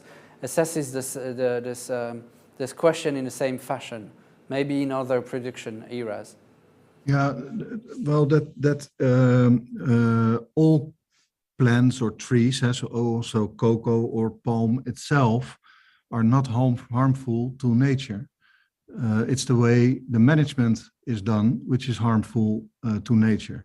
And this management that has been taught to all the small farmers or bigger farmers in the world. So we have to find a way in education in how we give this knowledge, this new knowledge, this agroforestry or regenerative agroforestry knowledge to these farmers. And if you put vanilla and coca and palm and some spices, if you put them together in a system, it will work brilliantly, and the quality of all the individual harvests will increase. And this is something we have to tell or educate the farmers, but also here in the West, the consumers and the retailers. We have to educate people. And that is a point which is not mentioned that much, if I be honest. So I would like to make this this point. So yeah, that is my reaction. And I know farmers here also in we are a Dutch company. I know farmers here, dairy farmers, who are chained to the subsidized system. Yeah, they're chained in. And if the system of the subsidiaries is changed rapidly, they will go bankrupt, and they don't have the knowledge how to change their company into a company which is better for the world we're in, not harmful for the world. Let me take it there, because that relates to another question that we had from the public about education to sustainable development, which is an issue to spread out as fast as possible. There's opportunities and to unleash the full potential of shifting our economic paradigm. I'll ask us to ask this question to Elizabeth and to Lynette and to Edward in a row. First, Elizabeth, how do you see the needs, and how could we boost education or knowledge sharing about sustainability practices to as many community leaders, as many firm leaders as possible across the globe, based on your Yungo experience? And Edward, you've spoken about different countries you've explored and researched upon. Earlier on, we talked about Costa Rica and Colombia. How did those successes relied on education to sustainable development? Was it critical? And if yes, how can we make sure it spreads out as fast as possible in other geographies? So first Elizabeth, and then to Edward. Thank you so much for the question. It shows that people are listening, and I think that is a very relevant question. I think we need to understand that an educated community is an empowered community. And if we are talking about education, we are not only looking at the researches that we have, us in the academia sector, have managed to produce, but we are also considering the indigenous knowledge systems that is there. So it's a situation whereby we need to integrate the two. This research that has happened and the indigenous knowledge system, what has been happening over the years is normally we say education is all about the research that we have. And in that process, we've managed to leave so many communities behind, forgetting that those communities are the ones that are on the ground and have managed to conserve and protect forests using their indigenous knowledge beliefs. So it's something that we need to think upon, ponder upon, and make sure that when we are using this component of education, it's sort of like more inclusive, using an inclusive approach to it, making sure that we are leaving no one behind. I also want to agree with what Michael was saying in terms of, subsidies. I think that's also part of education, because people do not really understand. If we are talking about coming up with green economies, making sure that people are subsidized, people need to be educated, because it's a just transition. In order for a just transition to take place, then there is need for resources to be put in place which will support people to move on from point A to point B, and it has to happen in a smooth way. A transition should not just happen in overnight. It takes time, and people really need to learn and understand that we need to be patient, we need to invest, building capacities, making sure that they have the required skills that they need, sort of like that. So it all starts with education. We need to understand that education is all cross-cutting. Even the people that are in the private sector, the business community, they need to be educated on sustainable business practices and how best they can, make sure that they are creating more green jobs, not only for young people, but even for our fathers who are still, in those jobs that are not so sustainable. So I think this is so what much, I have. Elizabeth. That is key indeed, and probably that's one of the call for action that this Global Forest Summit can send across to global leaders in policy-making arenas, is to boost education to sustainable development. That's part of the UNESCO role, but many UN agencies can play a critical role in boosting this idea. Edward, I'm turning back to you around the same question. Is it how critical, because we understood it's critical, how critical is it, and how can we leverage in this as fast as possible?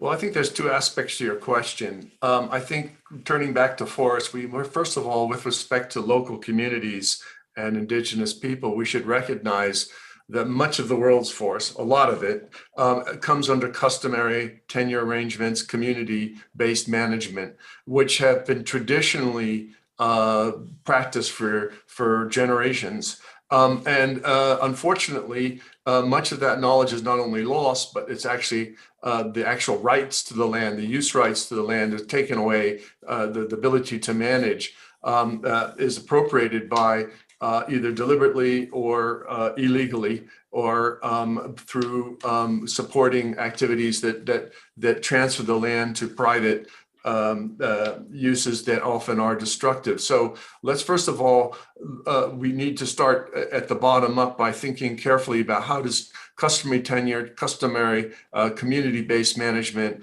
and also, as Lynette was talking about, the incentives of smallholder communities, how can we work them into the system that we want to see for protecting forests and restoring them, and in some cases, growing forests on their own land.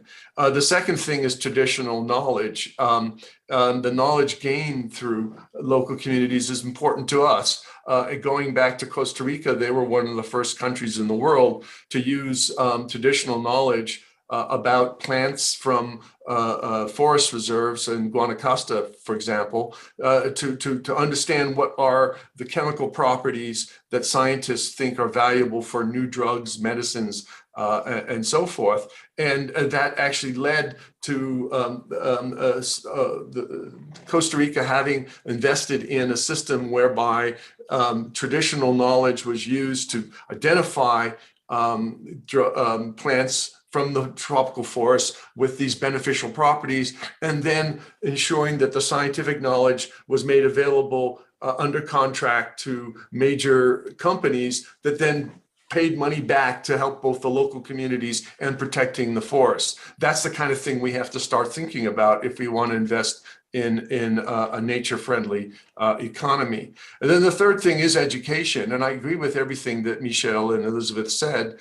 Education is incredibly important, but so are skills. And skills are really important, as investing in the health and in the improved skills and productivity of people is really important. And we must get back to the point of sustainable development. It's about investing in people as well as investing in nature. And I see these things going together, is that if we help alleviate poverty and do it in a nature-friendly way, it's a win-win for society and our economies. Thank you so much, Edward. Let's take another question that I'd like to ask to Esther and to Elizabeth about, I would say, if we think of implementation of all those ideas, and specifically revolving around the deforestation bill we spoke about, there is an enforcement issue. We spoke about climate justice this morning. It's a question that was asked by Jonathan in Nigeria. How do we make sure that we can enforce those deforestation? At some point, will there be a jurisdiction that that's going to make sure that along the supply chain we have indeed this extended responsibility of producers and distributors of fully responsible products and services? Is this something that we can get to happen, make it work, or is it again a bill that will just like put an objective on the table, fighting deforestation, but won't be enforced by any police or judiciary? Elizabeth, that's a question that is often, climate justice, environmental justice is a question that is often discussed in COPs. So I'd like you first to answer, and then Esther to also assess it specifically in the case of the EU reflection around the regulation on deforestation. Thank you so much. That is a very important question, and it actually brings us back to what was being mentioned before on making sure that we at least try to put a value to our environment. Because if people do not understand the value of the environment, they'll do whatever they want with it. So this is where the issue of legislation comes in, whereby we advocate for, good legislation around forest protection or forest conservation. If people understand the value that is there, they actually try to maintain the forest themselves. If they understand that they get clean water, they get clean oxygen, they actually get, forest act as a source of livelihoods. They can do their non-timber forest projects there. It's something which they will actually tend to value. Legislation is always important, definitely, and it's not supposed to be a bottom-up, it's not supposed to be a top-down approach, but it's supposed to be a bottom-up approach, whereby we have all communities, indigenous leaders, even the business people themselves, making their contributions on what they perceive a sustainable and a good environment should look like for them, and how they can actually get to practice their business in a more sustainable manner. Thanks, Elizabeth. Turning to Esther. Very good question. Very good question, because that's clearly one of the challenges, and there are many questions that we need to sort out, and that's now being clearly discussing the legislative process. I mean, first, that's why then, as I said, disagreeing with Michelle, that introduced an obligation for companies to carry out, due diligence and ensure the transparency of the supply chain. So the products that want to enter the EU market will have to be sustainable. So that's one of the biggest difference. The companies will be obliged to carry out these internal checks, not just on the environmental damage, on the degradation of forests or other ecosystems. We've been also advocating, that has been mentioned as well, on related human rights violations linked, to deforestation. And this is unfortunately one of the loopholes of the law. What happens then exactly in the European Union, now market? Well, we need all the 27 member states to effectively implement the law and effectively also impose proportionate sanctions as well. So we are talking about fines compared to the environmental degradation. So it's really important as well that we have a harmonized framework in the EU across the different national authorities who will have to enforce the checks and the controls about how we are going to do it. So I know for some it sounds very challenging, but I'm convinced that we can come up with these practical solutions. So I think that's one of the main differences of the law. It has been mentioned as well, and I would like to say as well, this loophole about working in producing countries as well. This is one of the complementary measures as well that the law should look at, how we support the transition to more sustainable managed forests, to support small farmers and smallholders as well, to another type of business that respects people and their livelihoods and respects nature as well. I think that's the complementary measures are very important. And if I may, Thomas, if you allow me, we were talking about education. I think it's really important. I'm just going to show you very, very briefly, if you allow. I'll share my screen. No, we can't. But we have a nice project now these days, which is called Eat for Change. And it's exactly about that. It's about making sure that we European citizens, we change our behavior and our habits have less impact on the rest of the world when it comes to, the products that we buy, the products that we consume as well. So we've developed, I can share the information, a lot of tools to raise awareness and educate. But I keep insisting education, yes, but policies and funding too as well. Thank you. So much, Esther. And if you want to share these materials, I don't know if you can put it on Twitter with the hashtag GFS 2022. We will retweet it to make sure that the whole community will benefit from these insights. We have covered a numbers of very important questions. I have two remaining points that I'd like to raise. The first still is around the economical questioning we had been through. It is the roles of consumers that can make a change in driving the market differently into a more sustainable and responsible production. This question then is turned to Michelle and then Lynette on what you expect from consumers, how effectively does it drive the market differently? I don't want to let this idea evolve that consumers have a responsibility, because that's not about having a responsibility. They have a chance to change the landscape. But how important is that chance? Michel first, and then Lynette.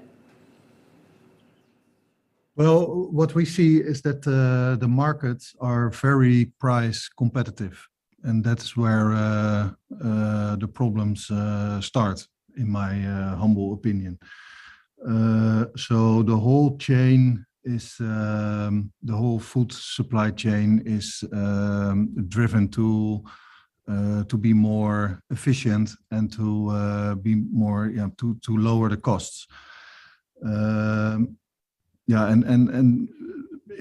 For me, the solution lies in, and I think in the consumers in the end, they also feel that they want to do something good for the world, but they lack knowledge. And I agree, if there's legislation about the supply chain transparency, that is fine. We are already there. We on this lack of knowledge that, Michel, you point out, because precisely not in the realm of deforestation, but in the realm of social progress and social standards, this notion of putting knowledge on production and informing consumers about the responsibility of production is precisely the role, the job of Fair Trade International. So I'm turning to Lynette on knowing how we can share information, put some transparency for consumers so that they can take a change on the market. That's a fundamental question. You're right. Our core purpose in many ways is about setting the highest possible social and environmental standards that we can. We're proud of our status as the gold standard organization. And of course, our producers are independently certified to very rigorous standards. And what we are certifying keeps changing all the time in terms of due diligence requirements that consumers expect. And the good news around consumers is that, in spite of the competitive market that Michel refers to quite rightly, is that young people, we know that the youth sector from ages sort of 18 to 30 is increasing all the time in their concern to purchase ethical and sustainable products that have been properly and seriously verified. So that's a very important development. We just saw this independently verified by GlobeScan, who will be known to many of you. So, you know, they do an excellent job in these kind of surveys. So that's an exciting point of view. So then how do we make sure that we are absolutely credible with geolocation services, with independently testing and verifying deforestation claims? And we're really pleased to say that, I can't quite tell you who it is, but Fair Trade International just put out a big tender for geolocation and drone and verification services of deforesting, working in partnership with our producers. So we'll announce who our green partner is for that project very soon. But credible standards and absolutely credible certification are key to this process. Lynette, I have one last question I'd like to address to Esther and Lynette again. And thank you all for being so accurate and meaningful in your answers. It's a point that you've all touched upon at some point of the discussion, relates to human rights. And I'm talking about human rights not in the sense of social, economic, dignity rights that we've been discussing when we touched upon poverty issues, etc. I'm talking about fundamental liberties that were grounding the UN systems 75 plus years ago in the San Francisco Charter. How can we ensure that our forest policies do take into account those rights? Right to own one's own land, right to benefit from it, right to transfer it to the next generation? Is it part of the questioning we also need to have? because it sounds like it's also an economic problem to preserve those rights. And I'm sure that at the Social Economic Committee of the UN, as well as to the Third Committee of the UN, this question is returning at the UN General Assembly every year. WWF and Fair Trade International, as I guess, ECOSOC accredited organization. Could you tell us a bit more on how you envision protection, encapsulation of human rights in forest policies? First Esther and then Lynette. Wow, that's. I think we will need another panel, but we were amongst one of the first conservation organizations who, recognize the rights of indigenous people and develop as well policies to incorporate those in our conservation work as WWF. So it's of the highest importance for us, because otherwise conservation and protection, restoration of nature without local communities in other parts of the world and in Europe is not going to happen. It will be a failure. And we were also talking about just transition. It has to be just. We cannot leave people behind, because they are already the most vulnerable, who are already paying the crisis, the pay of the crisis of the climate crisis and the environmental crisis.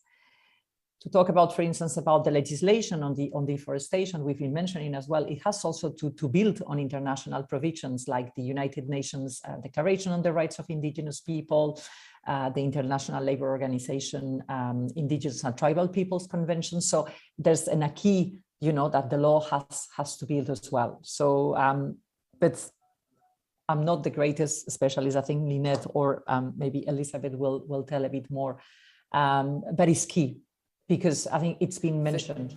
Thank you, Esther, for having taken this question. That is indeed very specific, but it's a question that has been asked for many times in the chat, so I needed to ask it, though it's very complex. Lynette, would you mind exploring this question too? Yes, absolutely. So there's a number of human rights elements that are key. One of them is the relationship to gender issues and the role of women. So Fair Trade, for example, have been very involved in gender and women's school of leadership to ensure that women take their proper place economically with dignity and free from violence in their communities. And when women are respected and educated and taking their rightful leadership roles, we very rapidly see economic improvements in those communities. So gender is a key issue. A fundamental human rights concern for us is child labour, and it absolutely must disappear from any forms of coercion or inverse economic imperatives that find that some communities are so poor they feel the need to put their children to work. So that absolutely has got to come to the question of value and price. What price do we put on the rights of children to live free and unencumbered childhoods? So certainly we examine those issues very closely in our fair trade standards, and we certify around those issues. Just a quick mention on Europe, there's a proposition for human rights and environment due diligence legislation underway. It's another very important European initiative. Again, and this is where I totally agree with Esther. Esther and I must meet after this, so thank you, Thomas, because we're going to sort out the loopholes together. And again, when looking at that particular piece of legislation, we've got to make sure that there's no adverse unintended consequences. It's well-meaning, it's important, but we need to take this holistic view. And this is where I would come back to the logic, and as I said earlier, the beauty and the importance of the Sustainable Development Goals. Well, thank you so much, Lynette, for this. I would say it's music to my ears to hear you conclude on the SDGs, because when we entitled this panel, Getting on the Road to Stockholm Plus 50, I was afraid of being in the environmental silo and leaving aside the social and economic aspects of forest issues that are intertwined into each other, as you've been clearly developing each other during this very interesting conversation. I would like to thank our audience for putting together so many questions that were very relevant and on the point to each of you. Thank you, Elizabeth. Thank you, Esther. Thank you, Lynette, Edward, Michelle, for being with us this afternoon. I would like to excuse and apologize on behalf of Professor Lee White, Minister for Forests, Oceans, Environment and Climate Change of Gabon, who is actually stuck in a plane because of some environmental problems in flying, probably linked to the topic we just discussed at some extent. We missed him. He is very much involved in the international community and in his own government to put forward forest agenda, bold forest agenda. So we need to wrap up here from the panel. Thank you. And we will now listen to an insight from a project leader. Let's meet very, very soon.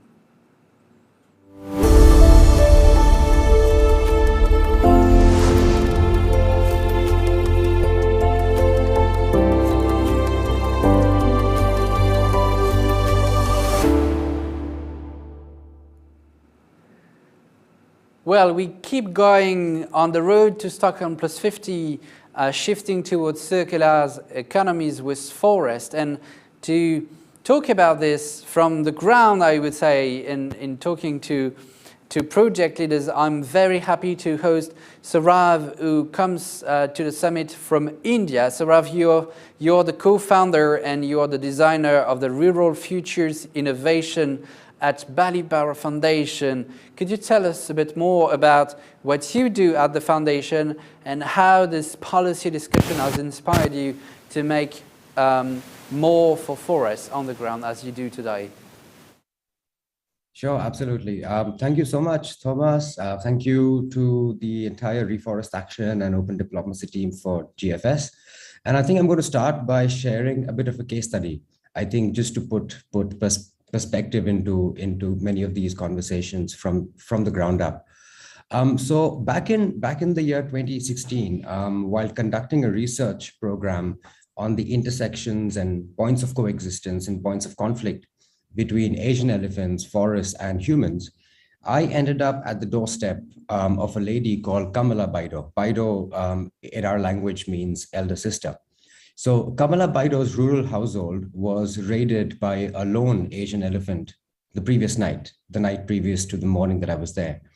And the elephant consumed pretty much all of the rice grains and the food that she had stored for the next 6 months. And also in a fit of anger, the elephant slammed Kamala Baido's 4-year-old son against a tree. And her son, whose name was Ranjan, did not survive this encounter. So Kamala Baido is not a lone sufferer in this conflict between large mammals, conflict between habitats and humans. Quite a few hundred people and elephants suffer each year in the northeast of India, which is where I'm calling in from. And the cause of such conflict really is extreme habitat loss and deforestation at multiple levels. And the region that I'm talking about, the Eastern Himalayan region, which is also the convergence of 2 biodiversity hotspots, loses about 200,000 hectares of forests each year. And that, for a primarily agricultural region, brings about not only a reduction in agricultural yields, but also the inability of humans and ecosystems to adapt to the various challenges that are associated with climate change and global warming. And many people like Kamala Baido ultimately end up resorting to timber logging, primarily to augment incomes, and to augment income simply to be able to afford housing or education or healthcare and even bare necessities like drinking water. And I think through this, I am corroborating many of the points raised in the panel about poverty being one of the major drivers of deforestation. Local indigenous communities really want to exist peacefully with the natural world. But this really is only possible when basic income and asset needs are met, right? And this issue is really what inspired us and me at the Balipara Foundation to go back to the drawing board and to try and innovate and come up with a model that we could use to tackle these very multifaceted challenges. What we came up with, and like your introduction, Thomas, is a model called Rural Futures. This model really placed humans at the center of the whole paradigm of ecosystem restoration and ensured that with forest restoration work, indigenous communities, especially young people, are able to generate their own incomes. We didn't aspire to create jobs. but rather to create meaningful entrepreneurship around nature and forests. During the really intense COVID-19 lockdowns that we had in India the past 2 years, agroforestry and forest restoration work actually provided opportunities for many migrants who returned from across the metropolitans of the country to rural areas. For those involved, our impact data has shown an approximate 40% increase in income for people employed within agroforestry and habitat restoration work. With income earned from regeneration of ecosystems, we've seen that communities are being able to better afford healthcare or education. And it's actually allowing in time communities to invest back in building community assets like systems for drinking water, for example. And with incomes linked directly to the restoration and preservation of nature, I think the perverse economic incentives that actually drive the destruction of habitats are ultimately weakened, if not completely eliminated. And using this model that I'm talking about, we've restored about 10,000 hectares of land and created revenue streams for about 22,000 individuals. But this, I don't think, is enough. I think we need to be able to work at a scale that is really 10 times of this to have meaningful impact on the region's ecology, on the region's economy, and I think ultimately on the well-being of the people in the region. We're absolutely delighted, I think, to be able to scale this work through our partnership with Reforest Action and the Circular Bioeconomy Alliance. And I think because it is only through these combinations of impacts across scales of ecology, across scales of economy, and I think most importantly, across social parameters, that we can ensure that our work on land restoration is not only sustainable, but resilient in the long term. And this really continues to be our mission, and I think our collective mission at this panel and at this forum to create more trees and to create more life. So I think that the real bottom line is that I totally agree from the ground up that till we don't value nature, and I think going back to what Edward said, we need to be able to value nature, and we need to be able to ensure that the true value of nature goes to the people who safeguard nature. And I think in ensuring clean supply chains from agroforestry to, say, corporations led by Michelle, for example, I think that is the way in which we can begin to build nature back and build nature back better and sustainably. Thank you so much for having me, and good luck. Thank you very much, Saurav. From India to the US, from Japan to Netherlands, from Kenya to Gabon, and from France to Brussels and Belgium. We've hosted today in this panel speakers from all across the globe. I'd like to wrap up now, and we will meet right in a few seconds for these concluding remarks.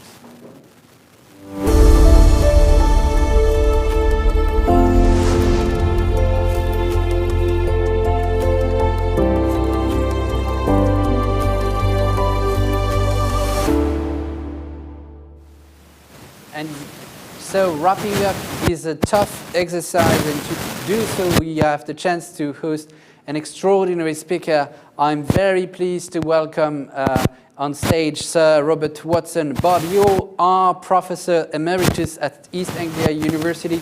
You're probably the one single person on earth who has been both chair of the IPCC and the IPBES, and we are very, very proud and honored to count you among the members of the International Advisory Board of the Global Forest Summit. You've listened to this policy conversation, the insight from Saurav, the keynote speech from Naoko. I'd like you, if you don't mind, to wrap up and say, from your perspective and your long career experience in nature protection and conservation, what are the main key ideas you could leave us with to make sure we shift as fast as possible towards a circular economy that is up to the challenge of forests? Well, as the panel said, we need to combine the economic, environmental and social issues associated with the protection, restoration and sustainable management of forests. Forests provide critical ecosystem services, provisioning services, regulating services, including regulating climate, cultural services, and therefore forests, like many other ecosystems, have biophysical value, social value, economic value, and the economic value is both market and non-market. And of course, forests, like many other ecosystems, are critical to the livelihoods of many local and indigenous people. What came out of the panel is it is essential that natural capital is used in decision making. We should use inclusive wealth. That is to say, it's the combination of natural capital, human capital, and built capital. It's a much better measure of sustainable economic growth than gross domestic product. And it needs to be used by both governments, civil society, and industry in decision making. As Ed said and others confirmed, we underprice nature.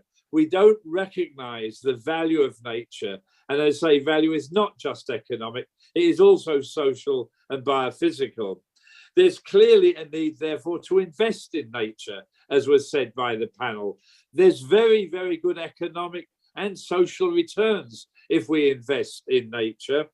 There's a need, and it came out very strongly in the panel, to eliminate agricultural subsidies, forestry subsidies, bioenergy subsidies, but also fossil fuel subsidies, that because by promoting climate change, they also come back to adversely affect forests and other ecosystems.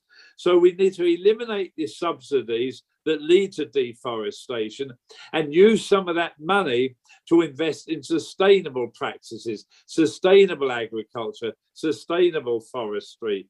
And indeed, it's both direct and indirect subsidies. We heard about the direct subsidies, over $500 billion a year in both agriculture and in energy.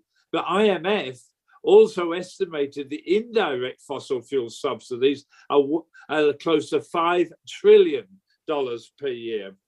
There's clearly a need to provide appropriate financing. That came out very, very strongly in the document, in the discussion today. How do we finance conservation and restoration of forests? Well, there's payment for ecosystem services, carbon markets, carbon taxes, and was clearly coming across fair minimum prices for sustainably produced commodities, basically.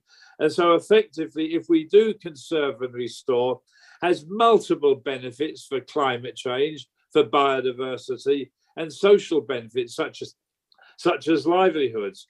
We can use REDD+ to stimulate appropriate reforestation. But what we need to make sure is not all nature-based solutions are sustainable. There's actually some very perverse consequences, unintended consequences of some nature-based solutions. So we need, when we think about nature-based solutions, we really need to think about what are we trying to achieve, and could there be potential adverse and unintended. Some reforestation and afforestation can actually be bad for soils, for water, etc., basically. So when we reforest or afforest, we need to take into account what are the appropriate species, will they be resilient to climate change, and what are the social implications of our choices of afforestation. Regenerative agroforestry came out very clearly in the talk, and this can be good both for the environment and for livelihoods. Protected areas, which weren't mentioned, can also play a key role. But what we need to make sure is protected areas and forests are critical. They will effectively protect a wide range of species. We need them to be better managed, and we need them to be climate resilient. That is to say, as climate changes, the areas for fauna and flora change. So when we have protected areas, let's consider what the implications of climate change are. Another issue that came out very clearly is avoiding deforestation, reforesting, sustainable management of forests requires all stakeholders. We need government, we need the private sector, we need the financiers, we need the local farmers and foresters, we need the youth, and we need indigenous people and local communities. All have a role to play, all have complementary roles to play. Another issue that came out very strongly is knowledge. education, skills are going to be absolutely important. And it's not only knowledge for the farmers and foresters, it's knowledge for the consumers, for the retailers. So we need both traditional knowledge from indigenous people and local communities, and we need Western knowledge. And we need to bring these two knowledge systems together. Clearly, the bottom line is we've had major international conventions. We had the Aichi targets of CBD, the Paris targets for climate change. We've got the Sustainable Development Goals. None of these targets are being met. Now is the time for action. We need all stakeholders to redouble the efforts to protect biodiversity, including forests, to limit climate change, and to achieve all of the Sustainable Development Goals. And my last comment is, when we think of environmental issues like climate change and biodiversity, these are not just environmental issues, they're economic, development, social, security, moral, and ethical issues. We can do better, we must do better. Thank you. Thank you, Bob. You've clearly outlined some specifics that will be the spin of the third session this afternoon: quality restoration, sustainable management of forest is key to avoid backlashes of our good intentions. That's the topic of the third session. But before we get there, as you were the IPCC chair, I'm happy to announce our next session, which will start at 4:20 p.m. CET, about the climate and forest nexus that we have had the chance to record with John Kerry, the US Special Presidential Envoy for Climate. See you very soon for the Global Forest Summit 2022, and thank you again, Bob, for being with us today. Bye.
Thank you so much for being with us. Welcome to this special talk of this 2022 Global Forest Summit.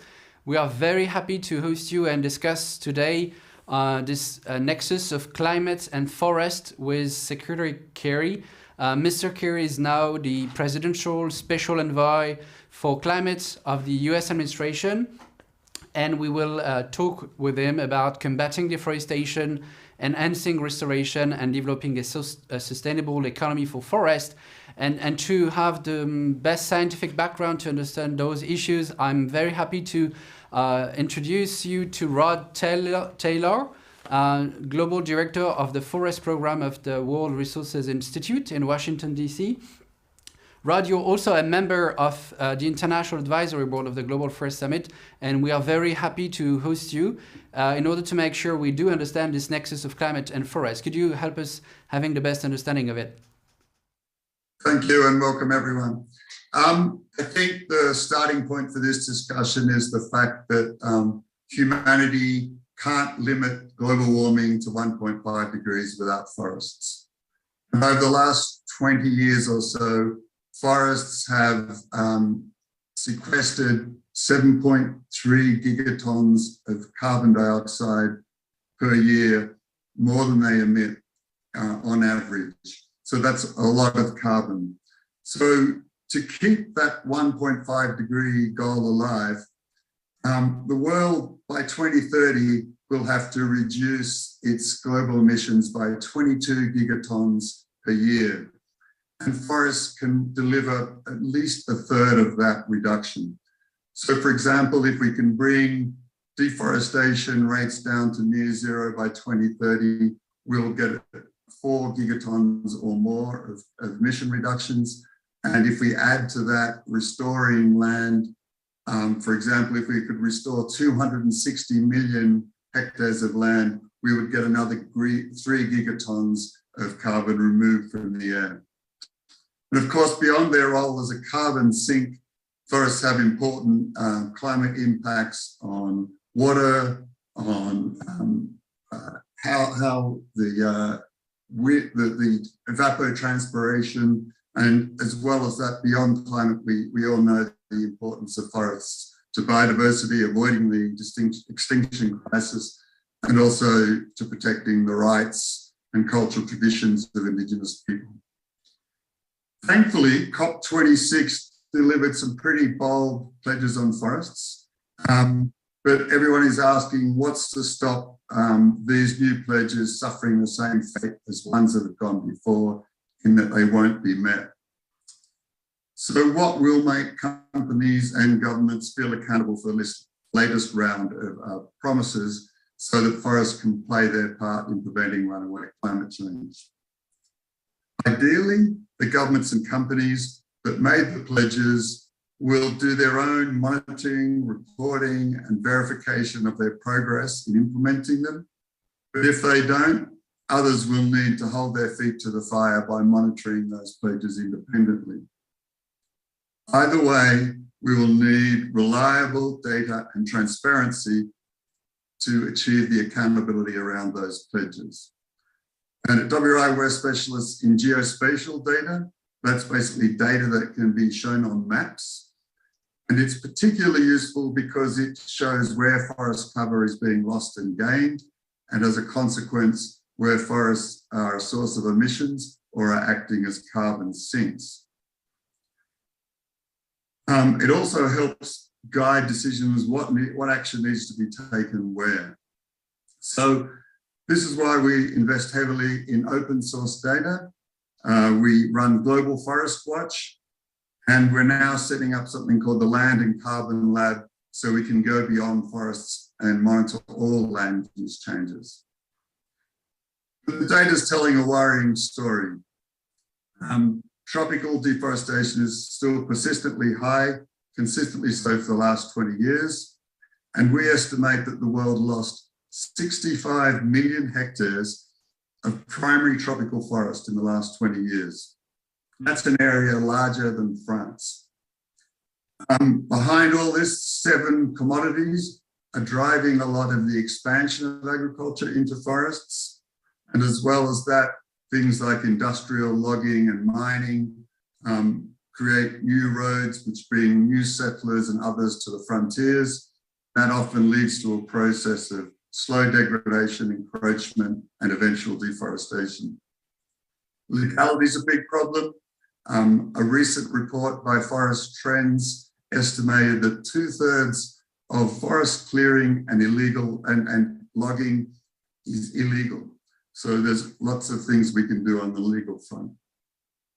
So the good news is that the spatial resolution and timeliness of data is improving. For example, on Global Forest Watch, we have new radar-based alerts, 10-meter resolution, based on radar on satellites, and they can work even when there's cloud cover. So that is making it possible to kind of see deforestation happening rather than looking at what happened in the past. And more people are able to respond as deforestation happens and take some action to prevent it. So we at WRI maintain something called the Global Forest Review Online. And this can be accessed by a Global Forest Watch website. But we have a placeholder there for something called the Commitment Tracker. And we're very interested in working with others participating in this conference to figure out how we can collectively track the commitments and report on progress against them. Groups like the New York Declaration on Forests can play a key role in this. And we want a go-to place where anyone can go and check what's happening on forests. This can combine the monitoring, reporting, and verification that companies and countries do themselves. And it can also combine independent monitoring done from the outside where that's not available.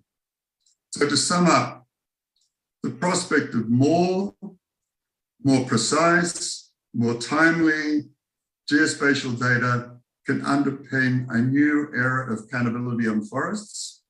And with that accountability, we can achieve the motto of this summit, which is protect faster, restore stronger, and manage better at a global scale. Thank you. Thank you so much, Rod. You've clearly emphasized the need for data in making sure we have science-driven policy decisions in that realm, and you've clearly outlined the nexus between forest and climate along all avenues we need to discuss now is Secretary Kerry, deforestation, restoration of forest, and creating a sustainable economy. I'm turning to you, Mr. Kerry, and again, thank you so much for being with us today and the 2022 Global Forest Summit. It's an honor to host you. Rod has clearly laid out how important forests are to make sure we achieve the Paris Climate Agreement. Recently at the COP26, the US has signed with 140 other countries the Glasgow Leaders Declaration on Forests, and you also have rolled out a US plan to conserve global forest. Could you tell us a bit more on the way you envision implementation of those plans to make sure we combat deforestation accordingly? Yes, first of all, let me just begin by Stefan and Thomas, thank you very much for your leadership, and thank you for inviting me to be part of this Global Forest Summit. And I particularly applaud what Reforest Action and Open Diplomacy together, the Institute, are doing. This is a very, very important topic. And I'm proud that finally we had a breakthrough, as you mentioned, in Glasgow. We've never had this kind of very significant commitment regarding the forests. So this is a major step forward. And from my point of view, since we fought so hard last year to be able to get more countries than ever before to embrace the 1.5 degree limit in warming, which is critical to our ability to minimize damage, in order to achieve that, the forests are absolutely a critical component of any solution. So in the US, our forests store about 14% of the carbon that we emit each year. Unfortunately, in the midst of that, deforestation around the world is increasing. And everybody knows the statistics. We tend to measure it in soccer fields or football fields, but we lose one every second in the rainforests of the world. And now I'm told that because of the amount of deforestation that has taken place in the Amazon, it may well be that the Congo Basin is now the largest of the rainforests on the planet. And that also obviously has its threats.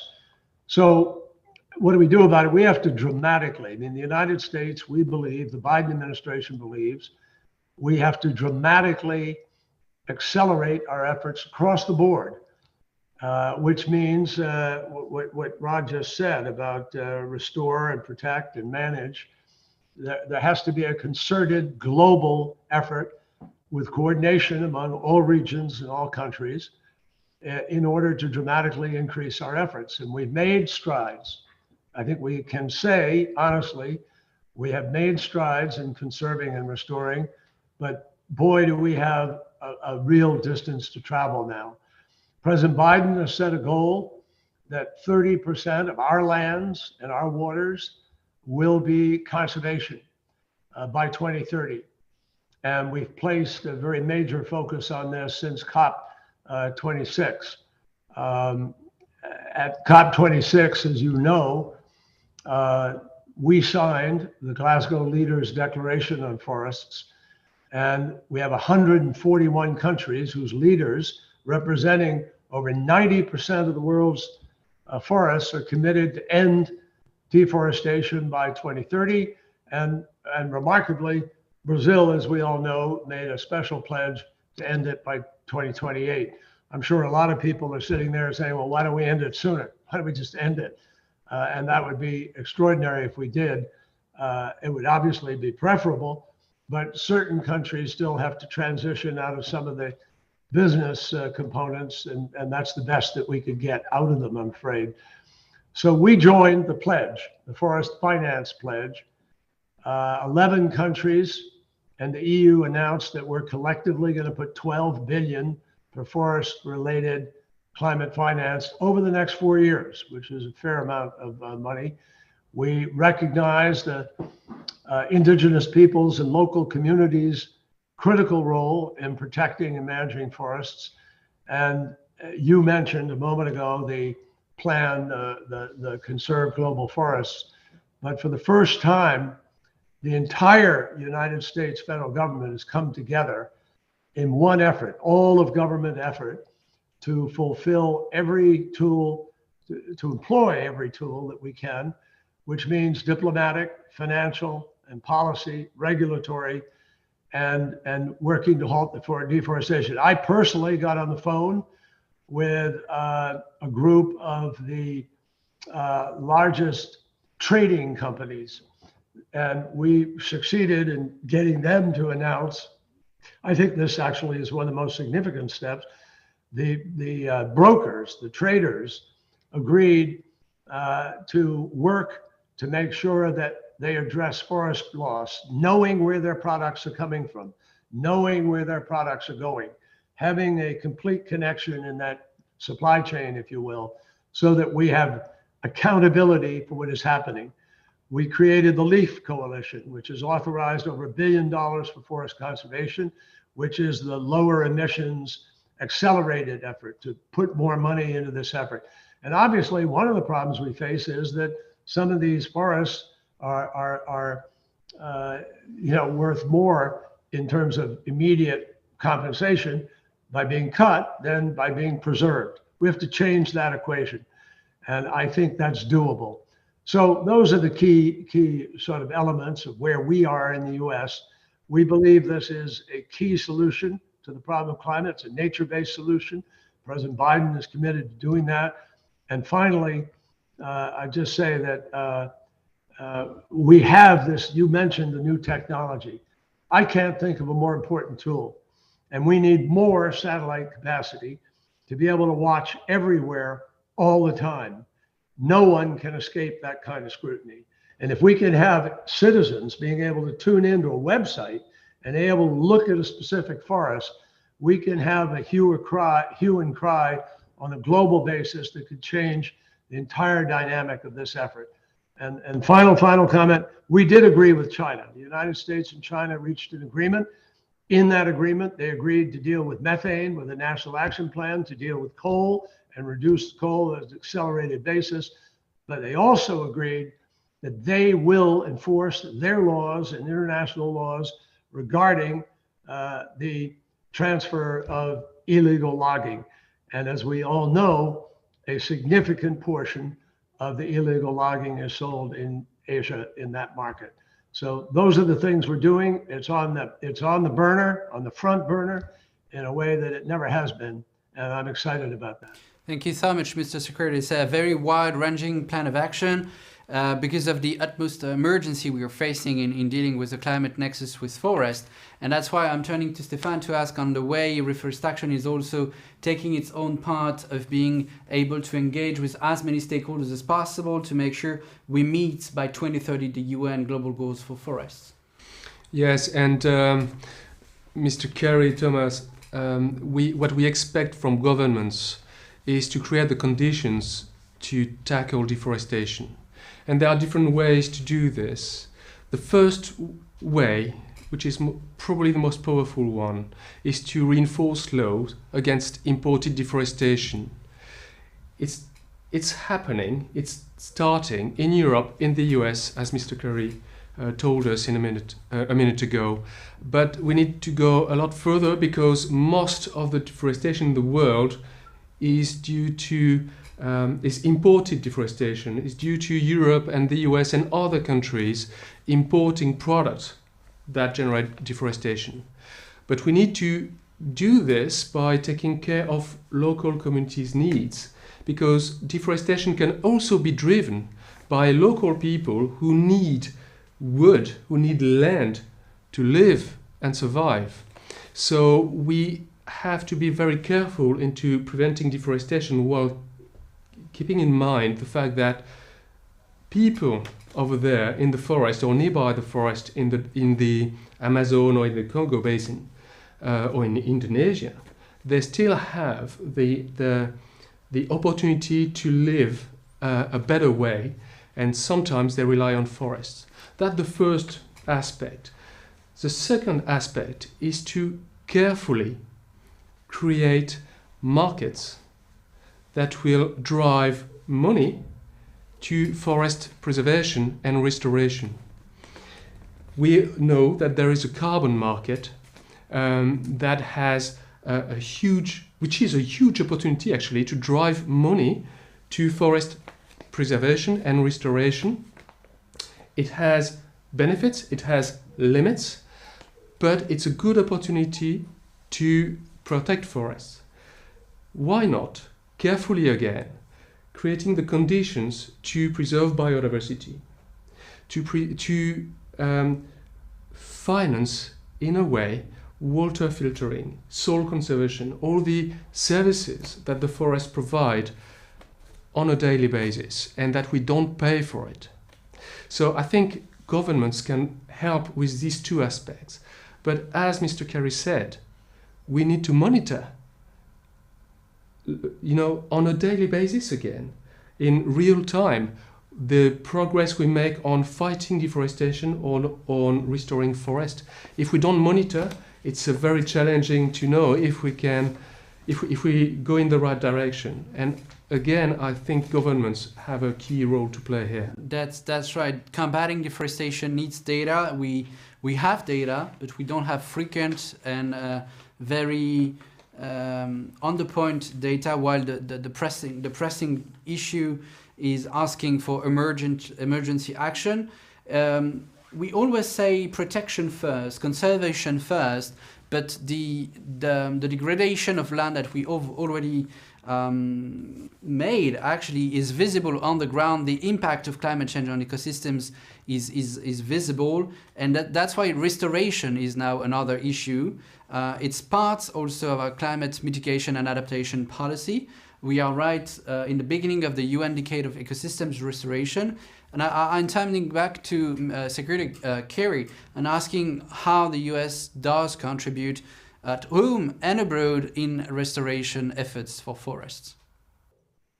Well, thank you very much, Stefan. And Thomas, thank you for your comments on that. Look, ending deforestation is a part of the challenge, but we obviously have to restore forests, manage forests, and other ecosystems that are interconnected. I mean, these aren't disconnected entities, obviously.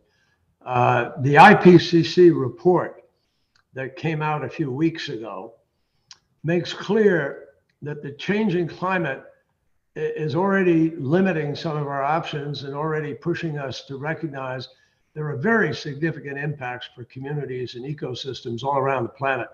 It's not just a question of cutting down the tree. In the US, in last year, 41% of all Americans experienced a climate-related disaster. And you mentioned fires, wildfires in the US burned over 7 million acres last year, roughly the size of Belgium as a whole. And then you have flooding. Flooding is a challenge. So not just along coastlands, but inland as well. And we are seeing a prediction of some 26% increase in US flooding by 2050. And that risk almost always falls disproportionately on marginalized communities. So restoring these ecosystems will help all communities to be able to adapt to the impacts of the climate crisis. And healthy forests help prevent soil erosion. We have a massive level of soil erosion all around the planet. And the wind now blowing, the more intensive wind, blowing dust everywhere. But it denudes agricultural areas and forests itself for the restoration. It's a challenge to the restoration. So we've created partnerships among federal government agencies, the states, Native American tribes, NGOs, private landowners, and we exceeded, through this combination, we have exceeded the 2020 bond challenge goal of 15 million hectares of US forest land under restoration, with over 20 million hectares of forest land already under restoration to date. So in the Pacific Northwest and Alaska, we are restoring forest areas after severe fires, and we're improving the biodiversity and economic opportunities. We're also supporting forest restoration efforts throughout the world. And we have a focus on enhancing mitigation and building resilience to the impacts of the climate crisis. One example, the State Department supported partners in both the Pacific and the Caribbean islands to restore forests with vulnerable ecosystems at the same time. So this just takes a concerted, committed governance. You've got to have some resources. We combine efforts with philanthropies. We get local communities engaged. There are jobs to be created, but we have to create a whole new ethic in our societies all around the world. And some places, you know, they feel like they don't have time to even think about this because there are matters of survival on the table for them. So getting deforestation into the Glasgow Agreement, getting it onto the table as a front and central issue is a big leap forward for all of us. And I'm convinced with the Trillion Trees efforts and the other efforts that are out there, there are a lot of countries now planting trees and becoming far more forest preservation, forest management oriented. And so I think we're in the right course, but we simply have to create greater value for saving the forests rather than cutting them down. It sounds like we are on the right course for policy decisions, but it needs to get delivery on the ground. And that's why I'm turning back to Stefan, because Stefan is an entrepreneur of reforestation and making sure that restoration of forests is of the highest quality and best practices possible. You're I would say leading and paving the way there. For you often say you're trying to make sure that there is a generation of reforestation entrepreneurs raising. How do you make sure this is happening? Yeah, you know, Mr. Kerry reminded us that there is a bone challenge that aims at restoring 350 million hectares by 2030.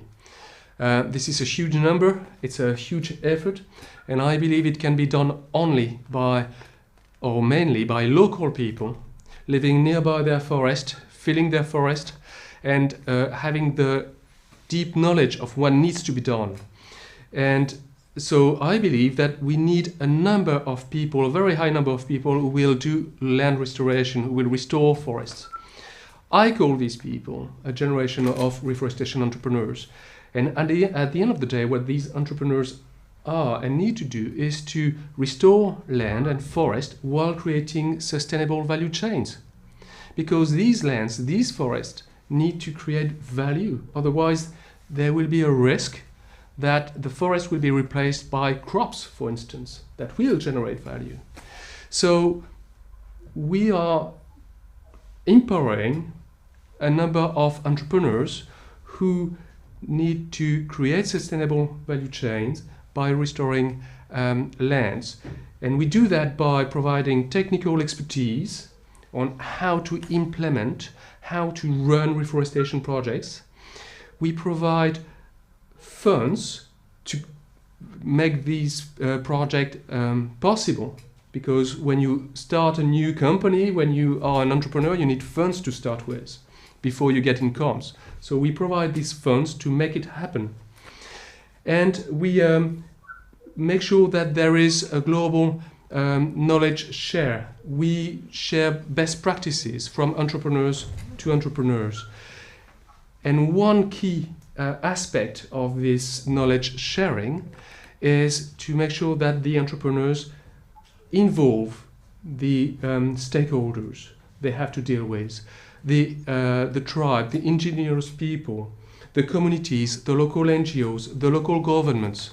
They cannot do that on their own. They cannot do that on their side for their own interest only. They need to involve these people.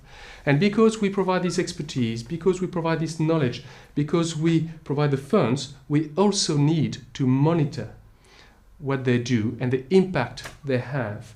So we, at Reforest Action, we develop a landscape restoration system platform where we measure using satellite data, using on-site audits. We measure impact on climate, on carbon storage, on biodiversity, on soil, on water, on living conditions, on new incomes for local populations. And using this impact measure, we can reassure the funders in the first place that they did the right thing by funding these projects. Thank you, Stefan. The whole point of this Global Forest Summit is precisely to move from the UN level and diplomatic level to the ground level and community level to delivery of action. And this is, when connecting the dots, it's all about changing the paradigm of economy. And that's why I'm turning back to Mr. Kerry to talk about this importance of ushering into a new era. Forests, as you've yourself pointed out earlier on, account for 1/3 of our ability to mitigate climate disruptions. But to achieve this, in restoring and protecting forests, we need to invest by 2030 from $500 to $600 billion to meet the UN forest goals. Indeed, it's all about an economy, because there are approximately 400 million jobs at stake. So I'm turning to you back, Mr. Secretary, to know what the US does to make sure we make this paradigm shift. Well, Thomas, obviously, achieving this shift is really adopting sustainable economy principles. I mean, it comes down to that fundamentally. We don't do things sustainably today, not in very many places, mind you. And I don't think there's a country in the world that is living sustainably. Maybe Bhutan or a small nation somewhere, but very, very few. So I mentioned earlier, I said earlier that you have places where forest is obviously worth more cut than standing. We have to change that. And governments can change that with regulations. They can change it with policy. They can change it with enforcement. There are plenty of ways for us to step in and shift the valuation, shift our own personal valuation, as well as the monetary valuation within the marketplace. So to really do that, I mean, this shift is really contained, it's a core component of the plan to conserve global forests. And what we need to do is work together, governments, other partners, and catalyze private sector investment, finance, and action. And that can begin to shift the valuation here. We need sustainable production, climate smart communities and commodities and services, and accountability. Accountability is a big deal. We talked earlier about the satellite thing. I'm telling you, when you can see instantaneously from one day to the next, whether or not an entire span of football fields is gone from a particular forest, you know where to send the police. You know where to send the enforcers. You know what government message to send. And that is totally different from where we've been historically. So we need sustainable production, climate, as I said, climate smart commodities, which means knowing where they're coming from, knowing where they're going, having from first location, first cut to where they wind up being sold. You have to be able to track the whole chain, supply chain. That's a radical change, and it involves everyone. We need companies that source commodities and materials to ensure that they're going to do it without deforestation. And they have to use best practices, and consumers need to demand the same. One of the things you guys can do, obviously, with your initiatives are kind of create the green stamp of approval, if you will. The products, we have to know where they came from, where they're going, and for what purpose.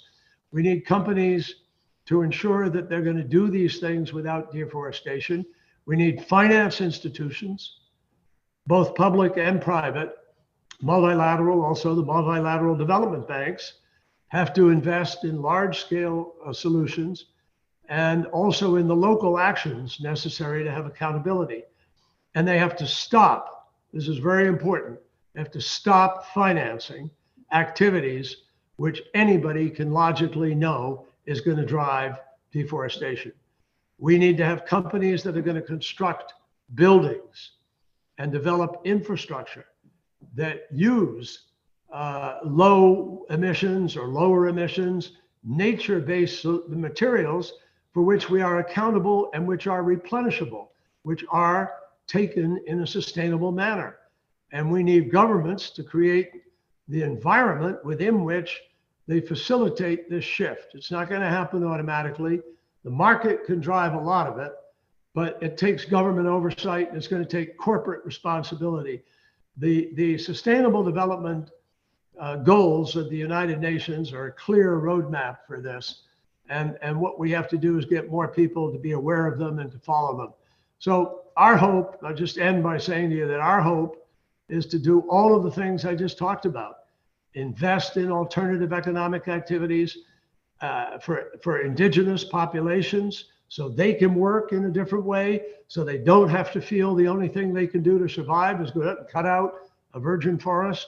I mean, a lot of this is just macroeconomics that we have ignored because we don't step in and provide the incentives that could change behavior. So all of this is doable. It's a human created problem.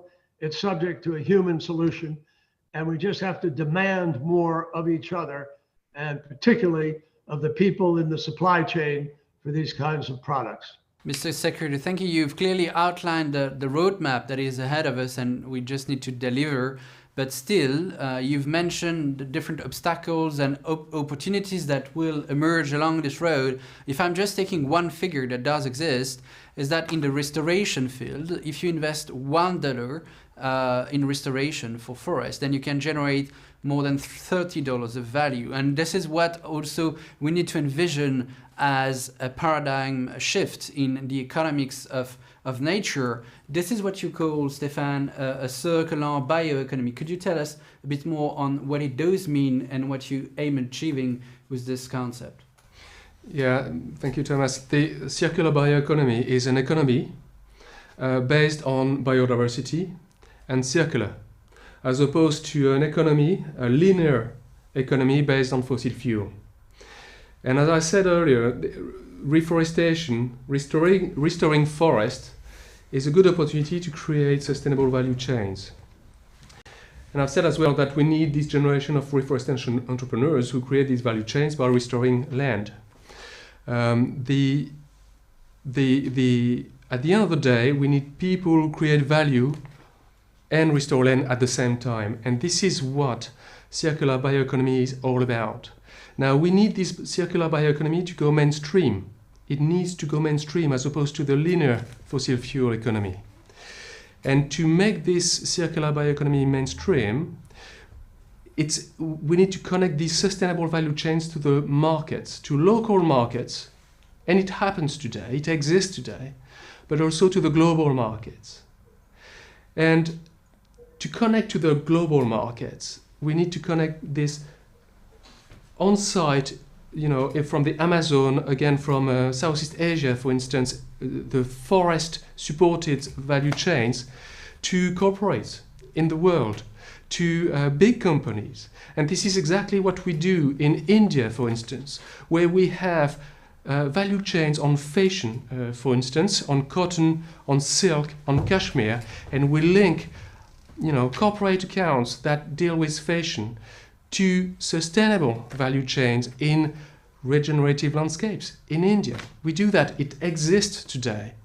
We need to make it mainstream. What we also do is we work on existing value chains from big companies where they degrade, because the way we've been doing that for decades now, they degrade biodiversity by having crops, by managing their value chains. So we take existing value chains and we make sure that we reinforce biodiversity, we store CO2 on their value chain, and we create, more beautiful landscapes at the end of the day. So this circular bioeconomy can be mainstream. It's a matter of time, it's a matter of will. And I believe that a number of corporates and a number of governments have very well identified this opportunity and are taking that route today. Thank you so much, Stefan. This is a good wrap because the next session, and I'm thanking Mr. Secretary for having been as clear as this to enable us to understand the US leadership in forest protection, restoration, and sustainable management as a key response to the climate crisis. I'm talking about this because this year, 2022, also marks the 30th anniversary of the Rio Conventions, the three main UN conventions, the UN Convention on Climate, Biodiversity and Desertification. And those conventions have clearly set the principles 30 years ago of this more sustainable economy. That's kind of what we will be discussing next. And we will see each other in a very short time to keep discussing this issue. Thank you so much.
Thank you so much. Welcome to the third and last session of this Global Forest Summit 2022 in Brussels. You've just heard about our reflection on the climate and forest nexus. We had this special talk with John Kerry and Rod Taylor from WOI, with Stefan also. Very happy to welcome again to talk about this remaining topic on our plate, Rio Plus 30, sustaining best practices, getting from tree planting to forest growing. That's a major question we need to address. And as usual, we'll have first a keynote speech. I'm very happy to give the floor to Ms. Adriana Vidal. She's the chair of the Global Partnership for Forest and Landscape Restoration, also senior advisor at IUCN. Adriana, the floor is yours. And hello to everybody who's joining this session. So let me remind us of some key things for this session. First, this decade of action is at crossroads. We know where business as usual production and economic systems have brought us, as much as we know that we need to shift our ominous trajectory. This is reflected in the commitments, pledges, and goals signed by governments and the private sector regarding climate change, biodiversity, and desertification, with specific goals concerning forest ecosystems. We see initiatives around the world with forest landscapes restored, sustainably managed, and conserved. But the pace of these actions needs to increase exponentially as part of a systemic change in societies and economies. We are still losing primary tropical forests at a staggering rate of 12 million hectares a year. And last year's NYDA report showed that between 2018 and 2020, emissions from primary forest loss comprised 24% of global gross emissions. These numbers simply don't add up with our targets of halting forest loss and halving emissions by 2030.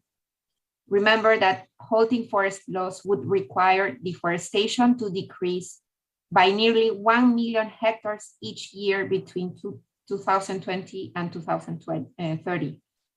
We are already behind. However, the potential is there. Restoring 15% of priority areas previously converted could avoid 60% of expected extinctions, while sequestering 30% of the total CO2 increase in the atmosphere since the Industrial Revolution. This potential is connected to a reality of absolute urgency. The latest IPCC reports are clear. Climate change is causing unprecedented disruption to human life.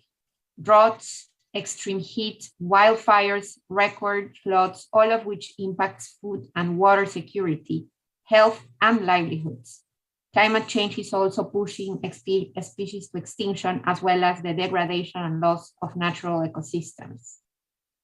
System transformation and economic transition to reach net zero need to be translated into actions that tackle several fronts at the same time. Emission reductions, increasing adaptation and resilience, all with biodiversity positive outcomes. So let's bring these ideas into the context of this session and sustainable forestry management. SFM is a nature-based solution that encompasses conservation, restoration, and the sustainable use of forests and landscapes. But there are concerns about the implementation of these actions in relation to how they are done, whether they focus on a single benefit like carbon in detriment of ecological integrity of the landscape and the rights of people who live there. The Global Partnership on Forest and Landscape Restoration, formed by 35 governmental and non-governmental organizations, is guiding restoration implementation so it's done right, supporting the application of FLR principles across the board. These principles aim to guide the cycle of planning, implementation, and adaptive management to restore forests and landscapes. FLR is not just individual actions, but is a comprehensive approach that has been applied extensively on the ground to identify drivers of deforestation and degradation and offer cost-effective solutions tailored to local communities' needs, linked with market and government incentives and measures needed to achieve long-term impact. With the UN Decade on Ecosystem Restoration underway, the GPFLR, as well as many other decade partners, are supporting the scaling up of forest management, restorative and conservation actions guided by principles and best practices learned over the years. I heard in a previous session about the need of guidance to ensure environmental and social integrity of investments in MBS. And this is a type of partnership that we can build with sectors interested in contributing to this system's transformation. So they are guided by current science methods and best practices. So let me remind you about the potential. There is a potential to restore ecosystems in 40% of the global land area. A fraction of that, 1 billion hectares of degraded land, have been pledged to be restored. Now we have the opportunity to create an economic transition that puts nature at the center, to restore lands and production systems, keep forests where they are, and sustainably manage our forest resources for the best outcomes. Thank you for the opportunity to share these thoughts with you, and I wish panelists a fruitful discussion and debate during the session. Thank you so much, Rihanna, for being with us and shedding a light on the key data we need to understand in addressing the key the theme of today, Rio +30, sustaining best practices getting from tree planting to forest growing. The panel starts in a minute.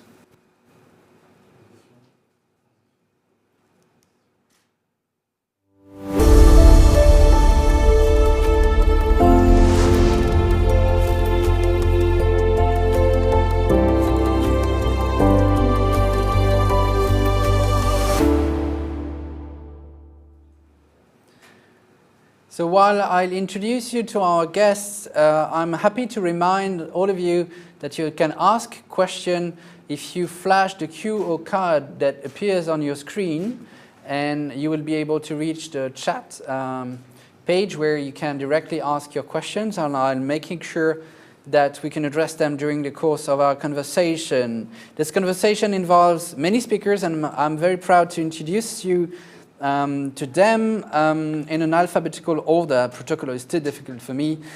On my right, I'm happy to have Dr. Juliette Biao, who is the very new appointed director for the Secretariat of the UN Forum on Forests. Thank you, Juliette, for being with us. You've also been Minister of Environment in Benin.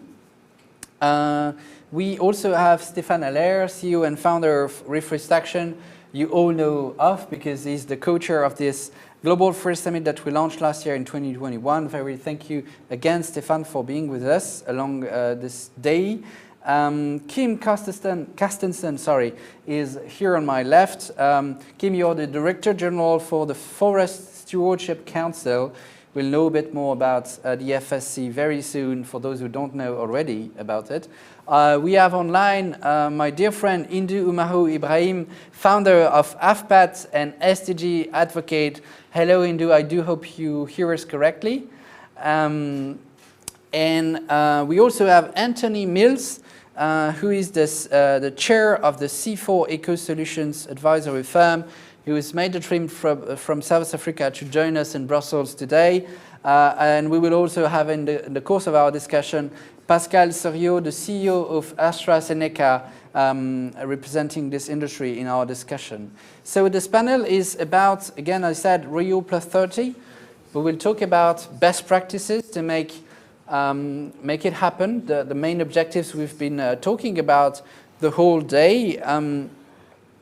We should start with zooming on sustainable management of forests, as if we recall the Rio Summit 30 years ago in 1992, were adopted the so-called Rio Principles for Forests that were a fully fledged approach of sustainable management. And I'm turning to you, Juliette, to remember how these principles have been a cornerstone for sustainable management of forest, and maybe recalling what do they contain and how governments have been using them. In the position you have at the UN, you can have an assessment and a broad overview of the use of those principles over the 30 years. Thank you very much, Thomas. Let me first start by really expressing my gratitude for the invitation to attend this very important summit today. I will start, you made reference to my experience as Minister of Environment. If you allow me, I will start from them before coming back to your question.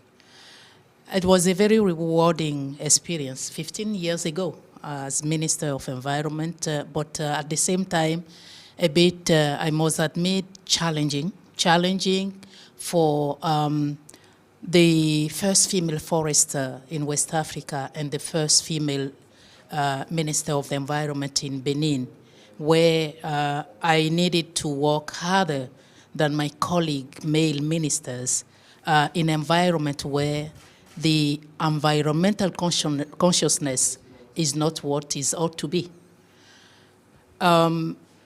The other element of this contest also is that need to be paid attention to include the cultural aspect of restoration, and also it could include the gender perspective and the way the forests were perceived by the local communities, because we always fail to look at this element, which really have the potential also to foster the social dimension of the sustainable management of forests.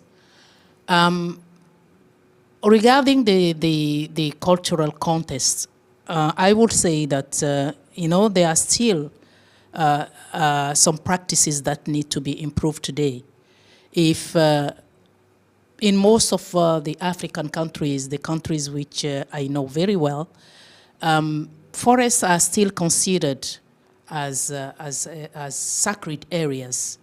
It's still a taboo in some countries, and sacred areas were not to be violated by women. And you all know that out of the 85 million people collecting fuel wood and producing charcoal, 83% of them are women. Another element is that for us to succeed in ecosystem restoration, the issue of land tenure has to be resolved. In most of the African countries today, planting trees, you are allowed to plant trees only if you own the land. And most of the immigrants who destroy the forest through the unsustainable charcoal production are allowed to destroy the forest, but they are not allowed to plant trees. Something that I want also to pick up from my experience as a Minister of Environment is that, all we hear today during this summit are things that we are doing, but the way we are doing them is not the appropriate way. Most of the world still continue to work in a silo. We're talking about the narrative on ecosystem restoration has to change. It's not just about planting trees. It's also about sustainable production and consumption. And we've heard that today during the interaction that we have. So coming back to your question, I would say that, the principles on forests are basically the basic foundation for the promotion and the implementation of this sustainable forest management. As you know, countries were not able really to agree on a global convention on forests, but at least they agreed on principles, a step forward to promote and manage sustainably forests. But with those principles, we have seen that, you know, forest issues are gaining momentum. And in the UN General Assembly has countries really agreed in 2000 to create the United Nations Forum on Forest, and also adopted the UN Strategic Plan 2017 to 2030, which fully align with the Agenda 2030 and Sustainable Development Goals. The UN General Assembly adopted also the International Arrangement on Forests. Let us also not forget that the Rio Agenda 2021 also I recognize the major group, and since then we have seen that you know, the importance of the non-state actors has increased exponentially. Thank you, Juliette. You've made many points that I'd like to highlight before turning to Anthony. You've mentioned something that is very dear to my heart, is that making its way, one's way as a female policymaker was very hard at times. It's still very hard. And while the UN is hosting its commission on the status of women those days in New York, it's important to remember that the theme that they have to cope with is women and climate, because women face even more the climate crisis consequences than men. And your experience is a good opportunity for me to recall this important event that takes place in New York those days. You've outlined the fact that the principles that were universally agreed without a global convention like the other conventions we had on desertification, on climate, on biodiversity, were a good guidance through the years. And through the years, they've also been improved. And I'm turning to Anthony because at the origins, these Rio principles were focusing on sustainable management of forests. And from a year to another, this topic is enlarged. We have seen contribution from the IUCN on restoration principles, from the Kew Garden with recent Golden Rules. The International Society for Ecological Restoration has also outlined new standards and principles, and last but not least, the UN Decade for Ecosystems Restoration that was launched last year is also enriching this corpus of knowledge about the way we could deal with forests. You have been part of the design of the strategy for the UN Decade on Ecosystems Restoration. Could you tell us a bit more about the way this principle has been enriched from a year to another? With pleasure, and thanks Thomas and Stefan for the opportunity to speak at the summit today. Yes, the UN Decade on Ecosystem Restoration promises to bring a new impetus to ecosystem restoration at scale. The key word being scale, in that there are hundreds of millions of hectares needing restoration, and forest restoration as well as other ecosystems. But to date, individual projects have been at scales at thousands of hectares, maybe tens of thousands of hectares if we're lucky, running over conventional funding cycles of 5 years, maybe 8 years if you're lucky. And they scattered hundreds of thousands of them around the world, but there hasn't been a unifying body and vision to bring all the lessons learned from those initiatives globally together under one umbrella program so that we can take the next leap, unprecedented leap for the planet, to move from thousands of hectares to millions of hectares. The jump that we need to do as a global society is absolutely enormous.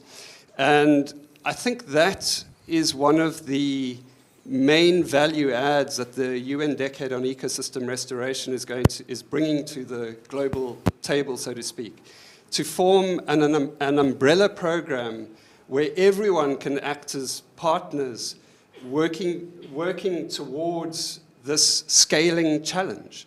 And part of that challenge is scale in time, and that's where the word sustainability comes in. How are we going to ensure that our land use that we change today is still taking place in 50 years' time? That's an enormous challenge. How do we do that contractually, legally? As you mentioned land tenure earlier, how do we get those land tenure arrangements in place to ensure that when land changes hand, the new owners don't renege on the earlier agreements? That's a massive challenge and requires legal professionals amongst others. So there's this challenge of time, but there's also the challenge of scale in terms of area. And it's difficult to imagine how big 1 million hectares is. You have to drive if you want to see a full 1 million hectares of degraded landscape, I ran the calculations a year or two back, you can only see 5 to 10 kilometers on either side of the road when you're driving along a highway. You need to drive for 12 hours at 100 kilometers an hour to see just 1 million hectares. We have hundreds of millions to do as a global society. Where are we going to get those workforces from? The professionals to change that land use. And the UN Decade on Ecosystem Restoration is all about rising to that challenge. The vision of hundreds of millions of hectares restored within a decade, trillions of dollars are going to be needed. How do we raise that? Tens of thousands, millions of jobs will need to be created on the ground. And, well, there's the strategy on the internet. I think it's a 20-page document that goes through in great detail how the UN envisages tackling these challenges. One of the leading ideas is to form a global restoration movement, generation restoration. We want the children and students, children coming out of schools and students coming out of university over the next 10 years to be extremely well educated in the nuances of ecological restoration and the complexities, which are considerable. So in terms of coming back to your question, sustainability, we need global society to change their mindset as to what ecological restoration means. It's more than planting a couple of thousand trees on a hill slope.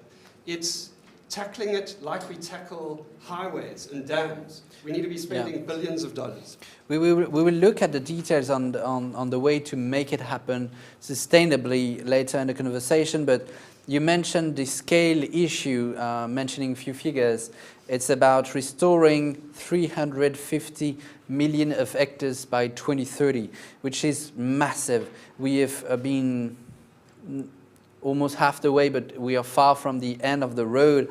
I'm turning back to Juliette, because you also mentioned I would say so, the global governance issue around this UN Decade for Ecosystems Restoration. It's co-led by UNEP and FAO in general, because it's talking about ecosystems in general. But if we zoom back on forests, it comes back to the UN Strategic Plan for Forests that Juliette has mentioned, and she's, I would say, in charge of at the UN Forum for Forests.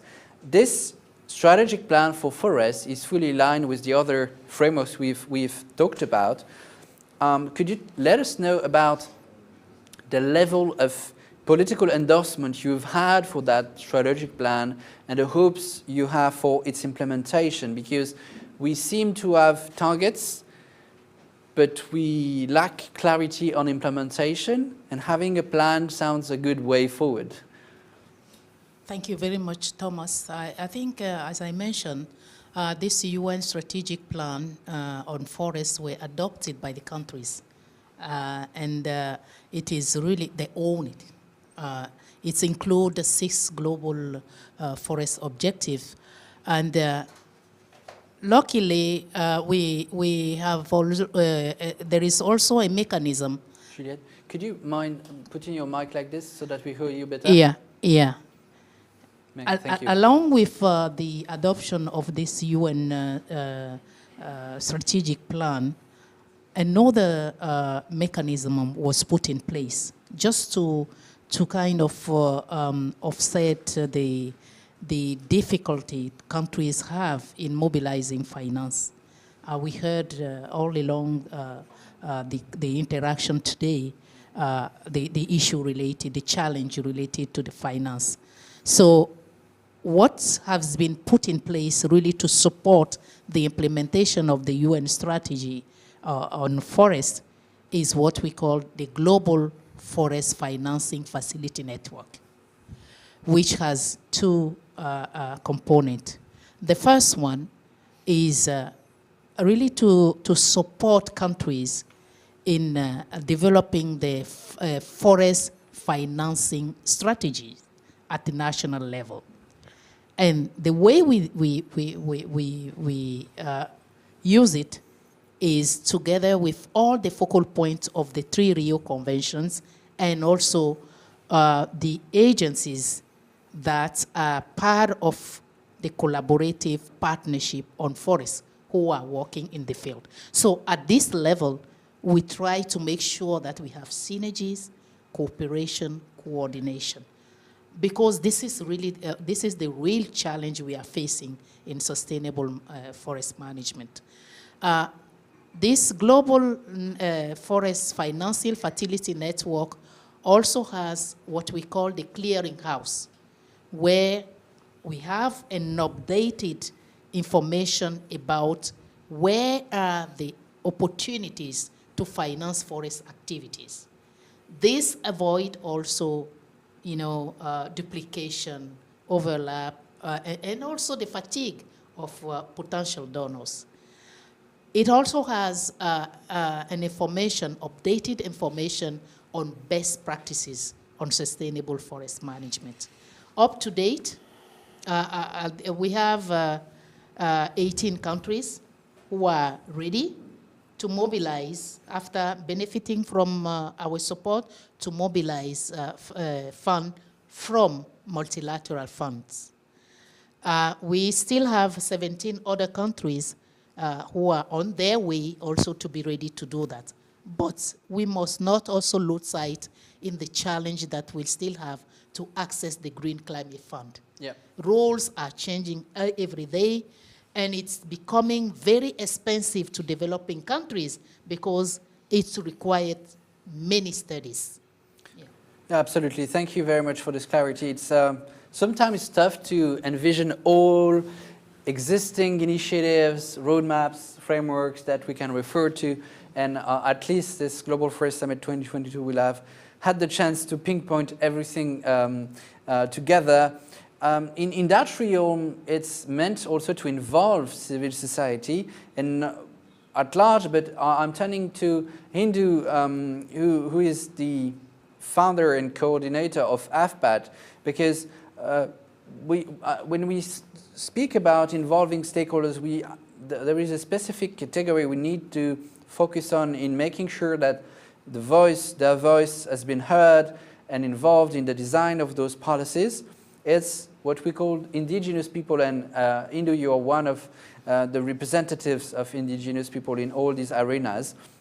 It has been said all day long, we need those voices to be heard and involved.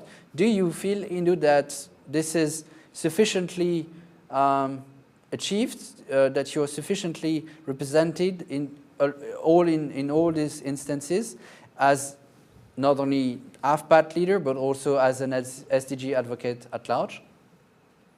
Thank you, Thomas, and hi, everyone. It is such a pleasure to see like 5 people sitting together as a panel, because that have been very, very long I'm still in this mode of joining you from Zoom, so sorry to do that, but we have to cope with it. So yeah, Tom and everyone, I think I am the part of the generation who is born with Rio Summit. I was less than 10 when the 3 Rio conventions have been negotiated. And since then, the situations have been worse and worse. And we all know how the emissions are really very high and how the forests are destroyed even by fire or agriculture or energy or whatever.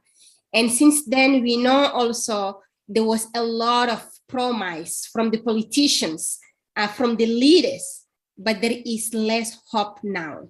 Because when we see all this promise, where it took us, and when we see as indigenous peoples, where our voices are landing, we see like, okay, there is something to do and we need to change those things. So when you look at firstly as indigenous peoples, we have been working on the ground. And then we fight with a lot of courage, climate change. We do not have any other things to use, but we use our traditional knowledge to do that. And we know how to live in harmony with the nature. And all those climate heroes as indigenous peoples are very inspired peoples. So for us, the project like the carbon market or like whatever bigger project or restoring of the forest, so those call it only the project. But for us, our way of living, this is the most important part that contributing to protect our forests. So we have been fighting for that. Is that our voice have been listened? I can say it's take a long process. Is that we have been including at the international level and at the local level maybe need to be monitored more. But you all know about that, and I'm not going to put pictures of this. I'm going to give you like what will be my main message and what will be taking from here to move forward. So I have 2 messages for that. My first one is, today, is that a no success? Sorry, I'm a little bit sick, so I have to open my voice from time to time. So to restore our forests, we cannot do that in successful without peoples of the forest. It has to be a clear message for everyone. We can't tackle anything around the forest or around the land without the peoples of the land, peoples of the forest that are living, depending from it for a centuries of the years.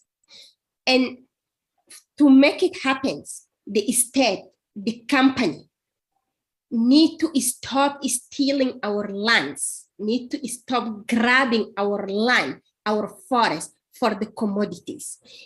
Even we are less than 5% of the world's population, we protect 80% of the world's biodiversity. We do that in our daily life. We are the professional of the nature. I hear you, ministers, you are really right. The land is in the heart of each discussions. But we are the professionals of protection of these land, territories, and resources. Even we didn't went to school, most of us, we don't have like PhDs, but we do have a lot of solutions. When you go around Amazon, you know exactly the indigenous land are the less who are targeted by the fires. And of course, my brothers and sisters from the Congo Basin, it is the same in Asia. We know how to protect our ecosystems, but we can do that only if our land right is recognized and our land are not stolen by the company or government who can give them for another commodities. My second message is, we cannot do that individually. We can do that only collectively. And as indigenous peoples, we are presenting the futures. We are not representing the past. Our traditional knowledge are a high technology who are essential to help the climate mitigation and adaptation. Maybe some of the people is still that saying we are not using a smartphone or computers, we don't have electricity in our communities. or some of them just like go and visit the forest just for holidays. But we wanted to tell you that the forest for us, it's our home, it is our shelter, it is our medicine, it is our food, it is our culture, our identity. So the forests are not only the commodities. So we need to be taken into consideration in any decision making. Of course, so far we saw that at the international level, some start hearing from us. And this is what's happening at the COP26. There was the promise of 15 billions to protect forests and land. And there is 1.7 billion for indigenous peoples-led solutions. So that's really good. But 5 months already after this COP. So we wanted to see the actions. The question is, where is the money? We can still, since Rio to now, just work in the hope, in the commitment. So we wanted to see this cash in the tables to turn our traditional knowledge to plant the right trees in the right place, because planting the trees is not only counting the numbers, it is the love that we are giving, and it is how we can do that collectively as a community. So that's really what we are asking for all of you. And of course, Thomas, I know that time is running, but I just wanted to say that the COP27 is approaching. So we wanted to see all the partners who are around these tables to talk about assessing the promise and keeping going all what we have to do. We know what we are doing all. We are all experts in a different field. So we need to do this reality in the COP27. Over to you. Thank you so much, Indu. I love the expression of cash in the cables, because exactly the point of the Global Forest Summit, which is an independent civil society-led initiative, is not a diplomatic event that is meant precisely to take stock and account from pledges that were taken in other arenas and see how we make it happen on the ground, from diplomatic statements to indeed implementation plans. The fact that you pointed out the importance of indigenous knowledge is key to us, because when Stefan and I designed the International Advisory Board of the Global Forest Summit, we agreed all together that it was not a science-driven event, but a knowledge-driven event, because there is a difference. There is a difference in science and knowledge, and this difference is precisely to grasp what you just said about taking into account this knowledge from local communities all over the world, especially in places where PhDs are not all before names.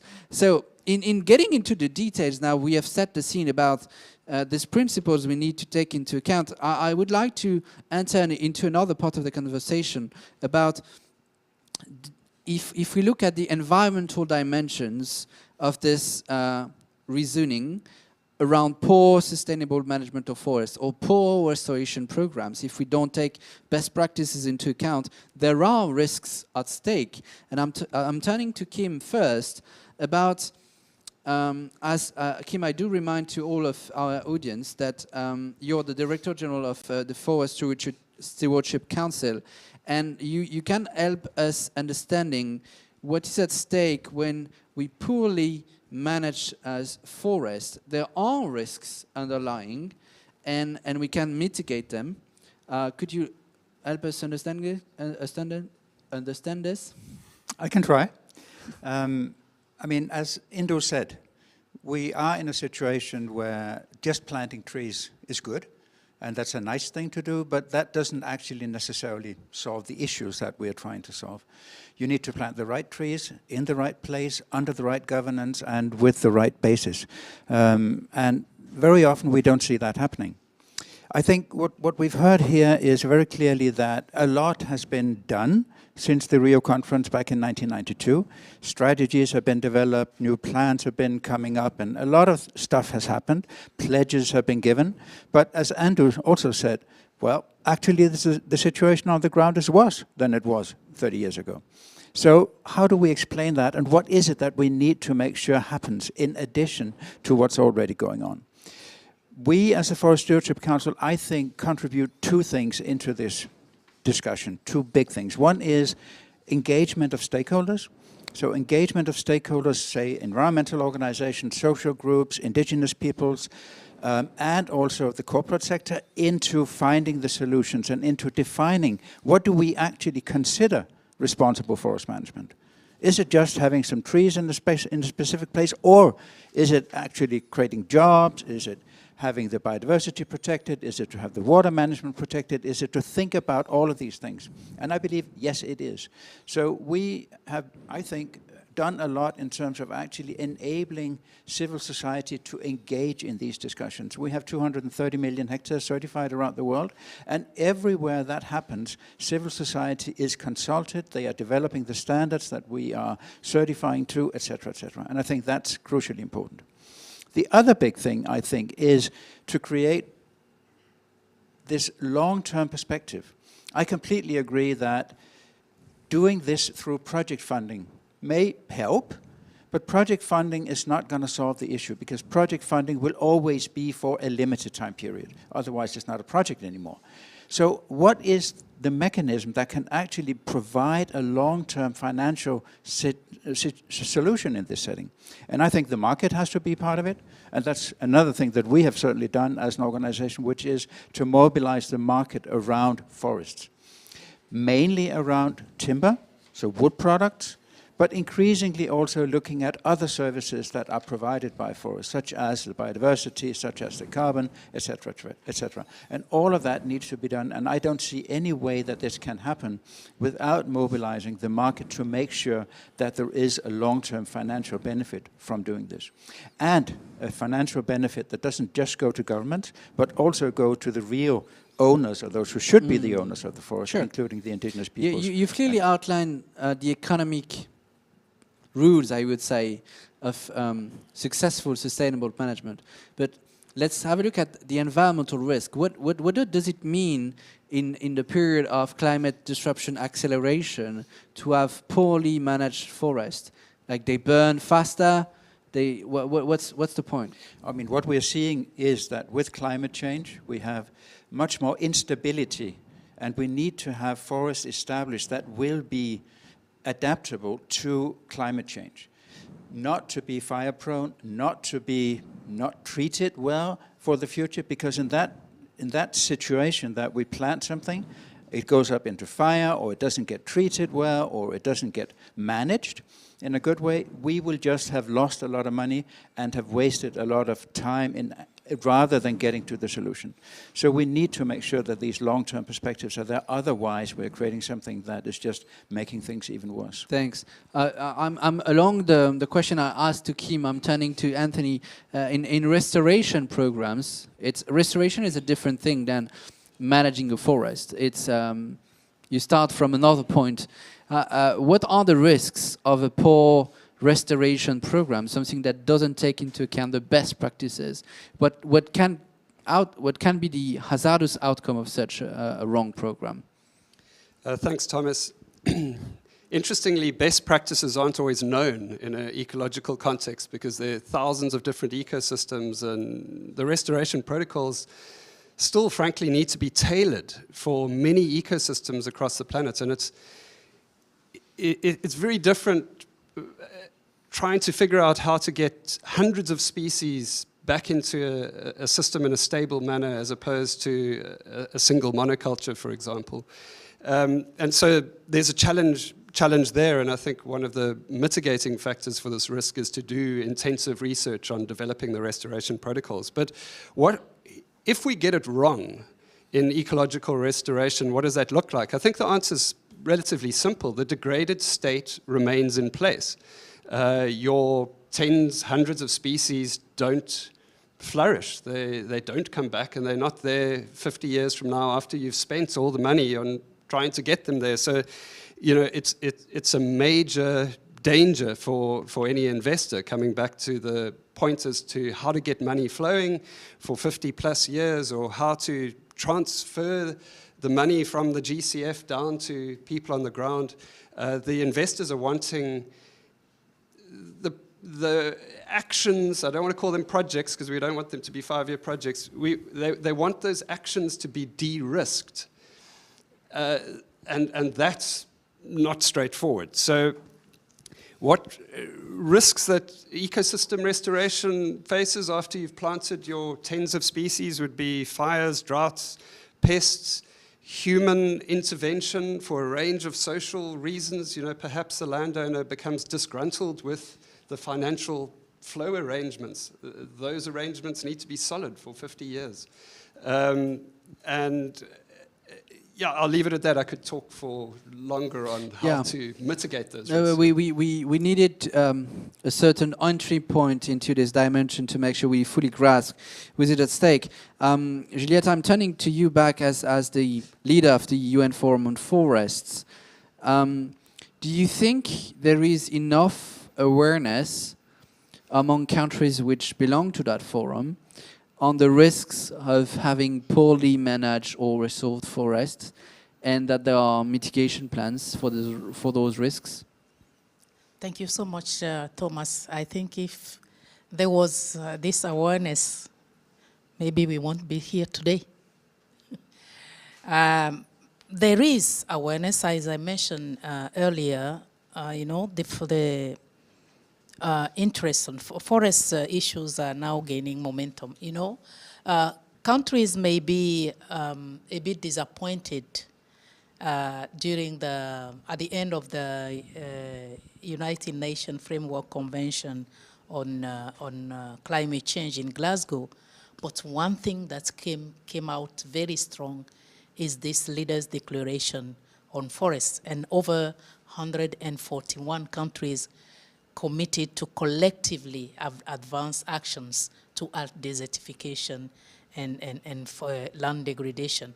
And as Hindu said, I think COP27 will provide an opportunity for us together to assess where we stand. But we have also to recognize that there are significant efforts in restoration. In the last decade, we've seen that deforestation has slowed down, but there's still a lot to do. That's what I can say. Thank you, Thomas. Yeah, we will indeed assess the results of these pledges at COP26 Glasgow in Sharm el-Sheikh next year. We are looking forward to it because time is running, not only this panel, but also for climate and biodiversity. And there are clear-cut examples of the results of those hazards on the ground. Stéphane, Reforest Action is operating in 40-plus countries. When there is a wrong practice on sustainable management of forests, not sustainable management of any forest, on when a restoration program is going in the wrong direction, you directly see the effects that it can give, and those effects are dangerous. Can you tell us about the way you assess those effects and what lessons you've drawn from it to improve or sustain the efforts of Reforest Action on the ground? Yeah, I think Kim and Anthony went through the effects themselves quite well already. Maybe I can focus on what are the challenges we face when we implement projects in different countries. And if we don't know to whom the land belongs, you're in trouble. I mean, you're in deep trouble because, well, Juliette, you said that earlier, right? If it's not your piece of land, then you cannot plant trees. You cannot restore the land because it's not yours. And somebody can come on the land where you've restored and, you know, just destroy everything and build a hotel instead, right? So to whom the land belongs, that's one challenge we need to face. And linked to this, in a lot of countries, the land belongs to men. But the restoration programs and the forest management sometimes, and Juliette pointed this out as well, is done by women. But the land belongs to men. So how do you deal with this? And I remember one of my trips in Senegal a few years back, where we had this whole meeting under a tree with all the community leaders, and we were thinking about how do we restore land, how do we make sure that it works and the project doesn't collapse a few years after. And there were only men under this tree. And we highlighted this topic, and we said, okay, look, how can we involve women?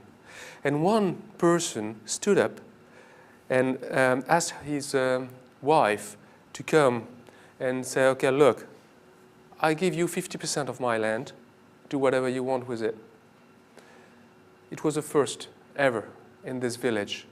And she started running agroforestry, having her yearly crop and trees around, because she knows what long-term is. She knows that her kids need to be fed on the long run, and the trees can enrich the soil, bring back water, provide shade, prevent strong winds to burn the cultures, and so on and so on. So to whom the land belongs, and how can you involve women in this project? The second aspect is back to Anthony's point, actually. It's how do you scale? It's running a small project, it's feasible. You can learn from your mistakes, you can recover from that. But when you act at scale, it's much more difficult, isn't it? It's like building, a 20 floors building as opposed to a small house. It's not the same logic, it's not the same tasks. So scalability is a challenge we need to face for maintaining forests. And then the final point is, the one before last, is monitoring. Monitoring is difficult. Monitoring needs to happen on the long run. And when you need to monitor biodiversity, climate, when you need to monitor social impact and economic impact, it's not a given. It's something you need to design in the first place, and you have to have the key indicators that will go through a 30-year period. And the last one we have to deal with is death threat for people who restore and maintain forest. In a number of countries, there are death threats. People receive threats through other individuals, through letters, through voicemails, and imagine yourself receiving a death threat. I've seen that in Ecuador, I've seen that in Brazil, I've seen that in India, I've seen that in a number of places. This is something we need to keep in mind. It exists. I think that's the main challenge we can face. People put their lives into danger in facing those challenges. I was putting a lot of attention when you spoke about action at scale, because that was the theme of my next question that I'm going to ask to Pascal Soriot, the CEO of AstraZeneca, because as Juliette pointed out, the Rio Summit 1992 gave birth to the UN major groups, including the role of corporations. We had earlier on the focal point, the global focal point of UNGO, the youth for major group, and leveraging on corporate actions is decisive to put it at scale. So I had this question to Pascal Soriot: how do you make sure that those principles are taken into action at scale in corporate leadership? Thank you so much for having me here today. On behalf of AstraZeneca, it is a great pleasure to participate in this summit to share details of our reforestation efforts and why taking action is so important. We are already seeing the extreme effects of the climate crisis on human health and society at large, with the World Health Organization estimating that 8 million people die each year from air pollution alone. This is why, as a healthcare company, we are committed to developing life-changing medicines and at the same time to rapidly decarbonizing our business and our broader value chain. Together with our flagship sustainability program, Ambition Zero Carbon, the protection and restoration of forests is a centerpiece of our efforts. Through Easy Forest, we have committed to planting 50 million trees globally by the end of 2025 and ensuring their long-term survival. By the end of this year, we aim to have planted over 8 million trees, and overall, we are collaborating with around 40,000 farmers around the world. We are also now working on plans to expand our reforestation commitment substantially beyond this initial 50 million trees. We know this has to be done in the right way. Firstly, this means taking the steer of local communities and landholders, governments and planting experts, some of whom are here today, to embed social, ecological and economic considerations into these programs from the outset. Secondly, it is critical to support local needs and traditions and respect our role as guests in the regions where these partnerships operate.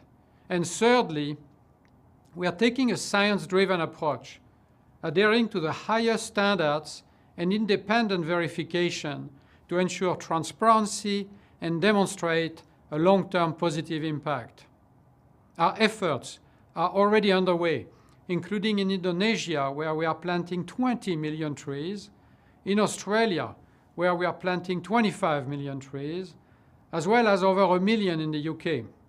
And today, I'm pleased to share 2 new commitments that further expand AZ Forest. In Ghana, we're engaging in a community-led project with local partners and the Circular Bioeconomy Alliance. This program, known as a Living Lab, is part of a global network supported by His Royal Highness, the Prince of Wales, who we are very honored to have with us today. It will focus on natural forest restoration, sustainable woodlots, and agroforestry. Together, we are planting over 3 million trees, including crops like mangoes and cashews, to support the local rural economy and livelihoods. And across the Atlantic, in the US, we are planting over 1 million trees with the National Fish and Wildlife Foundation and local organizations to contribute to the restoration of water quality and wildlife habitats, primarily in Delaware, home to our US headquarters.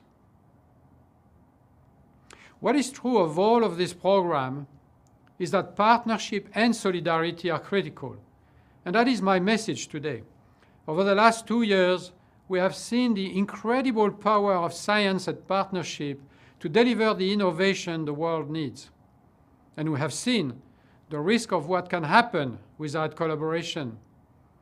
It's on each of us to commit to joining together across the public, private, and philanthropic sectors to drive positive action at scale in support of a healthier, brighter future for people, society, and our planet, before it is too late. Thank you. Thank you, Pascal, for sharing this news with us. You've clearly outlined the afforestation programs that AstraZeneca is running and also the restoration efforts that you undertake. You said, lastly, time is running, and to make sure we are on time, awareness of the timing issue is key. Juliette, you told me you wanted to come back to this awareness issue that we touched upon earlier on. Yes, thank you, Thomas, for giving me the floor on this topic again. I have to say that there is an awareness on the climate that is changing, the forests we are losing, but countries may not have the whole pictures, the whole picture on the consequences of the forests we are losing. In 2021, a World Bank report indicated that even a partial loss of ecosystem services can cost 2.3% of global GDP, amounting $2.7 trillion. If the countries don't have the picture of all of that, sometimes, even if they have the picture, it is a matter of life and death, because they do not have the alternative solutions. So I think what we need to do is really to see ecosystem forest management as a developmental issue, and to also think about the alternative to support the people. Thank you. Thank you so much, Juliette. That squares back with our previous session that clearly highlighted the importance of not trading off between poverty management and deforestation policies. That's one of the aspects of what you said, but it's an important one. Well, in moving forward in the discussion, I'm curious on knowing on the way we can make sure this is happening on the ground, and to make sure these principles are implemented, that there is a need for economic reward of those efforts. For example, in sustainable management. I'm turning back to Kim on this aspect. Are we enough equipped in economic incentives in sustainable management of forest? You, for example, at FSC, you carry out certification programs to pinpoint those forests who are abiding by the best practices rules. Are we enough equipped in this realm to make sure it is becoming a market practice? Absolutely not. What we see from our experience is that there is, in fact, possibilities of obtaining a market premium, so better prices for your wood if you are certified. That happens, but it's not a lot, and it doesn't always happen. What does happen always is that there seems to be a much better ability to access markets if you're certified than if you're not. And that, I think, is probably the main benefit of certification in terms of the market situation. In some cases, there is then an opportunity for a better price. That is very, very helpful and very good, and can certainly be an incentive for responsible forest management. Another thing we're seeing increasingly is that governments, and I believe this is linked to increased awareness, increased programming around these areas, are helping create not so much project funding, that also happens, but even more than that, create fiscal incentives for actually doing the right thing. And then, in some cases, using certification as the symbol or the way to demonstrate that you have better practices.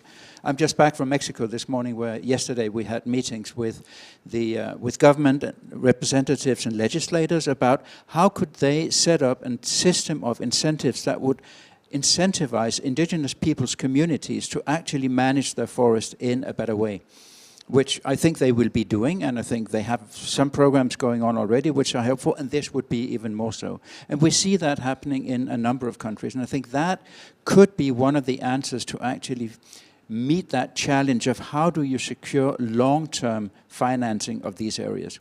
This is not projects, but this is actually not paying for things, but accepting that if people do the right thing, then you're willing to not take so much from them in terms of taxes. And I think that is a very, very positive model that can be used in many places. Thanks, Kim. This is very clear. And I have actually the same question in another stream of our reflection, not sustainable management, but restoration. Is there a possibility that we make sure there is economic reward of, I would say, good restoration programs that abide by the best practices of restoration, that make sure we flow the money into those programs of restoration that are aligned with all those principles we have discussed earlier on. Anthony. Thanks, Thomas. I think that's the solution, to find ways to get the finance to flow fluidly for 50 plus years. I think profit will need to come into it to incentivize landowners, from indigenous communities to commercial farmers.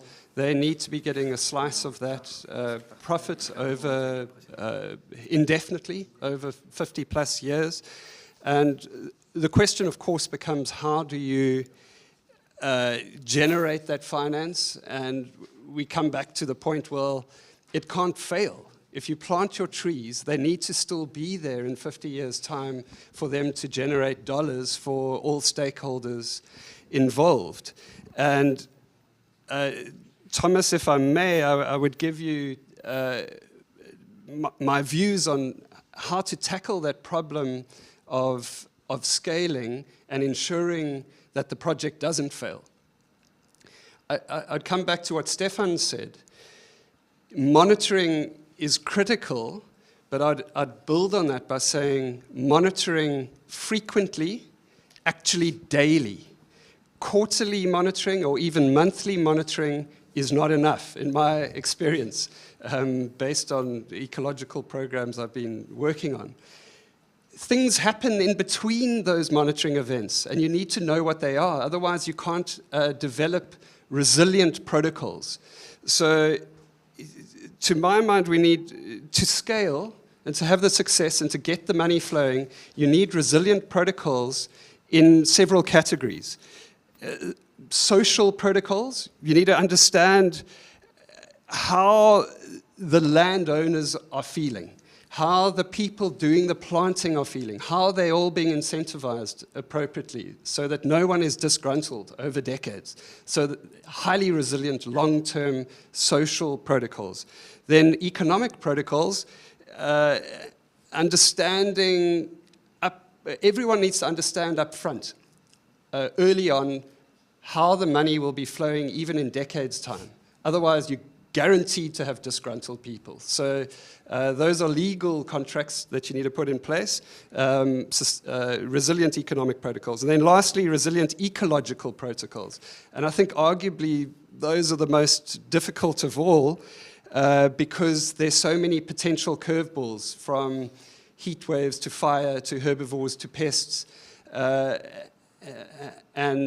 Managing each one of those for all the different species involved requires that daily monitoring so that you can adjust your restoration protocol accordingly. You need to expect a lot of change. You'll come up with a hypothesis as to what all these protocols should be, and then you need to put them into reality, and you'll find that your hypotheses need alteration, but you should alter those hypotheses based on data and evidence collected on a daily basis with a competent team. Thanks. Thanks, Anthony. All reflecting about the best way to incentivize the use of these best practices in management of forest or in restoration programs.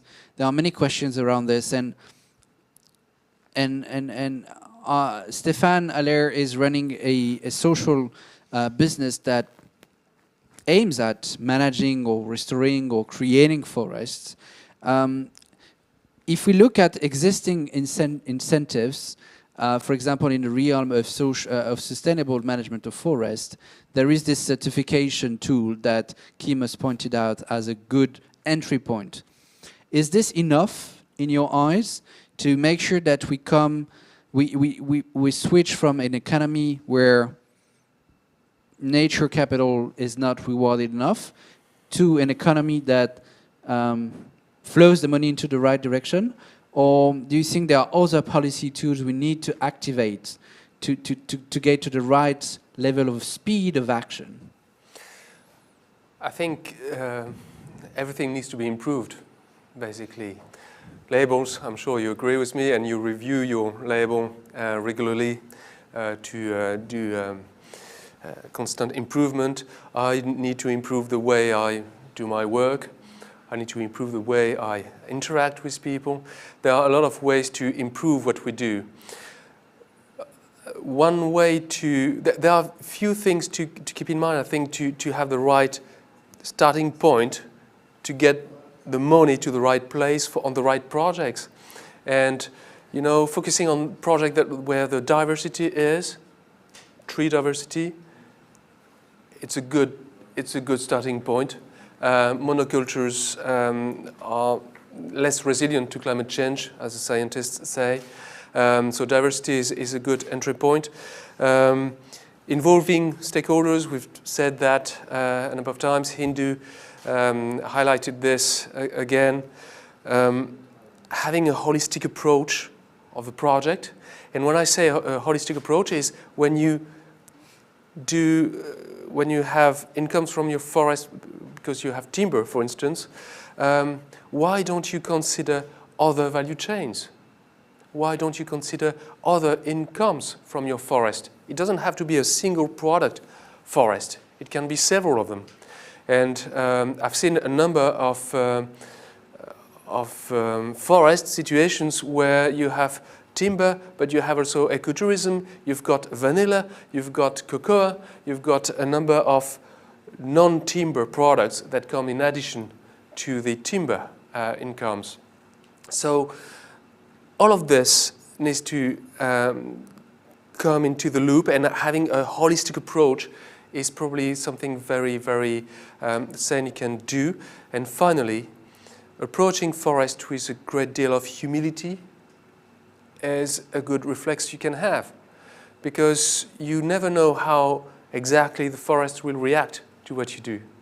So you can foresee, you can forecast, but reacting with humility is probably a good way of approaching this. Yeah, thanks, Stéphane, for highlighting this point. That was the key issue of the special talk one we had this morning. Human humility is needed because nature is much smarter than we are, and sometimes we step in ecosystems that we don't understand.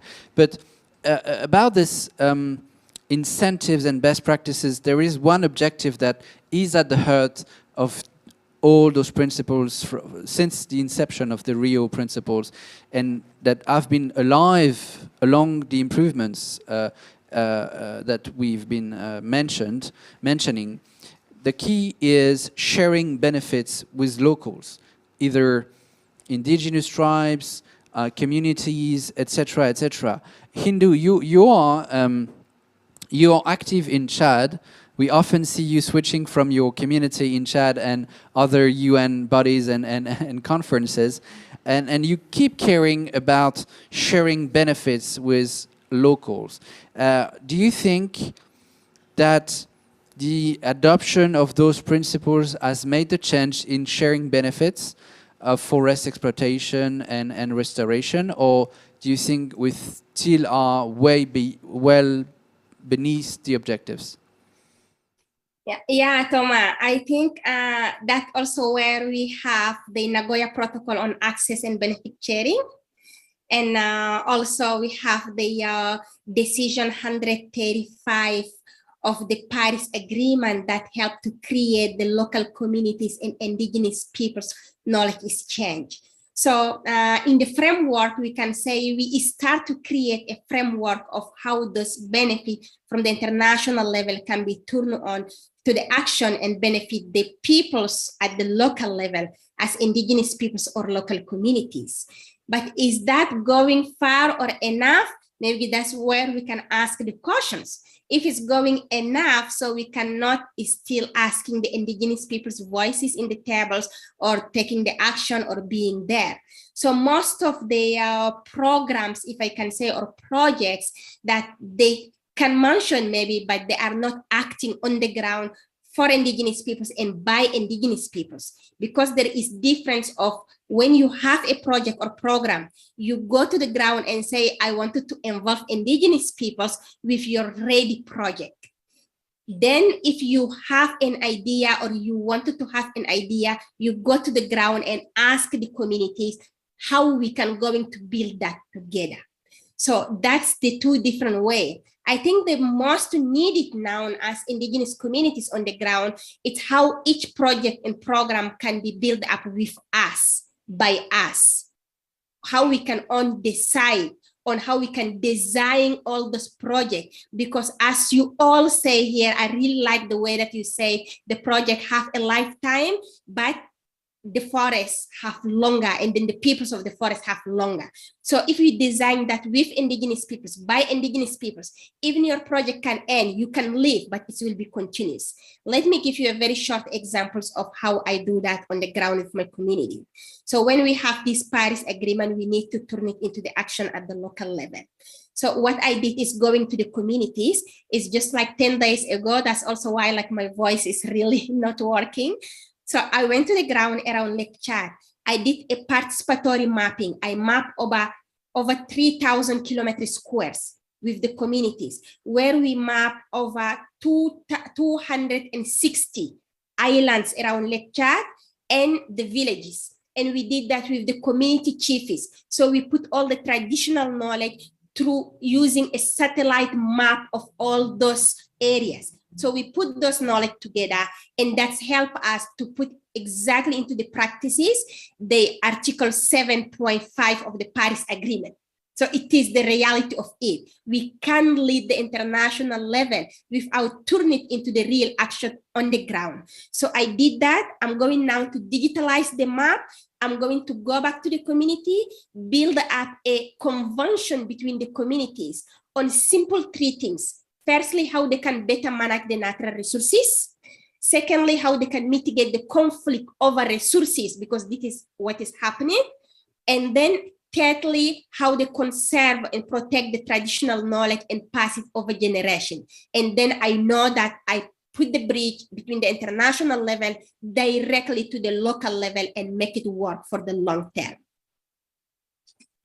That's very specific to see how you bridge the two different worlds in which you are at the intersections of. I've been speaking of this question of sharing and involving indigenous communities or local beneficiaries of forest as if it were constraints, but it is actually an advantage in many aspects. That's something you've been computing in your operating model, Stefan, in the different programs you run with reforestation. What type of benefits you take in being liaising, working with local people? Yes, you're right. We start a project. It's not our project, by the way. It's the local people project, the indigenous projects. We're here to support them. And the first benefit is you know what to do. I don't know what to do when I go to the Amazon forest, for instance. I'm just back from the Amazon forest, where I spent a couple of weeks with indigenous people. They live a different life than me. I don't have their knowledge. I don't have the way they feel, the way they interact with forest. Hindu said, I've noted that down in my paper, indigenous are professionals on forest protection, professionals on nature, and this is very true. They can, you know, they find their daily food in the forest. When they're injured, they find the medicine in the forest. They fight cancer from the forest. They fight COVID with the forest. And they, you know, everything, they pray in the forest. So what can I do if on a specific area if I don't start by asking, what do you want to do? The outputs we expect on every single project we run, there are three types. One is climate change. So that's a given. It needs to help fighting climate change. That's science-based. Second is it needs to improve biodiversity, science-based.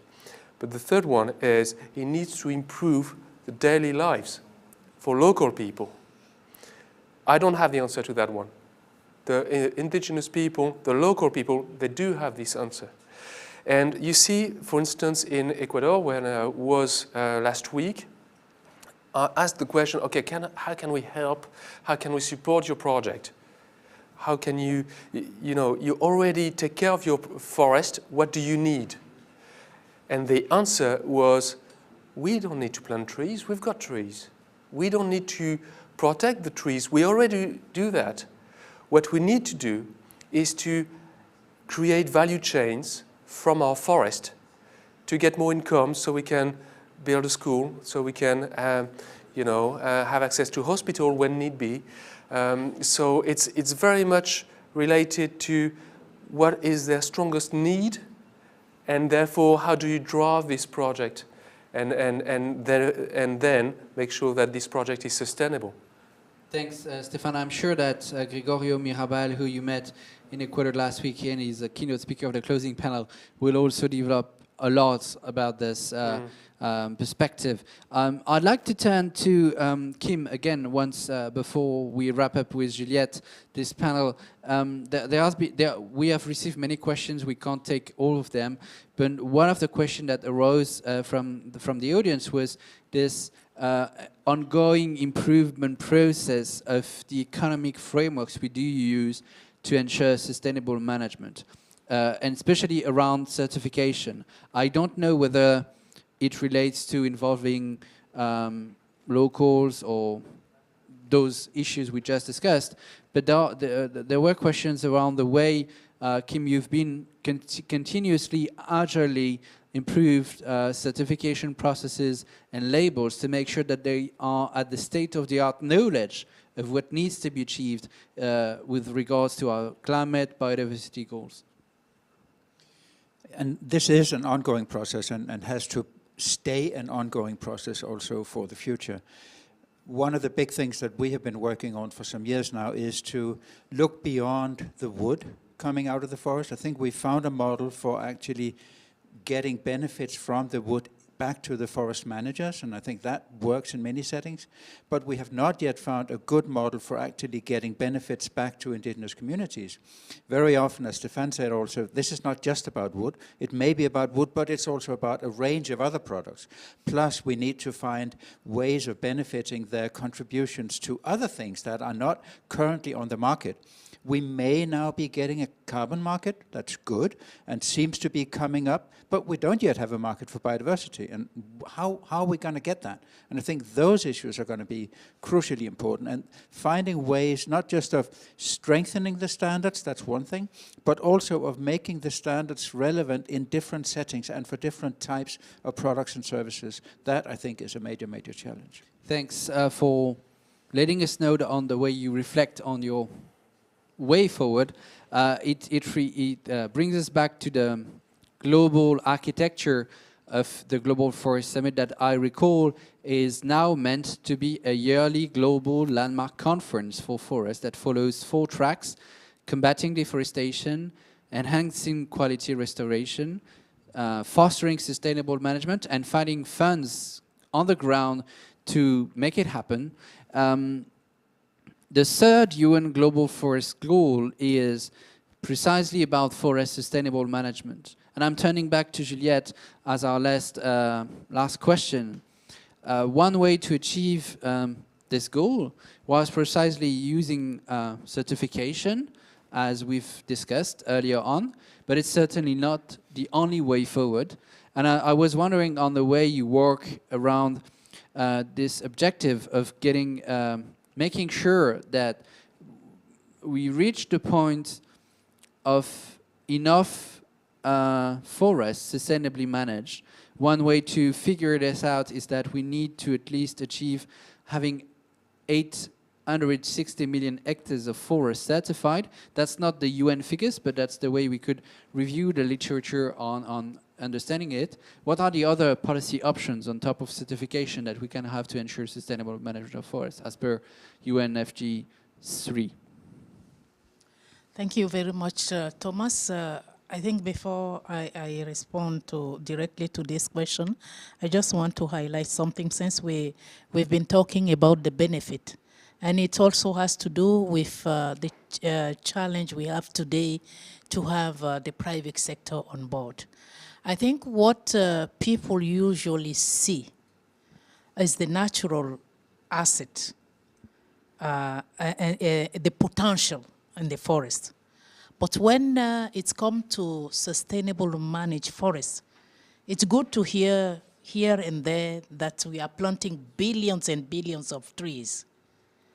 We always hear about the pledges, but what it takes to get there, I don't know if stakeholders are getting it.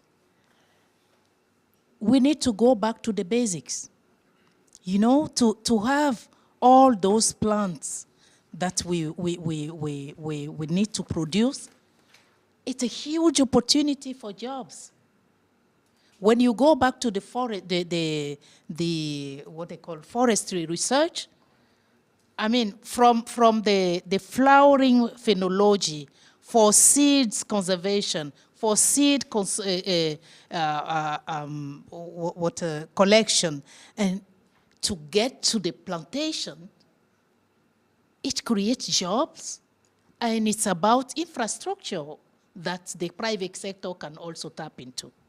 So I just want to mention that, and it is an opportunity also for the indigenous people to benefit. So upfront, there are huge opportunities that we are not tapping into. This is the reason why the United Nations Forum Forest Secretariat is aiming at promoting what we call restoration readiness program and plans. We will go back to, the forest, the research forestry to make sure that all these pledges will come, to a fruition. For the private sector, I think the question about certification. Use your mic like this. Oh, sorry. Thank you so much. Yeah, I think there are still some issues. Of course, certification is a tool for a responsive management, but the problem is that it's viewed as a commercial issue, and that sometimes creates a kind of reluctance and suspicion, as does also the issue related to carbon credit. If I refer to what the government official said when we went in Congo to talk about the peatlands, is that, there is still a lack of transparency around this carbon market.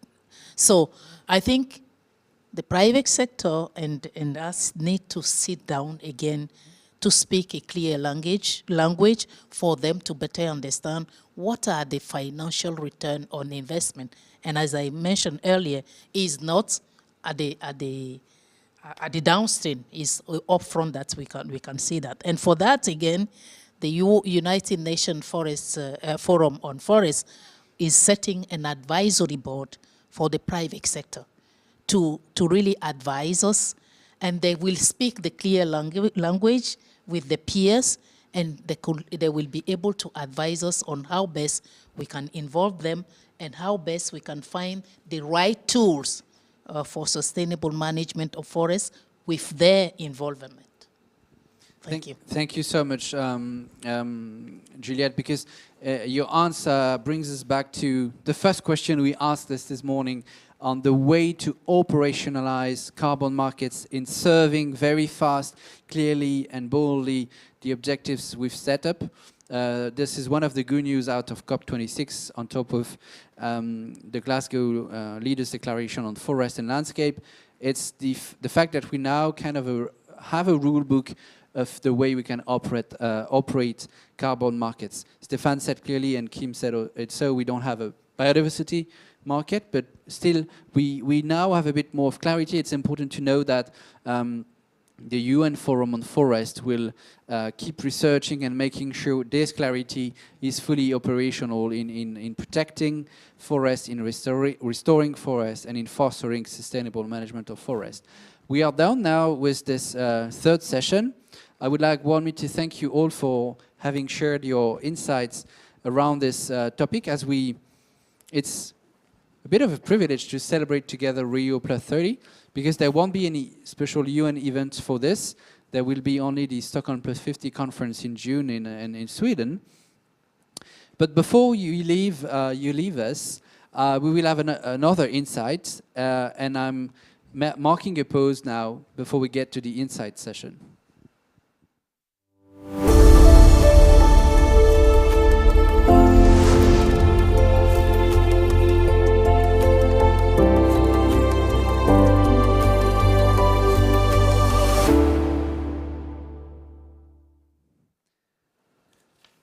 Well, so this insight session is with Anthony Mills as programmed, who I remember is the leader of C4 Eco Solutions.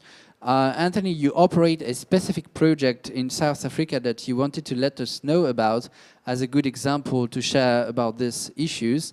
You have 5 minutes to explain to us what is this project about. Thank you, Thomas. Good evening, everyone. If you had traveled in the late 1800s on the southeastern side of South Africa from the town of Oudtshoorn up to Somerset East, you would have encountered a dense, impenetrable forest over hundreds of kilometers, stretching over approximately 1.5 million hectares. Given the dry, hot conditions of that region, you may well ask, how does a forest come to evolve in it? The succulent tree, Portulacaria afra, known locally as speckworm, which dominated this forest, holds the answer to that question.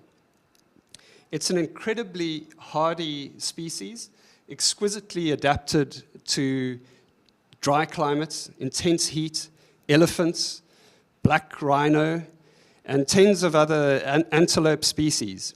But unfortunately, it does have an Achilles heel. Unless you manage the mohair-producing Angora goats in an extremely effective manner, they will eat those speckworm plants, stems and all, down to the ground and convert your beautiful, dense forest into a dry, stony desert. Over the last century and a half, the thriving Angora goat mohair industry has done exactly that over 1.2 million hectares of this land.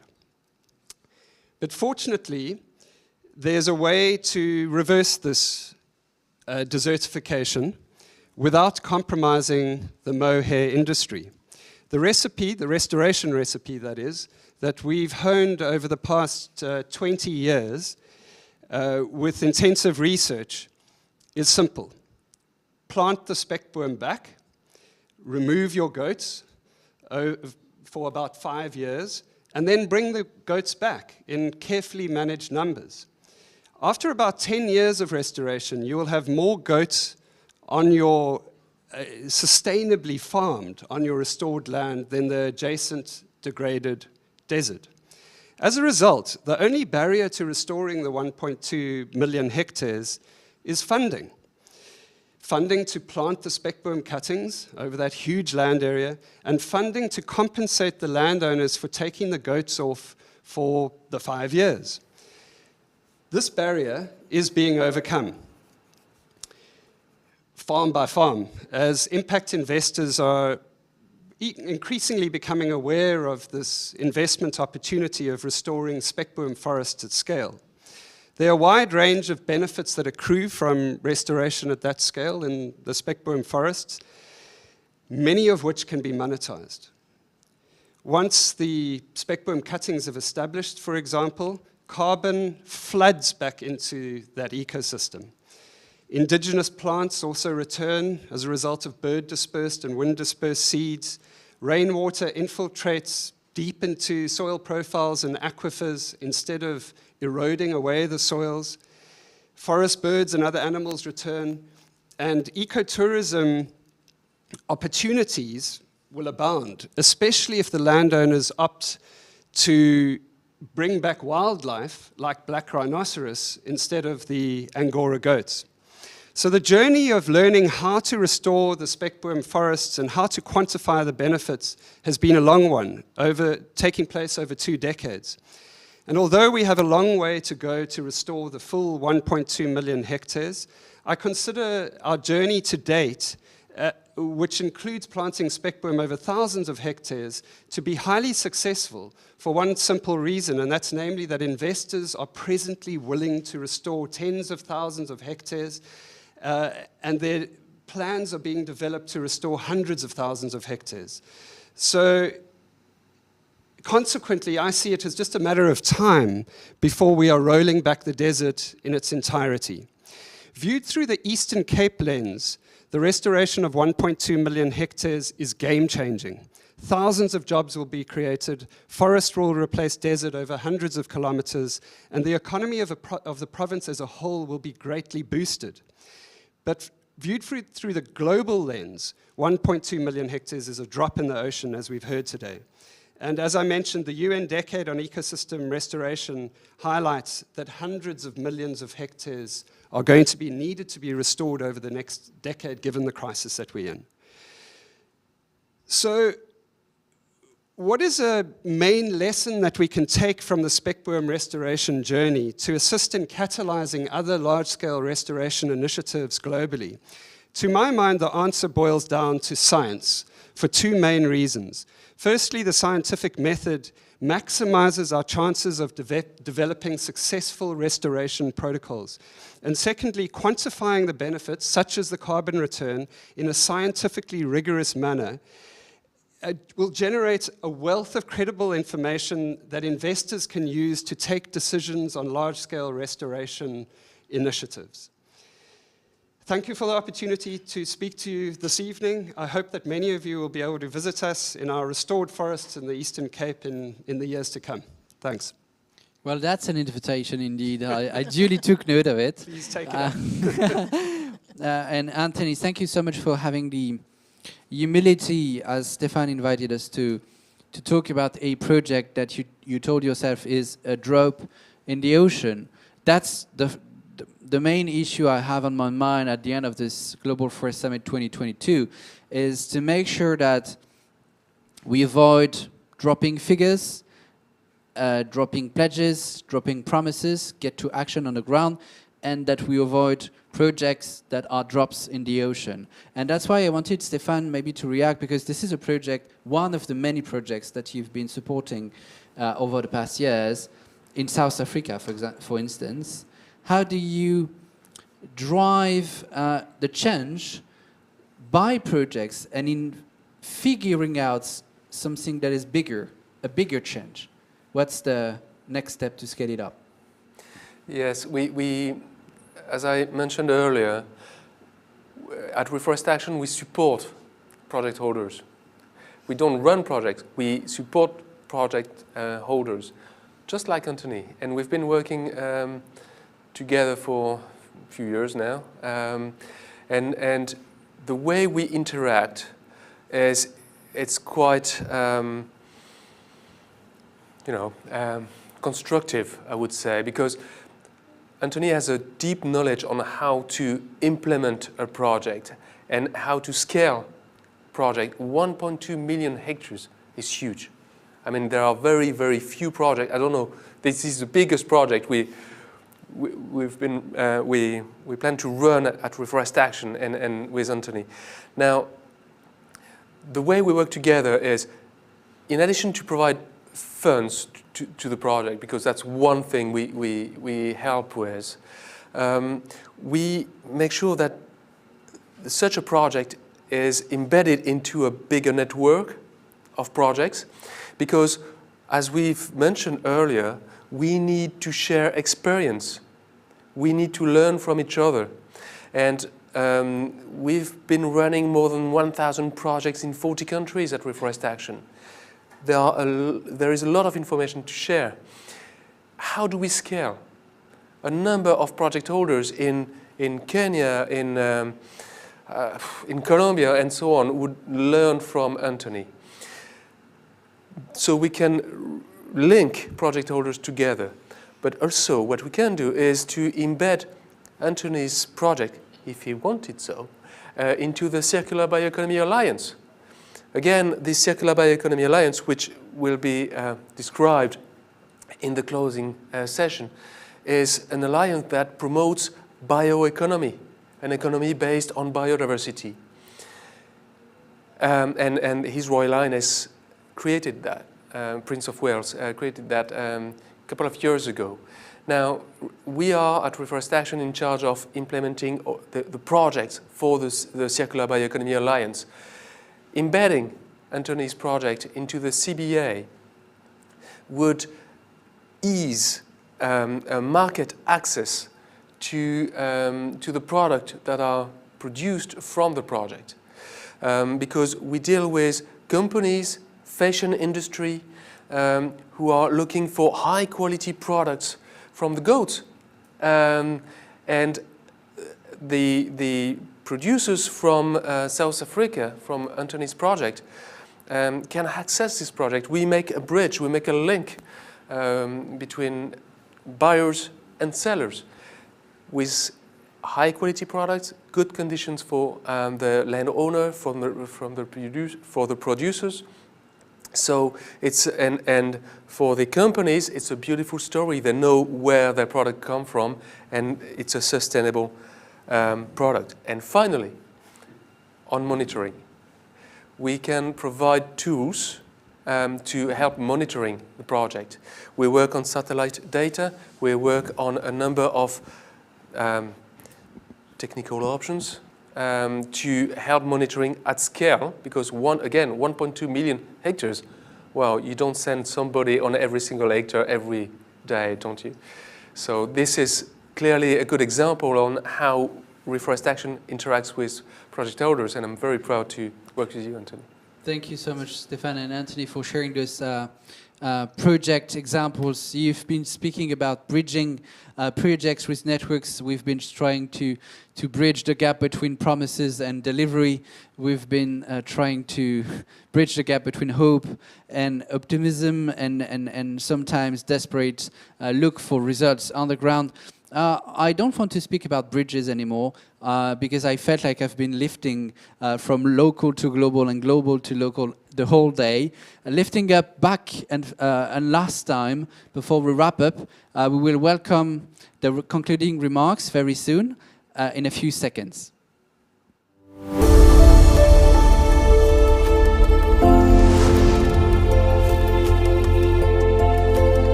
So I said lifting up to the concluding remarks. I'm happy to welcome in the room Dr. Isabella Teixeira, who is one of the advisory board members of the Global Forest Summit and today co-chair of the UNEP's International Resources Panel.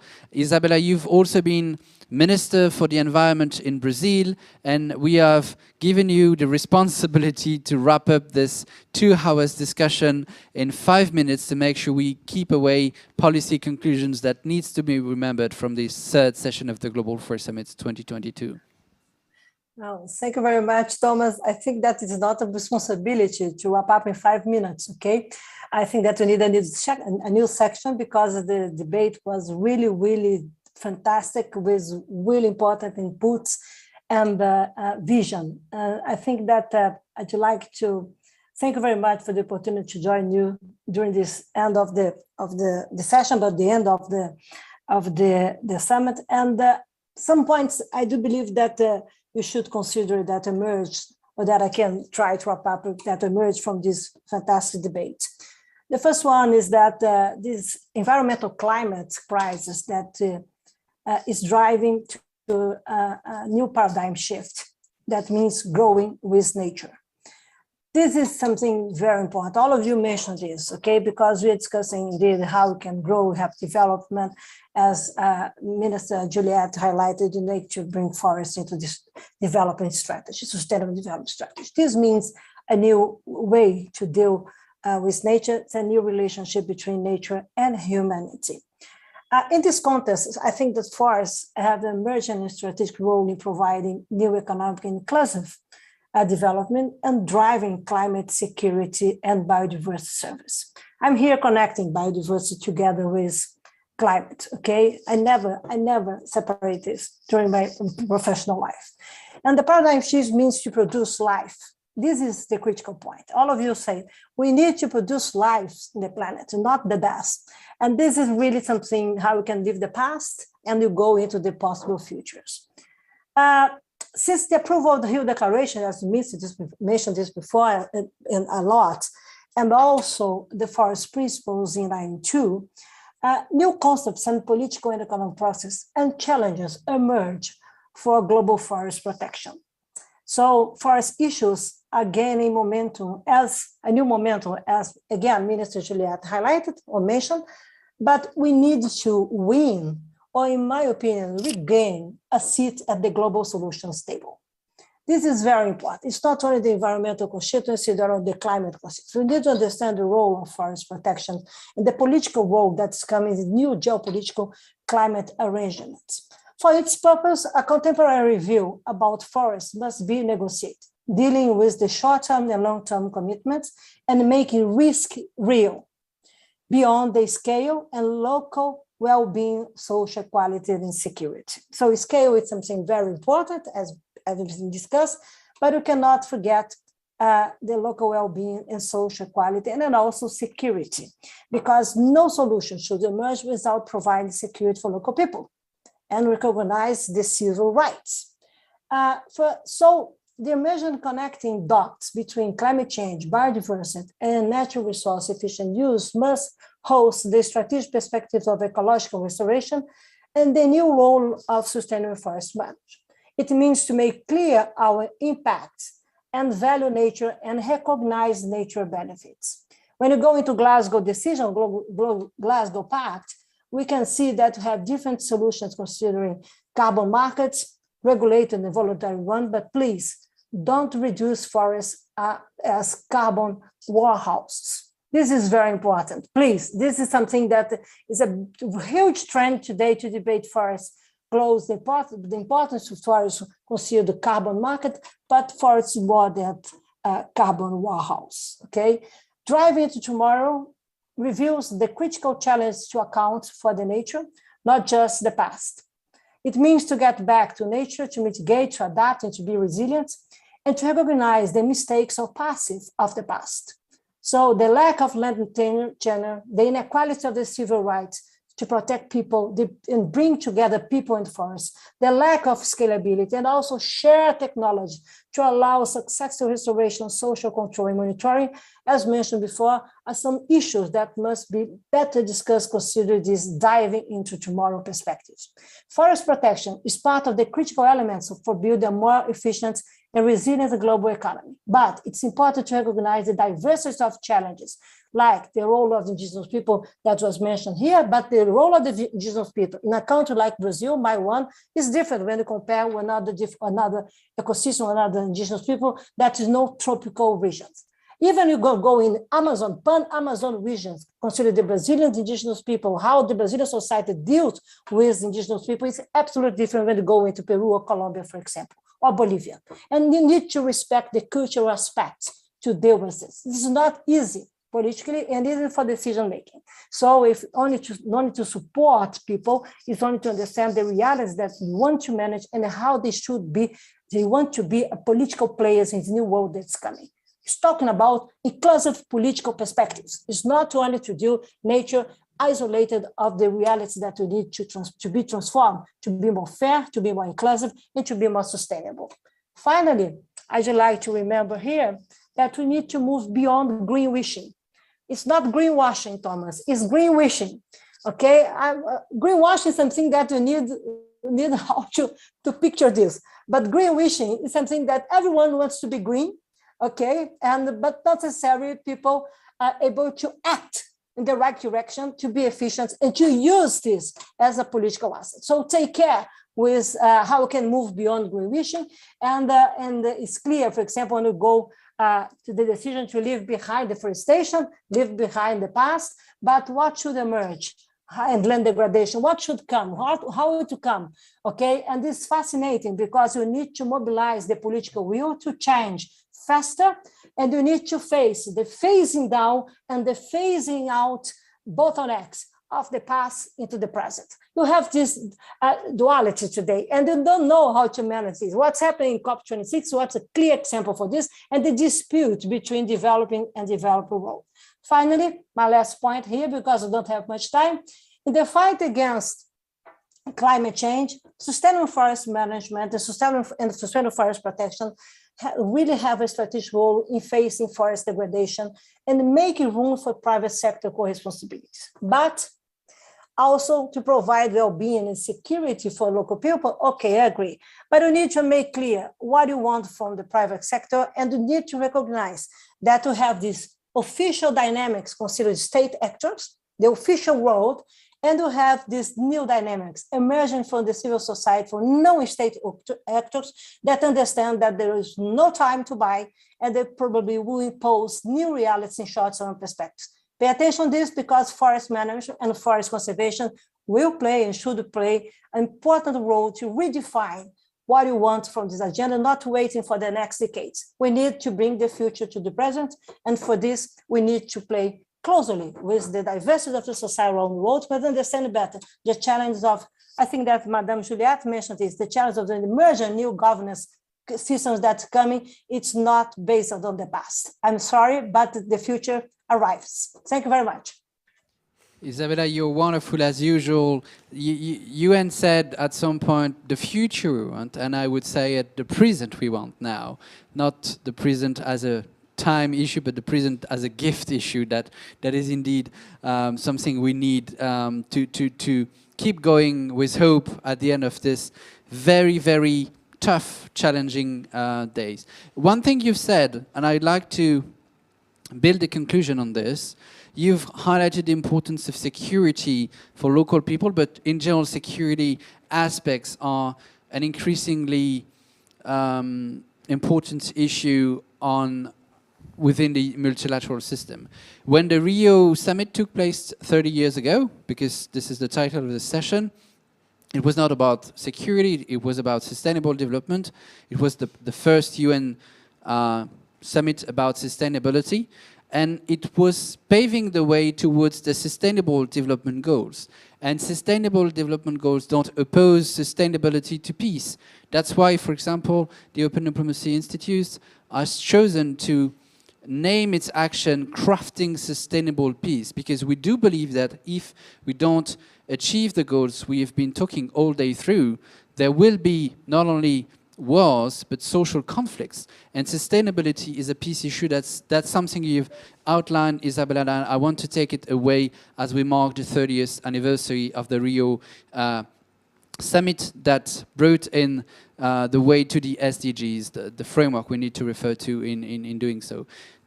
I was willing to talk about the SDG because you concluded in saying it's a paradigm shift that is at stake. And precisely the SDG can be the compass we need to use to guide ourselves in moving towards this new paradigm. This is going to be the topic of the closing session that we will have very soon. Let's meet at 20 past 7 p.m. CET for the closing panel of the 2022 Global Forest Summit. See you very soon.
Forests are our most important ecological infrastructure. They are our largest terrestrial carbon sink, the main terrestrial source for precipitation, and the main host for biodiversity. This is why I established the Circular Bioeconomy Alliance to connect the dots between investors and local communities in order to create regenerative and inclusive landscapes and sustainable value chains that work for nature and people. We need to put our words and commitments into practice. This is why, while I speak, the Circular Bioeconomy Alliance is working with local communities in 4 continents to restore thousands of hectares in more than 10 countries to deliver practical solutions through initially what we are calling living laboratories. By doing so, we will, I hope, inspire an entire generation of humanity who will be equipped to make the changes we so desperately need. We are putting forward a global movement of living laboratories for nature and people, where we demonstrate how rethinking and restoring our landscapes can result in a synergistic way to produce food, energy, bio-based solutions to decarbonize our economy, while restoring biodiversity and generating new jobs and economic opportunities. Other projects that have not been successful have concentrated on the number of trees, but have forgotten that the community bit and youth engagement and women and social inclusion are very important. And we think by taking that approach of putting communities at heart, then we are thinking that may be a better approach. The role of the Living Labs is to prove that the circular bioeconomy can go mainstream. To do so, we need to have projects in every area of the world, on tropical forest, on temperate forest, in rich country, in poorer countries, and so on. The Living Labs have a target. It's 1 million hectares over 10 years, which is a big number, but it's an achievable number. It's only the starting point. But to implement 1 million hectares through the Living Labs, we need thousands of project holders. Our role is to create a generation of reforestation entrepreneurs. We need to create a generation of a very high number of people who will start their own business, restoring the environment and creating a sustainable value chain. We will, for instance, in India, showcase how to rethink tea production and cotton production using agroforestry systems. At the same time, we will be restoring habitats for elephants in the eastern Himalayas. In Africa, we will restore degraded land in Nigeria, in Ghana, in Mozambique, restoring biodiversity in riparian areas, while generating new economic opportunities for the local communities in the form of agroforestry, medicinal plants, and ecotourism. We've got Living Labs in different countries, so in different landscapes, different social and environmental contexts. Inogara distrito yesusunhenga rokardade matika bairo nyambamba. Nama saya Ibu Legina, sehari-hari saya bekerja. Mi nombre es Diego Armando Chirán, en la cordillera de los Andes, a más de 3.000 metros sobre el nivel del mar. Umluk surung, amin Sirimuti Sana Emilia, dulu amin Baligaonga, ngobali para foundation ngoro kam, ngoro puli pasaina, puli lena, ngoro puli aptu mogana imto gososoni. Meu nome é Denise Viana Borges. Então, eu tenho muita vontade assim de plantar cacau. Apesar da gente ter alguns desafios por causa da fauna, né? Perkenalkan, nama saya Herman. Saya berasal dari negara Indonesia. Tempat tinggal saya yaitu di Dusun 6 Ujung Batu, Desa Pangkalan Siata, Kecamatan Pangkalan Susu. Hola, mi nombre es Luisa, vivo en el municipio de Potosí, en el departamento de Nariño, al sur de Colombia.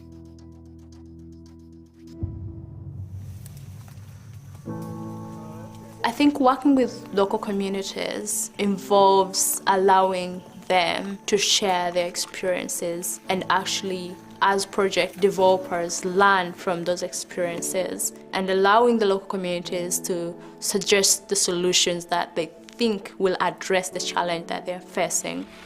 Our main role here is to learn from the local communities, but again also compare with the scientific knowledge and research that we have to see how these two, science and indigenous knowledge, can be integrated. It's not for ethical reasons that we need to protect biodiversity. Life needs biodiversity to adapt and evolve in a changing environment. So a circular bioeconomy is ultimately powered by biodiversity. Through the living laboratories, we try to create a meeting point between ancestral traditions and innovation, providing the young populations in all these local communities with access to science and new knowledge so that they can be the leading groups to put forward a new economy. We will provide them with the right tools and the technical support so they know how to create a sustainable value chain. It's time that we all work together. The investors, the project developers, the local leaders and policymakers and local communities to collaborate together to actually come up with transformative projects. So in a way, the circular bioeconomy is an opportunity to holistically rethink our land, food, and health systems in order to catalyze the transformational change that many industrial sectors will need to experience to become circular and climate neutral in the next decades.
Hello, Stefan, my friend. How are you?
Well, we get to the closing ceremony of this 2022 Brussels Global Forest Summit. I am very delighted to welcome you for this last discussion, which is paramounting the whole day of reflection we had upon forests. And to start with this closing ceremony, we have the honor to host a special, very special keynote speaker. He is Gregorio José Díaz Mirabal. He is the coordinator, the general coordinator of the COICA, the so-called Coordination for the Indigenous Organizations of the Amazon Basin. We are very lucky that he recorded us a message from the Amazon. Hermanos y hermanas, entiendo que en este momento todas las personas que me están viendo o me están oyendo están en un espacio de discusión y de propuestas para la vida de los bosques, para sostener que nuestros bosques se mantengan de pie y sigan dando todos esos beneficios de aire, de agua, de vida para toda la humanidad. Desde la cuenca amazónica, desde la selva tropical más grande del planeta, queremos pedirles, queremos decirles, queremos exigirles a ustedes que nuestra Amazonía, nuestra casa, nuestra Maloca Mayor, en este momento, si no recibimos el apoyo moral, el apoyo económico, el apoyo técnico de ustedes que están allí, pero también de toda la humanidad, nuestra selva va a sobrepasar el punto de no retorno. Y es por eso que queremos salvar nuestra casa, que es la casa de ustedes también, de sus niños, de sus niñas, de su familia, del clima del planeta. Queremos que nos ayuden con propuestas, con fondos económicos, con apoyo técnico para que los bosques tropicales, en este caso de la Amazonía, de los 9 países, donde habitamos más de 500 pueblos indígenas, que milenariamente hemos cuidado con nuestra vida, que hemos protegido este bosque a cambio de nada. No hemos recibido beneficios, nunca hemos recibido beneficios por proteger este bosque para la humanidad. Pero ahora es clave que la Amazonía siga de pie para evitar el calentamiento global, para evitar que haya escasez de alimentos, de agua. Y exigimos también a ustedes una campaña mundial para proteger la Amazonía. No queremos ya empresas petroleras, mineras, ganadería extensiva, monocultivos, porque eso le hace mucho daño a la Amazonía. Están contaminando nuestros ríos, están contaminando nuestra tierra y están asesinando los bosques y a nuestros líderes y lideresas por esa ambición de ese modelo económico que solo se basa en ganancia, en dinero. Y también pedirle no más minería. Legal o ilegal, están contaminando con mercurio la vida de los pueblos indígenas y el bosque tropical más grande del planeta. Thank you so much, Gregorio. You are one of the members as the CBA, as the COICA leader of the Circular Bioeconomy Alliance, which we will talk about in concluding this summit, that we had the chance to host with representatives and attendants from more than 130 countries, from Brazil to Benin, from the US to Chad, from Indonesia to India, from Kenya to Colombia. We were very pleased to welcome guests from all across the globe. And this is indeed very, very important in addressing the paramount concept that we will discuss for now.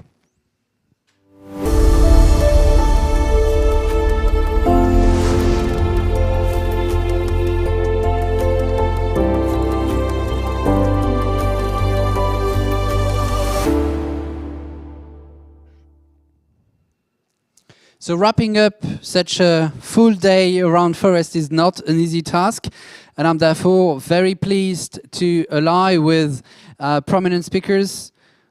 My fellow co-chair, of course, Stéphane Aller, founder and CEO of Reforest Action, that we will talk about. Stéphane is here also in his capacity of coordinator of the living labs of the Circular Bioeconomy Alliance, the so-called CBA. I'm very delighted to welcome one of the members of the International Advisory Board of the Global Forest Summit, Dr. Marc Palahi. Marc is the director of the European Forest Institute and the chair of the Circular Bioeconomy Alliance. Hello, Marc. Thanks for being with us tonight. And also, Dr. Tina Vahanen, Deputy Director of the Forestry Department at the UN Food and Agriculture Organization. It's very important that we also close the gap, close the loop with the FAO. We had this morning UNEP introducing the summit, and FAO co-lead with UNEP the UN Decade on Ecosystems Restoration. Welcome, Tina, and thank you so much for being with us tonight. As I said, this concluding discussion is meant to explore the concept of circular bioeconomy as the paramount idea to envision, pave the way of this shift in the economy we've been speaking all day through. And to discuss this idea, I'd like first to go to Marc as the chair of the Circular Bioeconomy Alliance to know what the circular bioeconomy means. It's the concept that we hear, that we need to understand, that you've been picturing, and we would like you to let us know a bit more about this. Thank you, Thomas, very much, and congratulations for the event. Stéphane, Tina, it's a pleasure to be with you in this closing. Thomas, let me start first by emphasizing that after relying for more than 100 years on a fossil linear-based economy, as Stéphane mentioned in a previous session, we have basically arrived at a tipping point. In many respects, our world has become too big for our planet. And in fact, the climate crisis, the biodiversity crisis, and even the pandemic that we have experienced are not different crises as such. They are just different consequences of the same fundamental problem, our economic system. An economic system addicted to fossil resources and to growth at all costs, that has failed to value our most important capital and the basis for human health and well-being, nature. And having arrived at a tipping point, we need to rethink our economy if we want to rewrite our future. We need a new economy where life and not consumption becomes its true engine and purpose. A new economy that is powered by nature but prospers in harmony with nature. This is what some of us call the circular bioeconomy. An economy that is ultimately powered by biodiversity. Because remember that biodiversity is a prerequisite for life to adapt and evolve in a changing environment. And therefore, a circular bioeconomy has to invest in biodiversity as the priority investment. But it needs to invest also in science, technology, and innovation, because the circular bioeconomy should be very knowledge intense, because we are dealing with complex systems our biological systems. So we need to invest in biodiversity and innovation, because the circular bioeconomy is about managing sustainably and holistically our biological systems in order to produce in a synergistic way food, energy, ecosystem services, and bio-based solutions to decarbonize our economy. All that while creating new jobs and economic prosperity. In a way, the circular bioeconomy is an opportunity to holistically rethink our landscapes, our cities, to transform our food and industrial systems so that they become circular and climate neutral. But in that context, we should also remember that even if they are renewable, our biological resources, they are not unlimited. And therefore, more than ever, we need to use them and transform them in an intelligent, efficient, and sustainable way.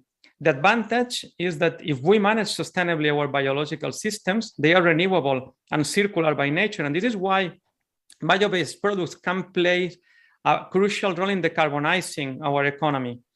And with new technologies and innovation, we have now the capacity to transform bioresources such as wood into a totally new range of bio-based solutions that can replace and environmentally outperform fossil products and non-renewable materials from sectors like construction, fashion. Stefan was mentioning this in a previous session, chemicals, packaging, and transport. We should also remember the social implications of the circular bioeconomy, the cohesion, the inclusive prosperity that we can gain. And this is due to the fact that compared to fossil resources, the way biological resources are distributed, owned, and managed offers great opportunity to distribute jobs in wider parts of the territory, especially in rural areas. But to summarize, Thomas, I think that the circular bioeconomy, above all, is an opportunity to restore harmony between humanity, nature, and our environment. So much, Mark. It is very clear for a complex concept, but a powerful concept, as you outlined. I would like to measure the power of this concept with you, Stefan, because we've been listing the challenges all across the day: combating deforestation, enhancing restoration in quality, fostering sustainable management. Those are huge challenges we need to take up. And I'd like to know how you see this concept of circular bioeconomy as a relevant, accurate, timely response to those questions we've been talking all day through. First of all, I'd like to highlight one aspect that Mark has mentioned. The fact that forests suffer from our current economic model. They suffer from deforestation based on our current economic model, and they suffer from climate change, which is caused by our current economic model. So we cannot, and Mark said that very well, we cannot continue that way. It's criminal for forests, for us, and for all living entities on the world. Now, bioeconomy is about linking regenerative landscapes to value chain creation. That means we restore land where we increase biodiversity, where we store carbon, where we create well-being and beauty and harmony, while creating value. So people get jobs. People can work where they live and not in cities that are too far from home. So making this link between landscapes that go in the right direction, restoring landscapes and creating value at the same time, this is what circular bioeconomy is all about. Now, one thing that we need to understand is that value chains are, bioeconomy can rely on innovation, because there are a number of value chains that can be created from the forest that today we don't even imagine. I own a t-shirt that is made of wood. Mark offered this to me once again. And buildings are made of wood today. And I'm not talking about small houses, I'm talking about huge buildings made of wood, 100%. And medicine comes from forest. There are a lot of innovations that come from forest and that can bring value to the people who live within this forest. So I think, you know, the Kew Gardens, the Royal Botanic Garden, they've stated 10 golden rules to preserve and restore forest. The last one is called make it pay. You need to provide revenues from the forest so they can be kept in a sustainable way, so they are not replaced by other crops. So circular bioeconomy is exactly this. You make it pay while still restoring biodiversity and storing carbon. Thanks, Stefan. It's very easy to understand it, as you explain. Tina, you also at FAO work on bioeconomy implementation. As I said, it's fully part of the UN Decade on Ecosystems Restoration that you co-lead with UNEP. We are now a few weeks ahead of the World Forestry Congress that FAO does organize in Seoul. And I wanted to know what type of flagship initiatives you're sustaining in this context that could be good examples of this concept. Thank you, Thomas. And you know, I really liked what Mark was ending his. That really the circular economy, circular bioeconomy is about restoring harmony. So I think this is really a really excellent way of phrasing it.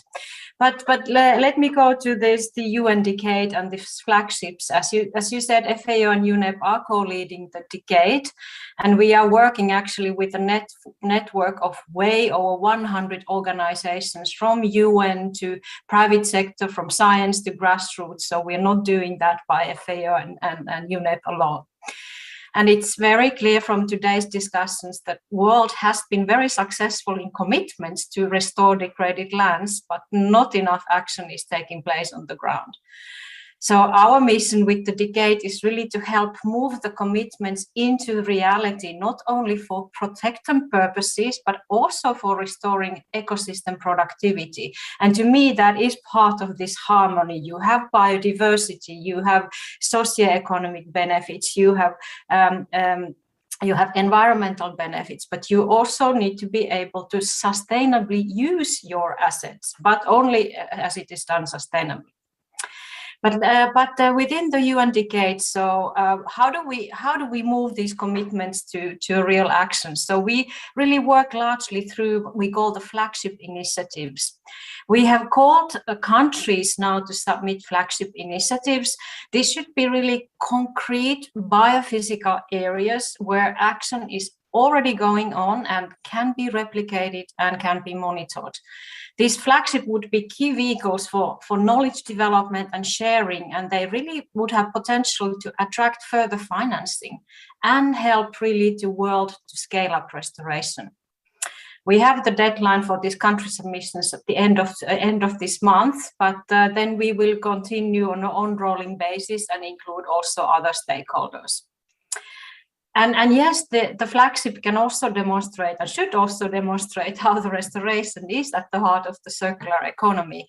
In a nutshell, for me, the circular economy, so, you know, we need to give back to nature as much as we take from it. So indeed, we must restore. And I think, as I said, to do it in a way that provides large environmental as well as economic and social benefits.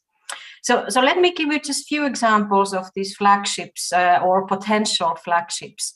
One is the Great Green Wall, where restoration already of 4 million hectares has already greened the landscape or is greening the landscape, but it has also created more than 300,000 jobs. So it is greening, it is environment, but it is also social and economic.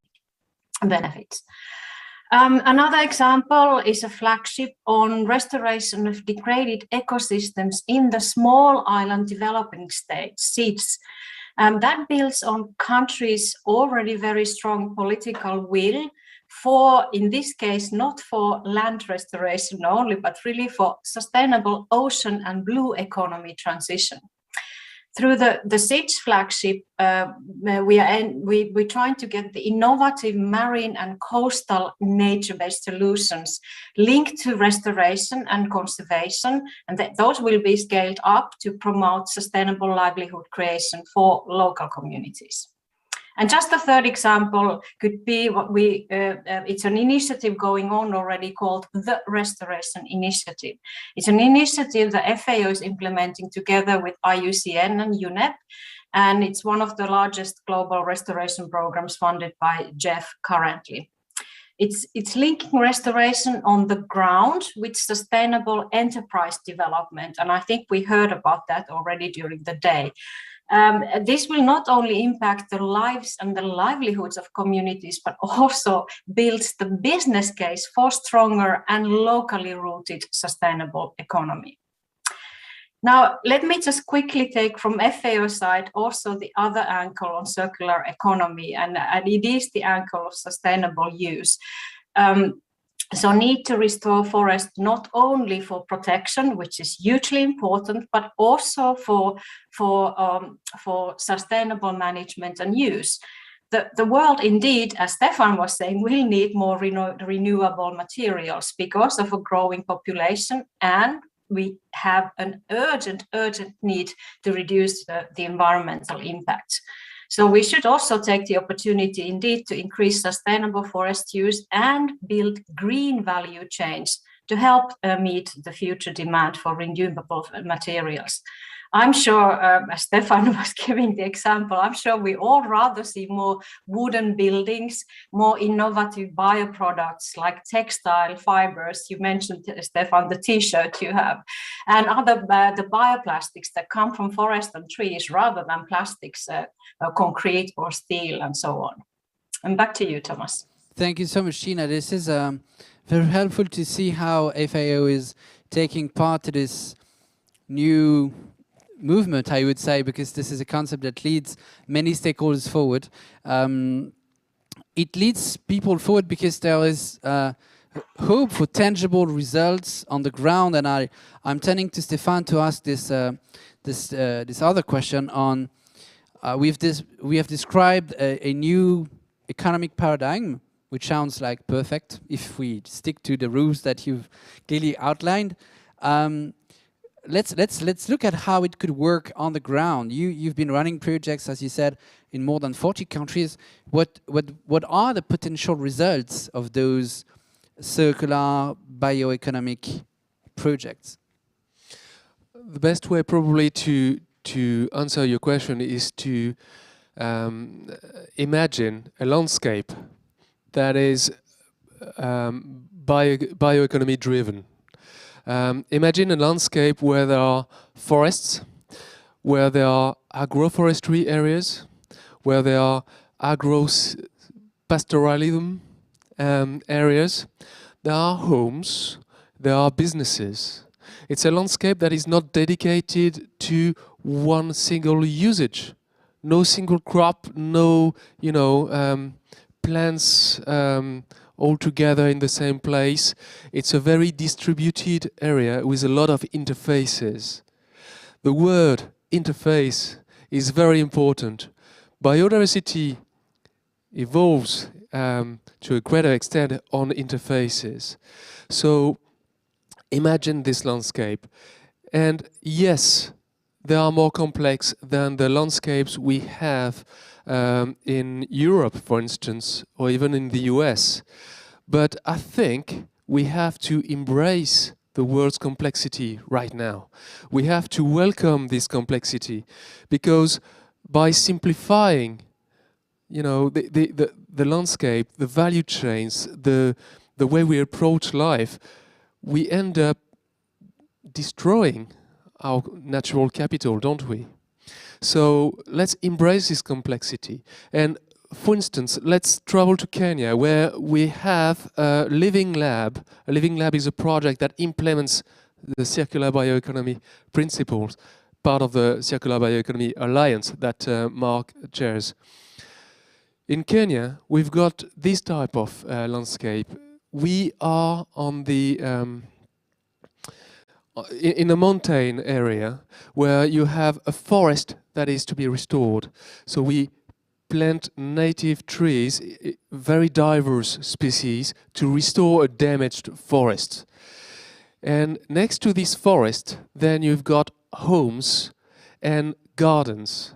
And in these gardens, the farmers, they grow everything they need for their daily lives. You know, yearly crops, but also they have trees. It's agroforestry. And these trees provide energy, building, and or wood for building constructions, and fruits. Therefore, with their garden, they've got everything they need for their daily life, and the forest is there to provide everything in addition to what they can get from their garden. And they've got cattle, they've got goats, they've got everything that, you know, they need to feed themselves, to dress themselves. This is a typical bioeconomy landscape. Thanks, Stefan. You've said something very powerful in responding to my question. We need to embrace complexity. It's another way of saying what we said earlier. We need humility to address those questions. Nature is smarter than we are in developing ecosystems, and we hardly understand nature in its complexity. Another complex issue is to advocate for this new paradigm, to those who can make a change with it. And I'm turning back to Mark as the chair of the CBA to hear about your experience in getting to governments and speaking about this possibility of change and understand the type of reactions that you have from those who can make a change. Very good question, Thomas. And of course, it depends very much from country to country. For instance, in the country where I am living now, Finland, Tina's country, it has been easier because it's a country that has been relying as an economic pillar on its forest. It's a country that has been investing in education, innovation, research, technology. Is in the DNA of Finland. So in a country like Finland, it is very easy to discuss this concept. But I see a general trend, a general challenge across countries, European structure, and it's the fact that the circular bioeconomy is a radical transformation of our economy, placing nature and people at its center, and therefore requires transformative policies and transformative investments. But the challenge is that public administration, governments are still operating in silos with the competences of different ministries. And to unlock the potential of a circular bioeconomy, we need ministries to work together, to align investments and policies. It's about bringing ministries of industry, innovation, environment, agriculture, forestry together. And this is a challenge. And this means that we need also to rethink our governance structures in many ways. The second challenge, Thomas, is that also, especially in Europe, our societies, because of the high urbanization of the last decades, are profoundly disconnected from nature. And the mantra of the last decades for sustainable development and in order to protect nature has been to separate humans from nature as much as possible, decouple our economy from nature.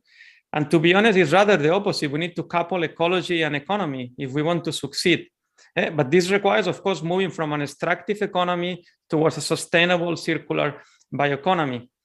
And of course, at the end of the day, we need to rethink our values. It's about rethinking our values. This also requires going beyond the GDP as the measure of a successful economy. We are obsessed with GDP, which is not a measure of well-being. The inventor of the GDP, the economist Kuznets, said already in the 30s that it's just a measure of the capacity of consumption in a given economy. So this requires changing the way we value our economy and place natural capital, social capital in the equation. Probably, Stefan, you remember in the Amazon, I had the luxury to be with Stefan 15 days in the Amazon, in the middle of the jungle, living with the indigenous communities.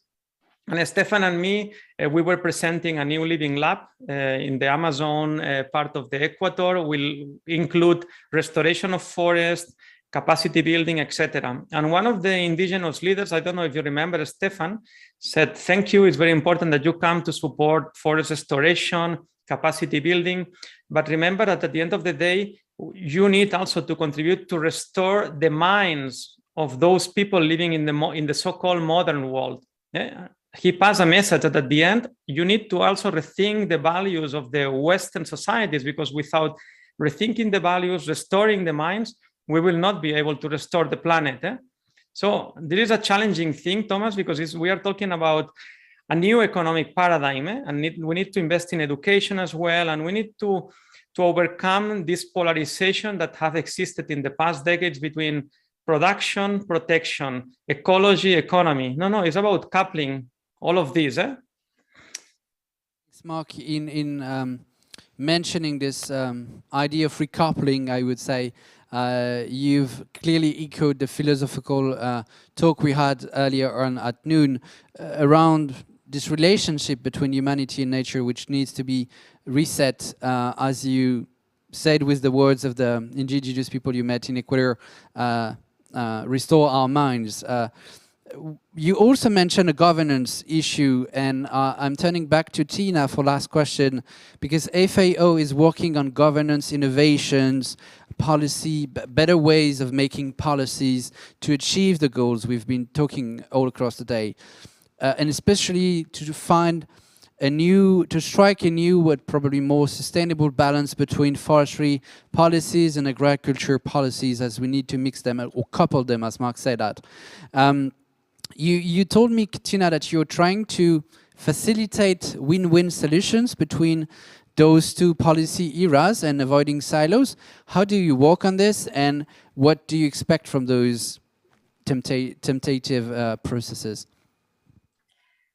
Yeah, thanks, Thomas. Let me talk this through what we're really doing to halt deforestation, but do that so that agricultural production and transformation to more sustainable food systems are and forestry have a win-win situations and win-win solutions. So, as we all know, the deforestation really continues at an alarming rate. There's no doubt about that, even there have been some signs of slowing down in some parts of the world. We have lost 420 million hectares of forest in past 30 years. That's an area size of India and Nigeria combined. India and Nigeria, major countries. And just at the end of last year, FAO's Global Forest Resources Assessment Remote Sensing Survey revealed that actually it is almost 90% of deforestation that is due to agriculture, due to the Forest Convention into cropland and grassland. But having said that, yet increasing agri-food productivity and halting deforestation are not mutually exclusive, and in fact can and must be mutually supportive. We must transform the food system to achieve sustainability and ensure sufficient and healthy food for all, but not at the expense of losing natural forests. So FAOSNIS indeed is working with the countries to boost and enhance this win-win and integrated work between agriculture and forestry and help managing the trade-offs. For example, we are working on the ground to help making agriculture commodity supply chains more sustainable, for example, through our continued work on UN RED. Susan Gardner already from UNEP mentioned this morning, so I won't go more deep into that. From FAO side, a couple of concrete examples on these win-win approaches is that through particularly a few of our Green Climate Fund projects, we are supporting, for example, Argentina in integrating forest management with livestock management. We are supporting sustainable cocoa production in Côte d'Ivoire, and we are supporting agroforestry development in Congo. But now you mentioned that there's something new coming up, and this is what I really wanted to focus in a minute or two. So the new big thing is that this year at FAO, our member countries will be addressing forestry and agriculture matters together. This will be happening through a joint agenda item, first time ever, when the two FAO technical governing bodies, so these are intergovernmental bodies, the Committee on Agriculture and the Committee on Forestry, are expected to provide guidance to enhance synergies between agriculture and forestry. And we hope that what emerges there during this first round of discussions, and that they would continue, but certainly the first round should hopefully provide a positive win-win message that really is, in the simplest way to say, to improve food security while reducing pressure on the world's forests. We foresee that these two committees could discuss and identify ways to key win-win solutions, for example, to enhance integrated land use planning, develop and scale up sustainable agri-food systems using agroecological approaches such as agroforestry in order to increase agricultural yields, restore healthy ecosystems, and reduce pressure on forests. They could also provide guidance on fostering public-private collaboration to support initiatives on sustainable value chains. And very importantly, to support how to support smallholders in their producer organizations in gaining access to markets and playing their role in enhancing sustainable value chains. My key point here is that that FAO really is committed to make a change so that it would be possible to feed the world while also halting deforestation and addressing the climate and biodiversity loss crisis. So we need to really be able to do that together. This may actually be trivial because it's been talked so much, but the sort of intergovernmental or even inside the national governments, this is not really yet happening. So hopefully we are finding solutions to that. And just from my side to end, Thomas, you did mention the World Forestry Congress. So it will be held first week in May in Seoul in Korea. And I'd like to share that we will be launching there the next edition of the State of the World's Forests. And this so far will demonstrate how three interrelated pathways can support economic and environmental recovery. These pathways are halting deforestation, restoring forests, and using forests sustainably. If this sounds familiar, it's not too far from the slogan of this summit, actually. So anyway, I just hope that as many as possible will be able to attend. I heard Mark will be there. Hopefully you both will be there, Thomas and Stefan, and also the audience who's watching this. So thank you, Thomas, so much, and back to you. Thank you so much, Shina.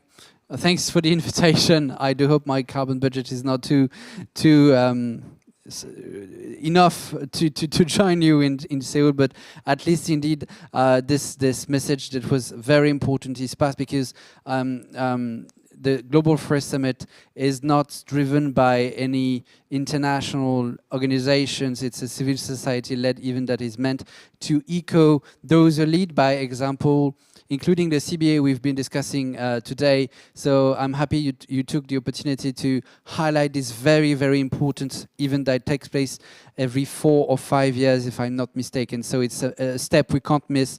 By 2030, there won't be too many World Forestry Congress by the timeline we have to stick to.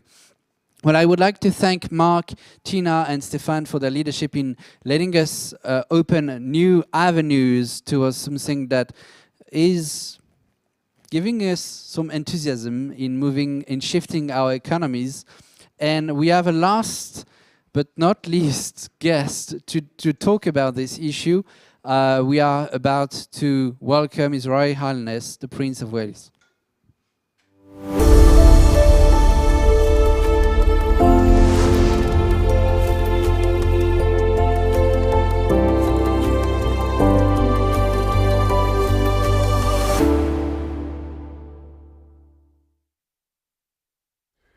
Ladies and gentlemen, I am delighted to have been asked to offer closing remarks for this year's Global Forest Summit.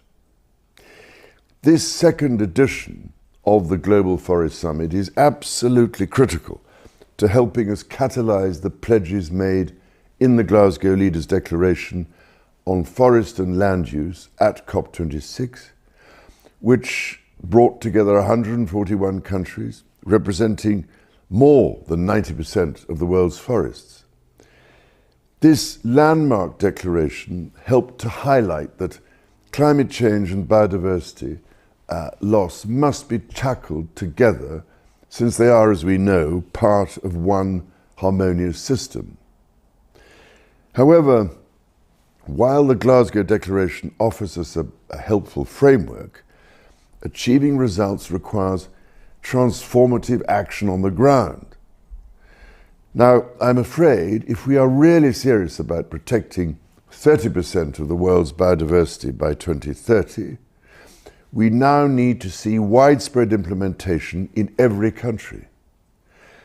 This requires that we rapidly identify where support is needed, who our implementation partners are, and what mechanisms we need to ensure funding can reach where it is needed.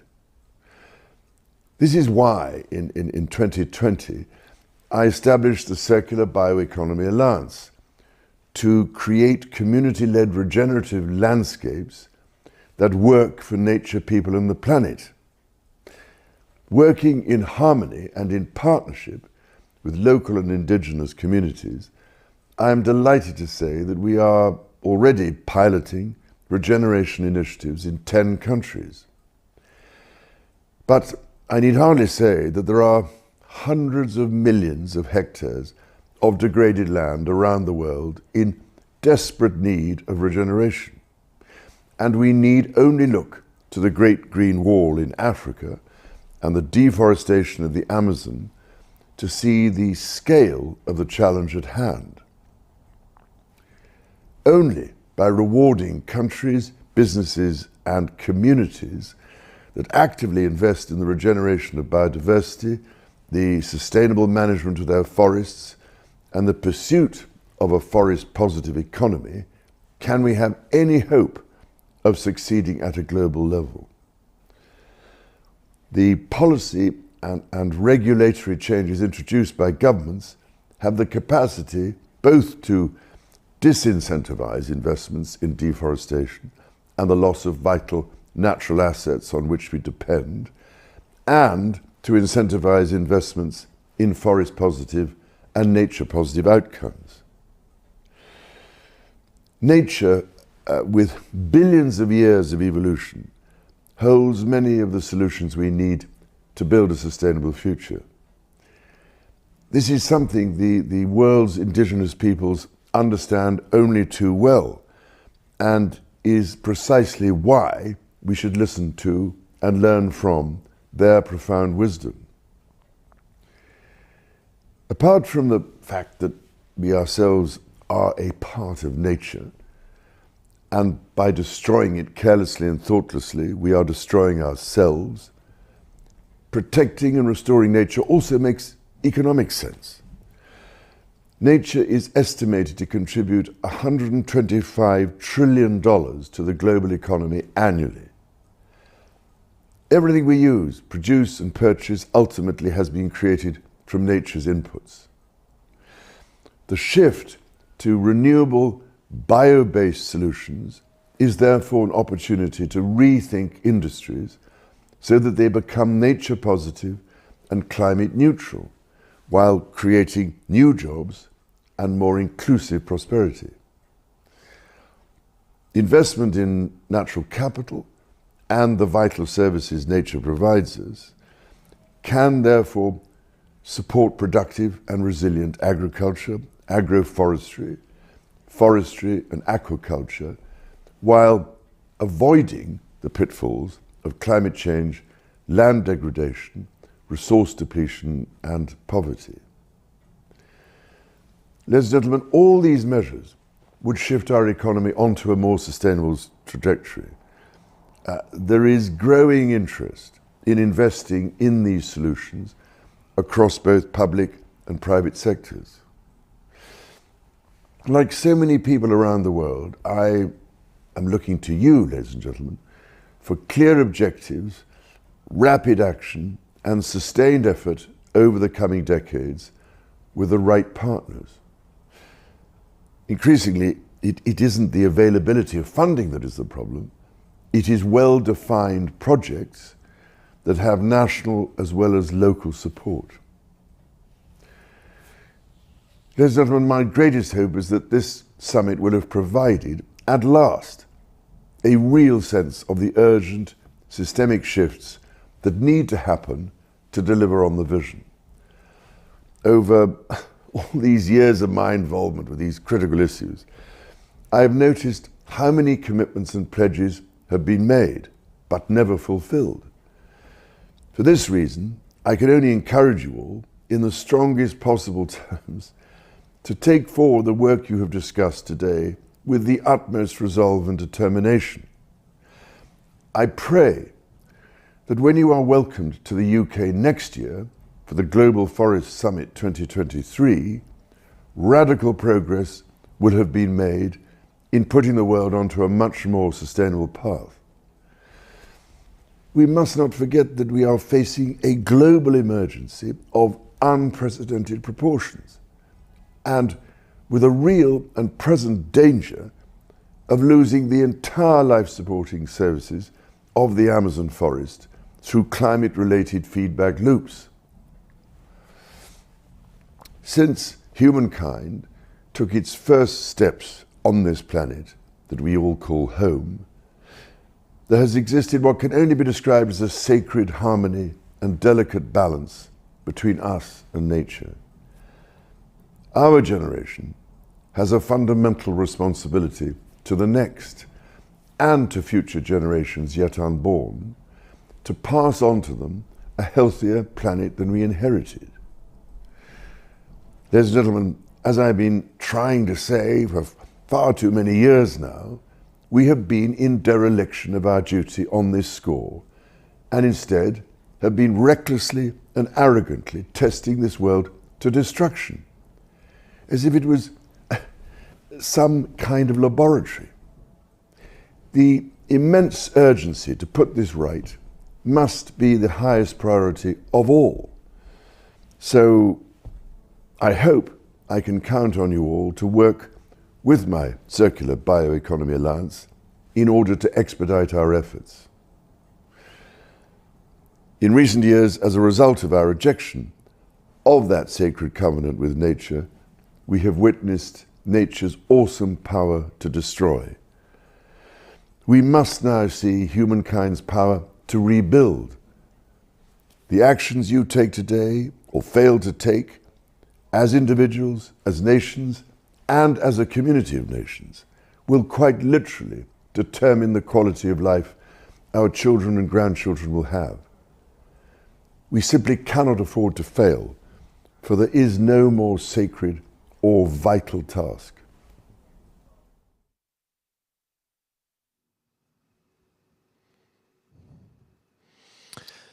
It's now time to close this second edition of the Global Forest Summit. Throughout the day, we've learned that we face a very high number of challenges. The biggest of these challenges is probably to shift our minds. Let's not accept any longer to damage nature for the sake of growth. It's difficult, but it's feasible. His Royal Highness, the Prince of Wales, invites us to have results by next year when we will hold the next edition of the Global Forest Summit in London. But so are my daughters, and I'm sure your children too. So I hope this summit gave you knowledge, hope, and the willingness to drive change. Thank you very much for attending this Global Forest Summit, and thank you, Thomas, for organizing this with Reforest Action. Thanks, Stefan. As you said, it's about shifting our minds, and the GFS is forged in an alliance that probably helps this. It's the alliance of a think tank, the Open Diplomacy Institute, working on global governance of sustainability, and a B Corp company, Reforest Action. This gives us what I would call a superpower. I would say independence. Independence in our mind shift. Because it's a civil society-led event, we can ask every question we need.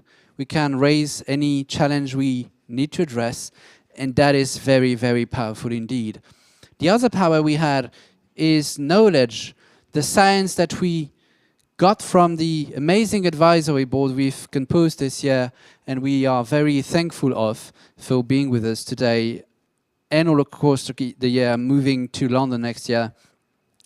Knowledge not only from this scientists and activists, but all the amazing guests we had today, including indigenous communities who have knowledge that is, I would say, experimental. We learn with them, in being with them, and that's what you've been testifying for the day with other speakers who came from those communities we had the chance to host.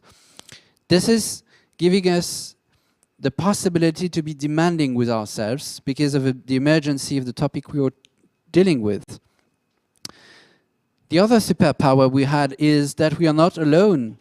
This multi-stakeholder platform gives us an approach that brings together, in an inclusive fashion, stakeholders from NGOs, from businesses, from academia, from governments, from international organizations, and it enables us to keep hope and faith in the future, the future we want, and to combine influences, intelligences that we need to learn from in moving forward.